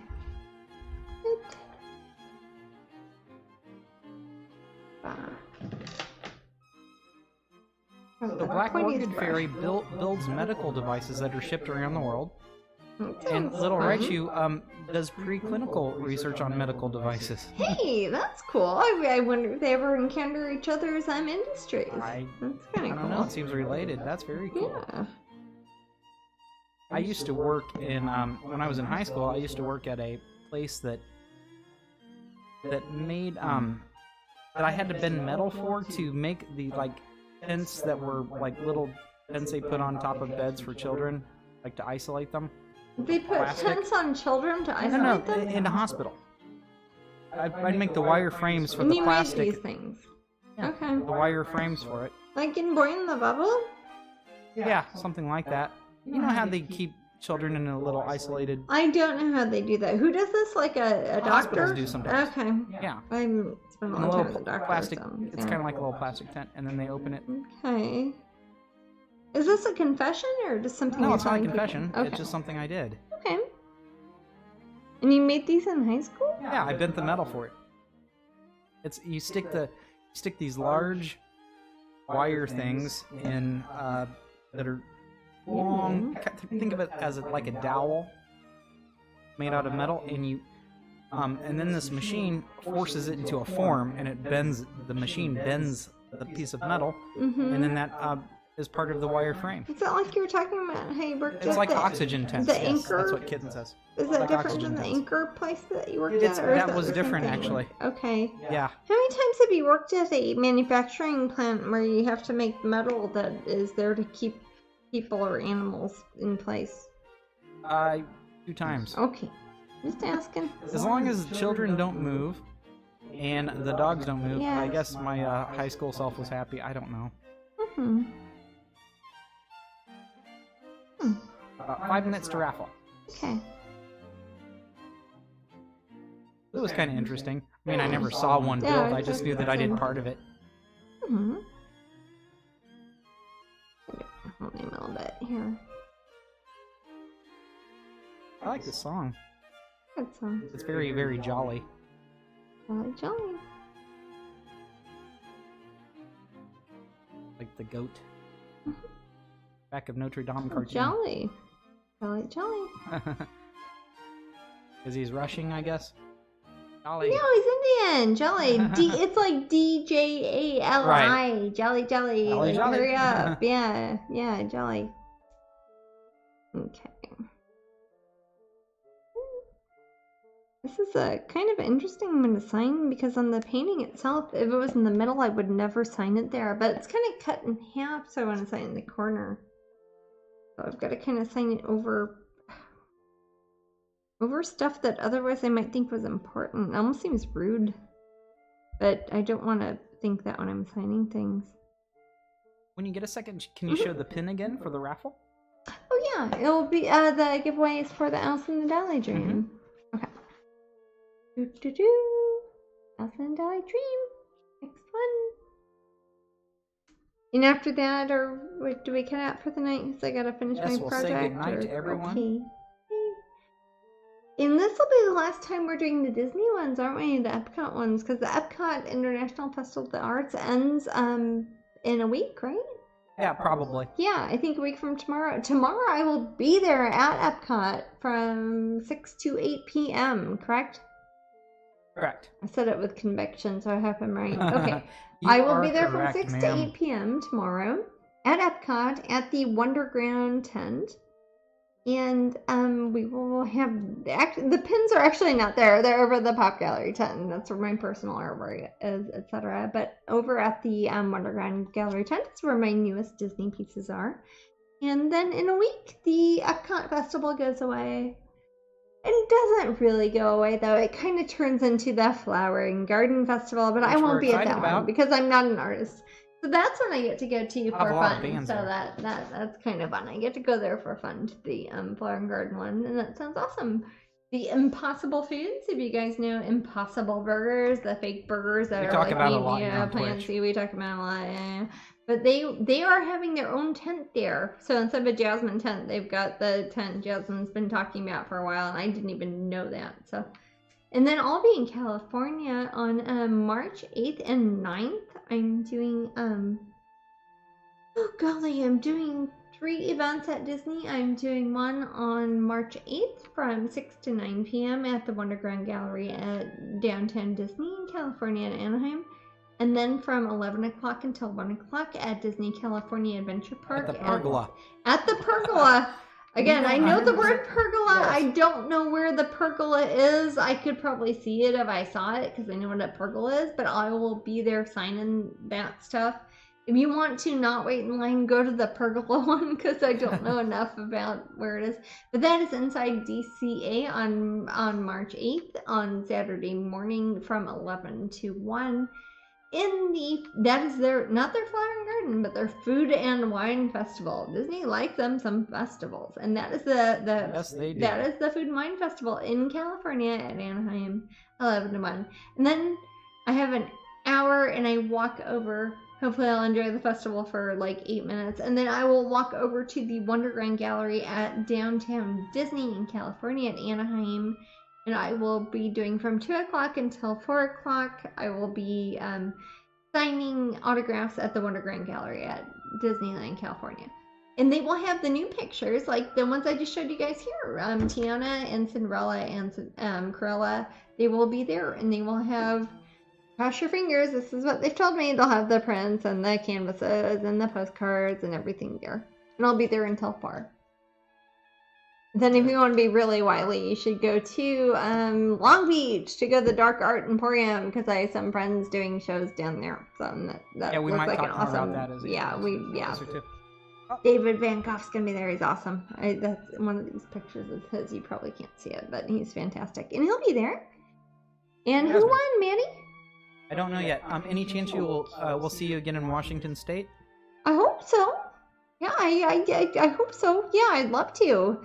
My friend who used to have a gallery there, if you guys have been to Eaton Sand, you might have seen our last little bit of an effort of a gallery there, but that was my friend Alex, who is actually an artist herself. So she's like, I don't necessarily want to have a gallery anymore. I want to make my own art. So she's doing that now, and I totally get that. So it's like a whole other job. Yeah, that's a whole nother thing. So I would like to, though, and there are a few galleries in Washington that have asked me up there. So in the meantime, though, come to California. I've got all sorts of stuff happening. And Jajoki Mom won. Jajoki Mom. Oh, really? Have they won before? I think so.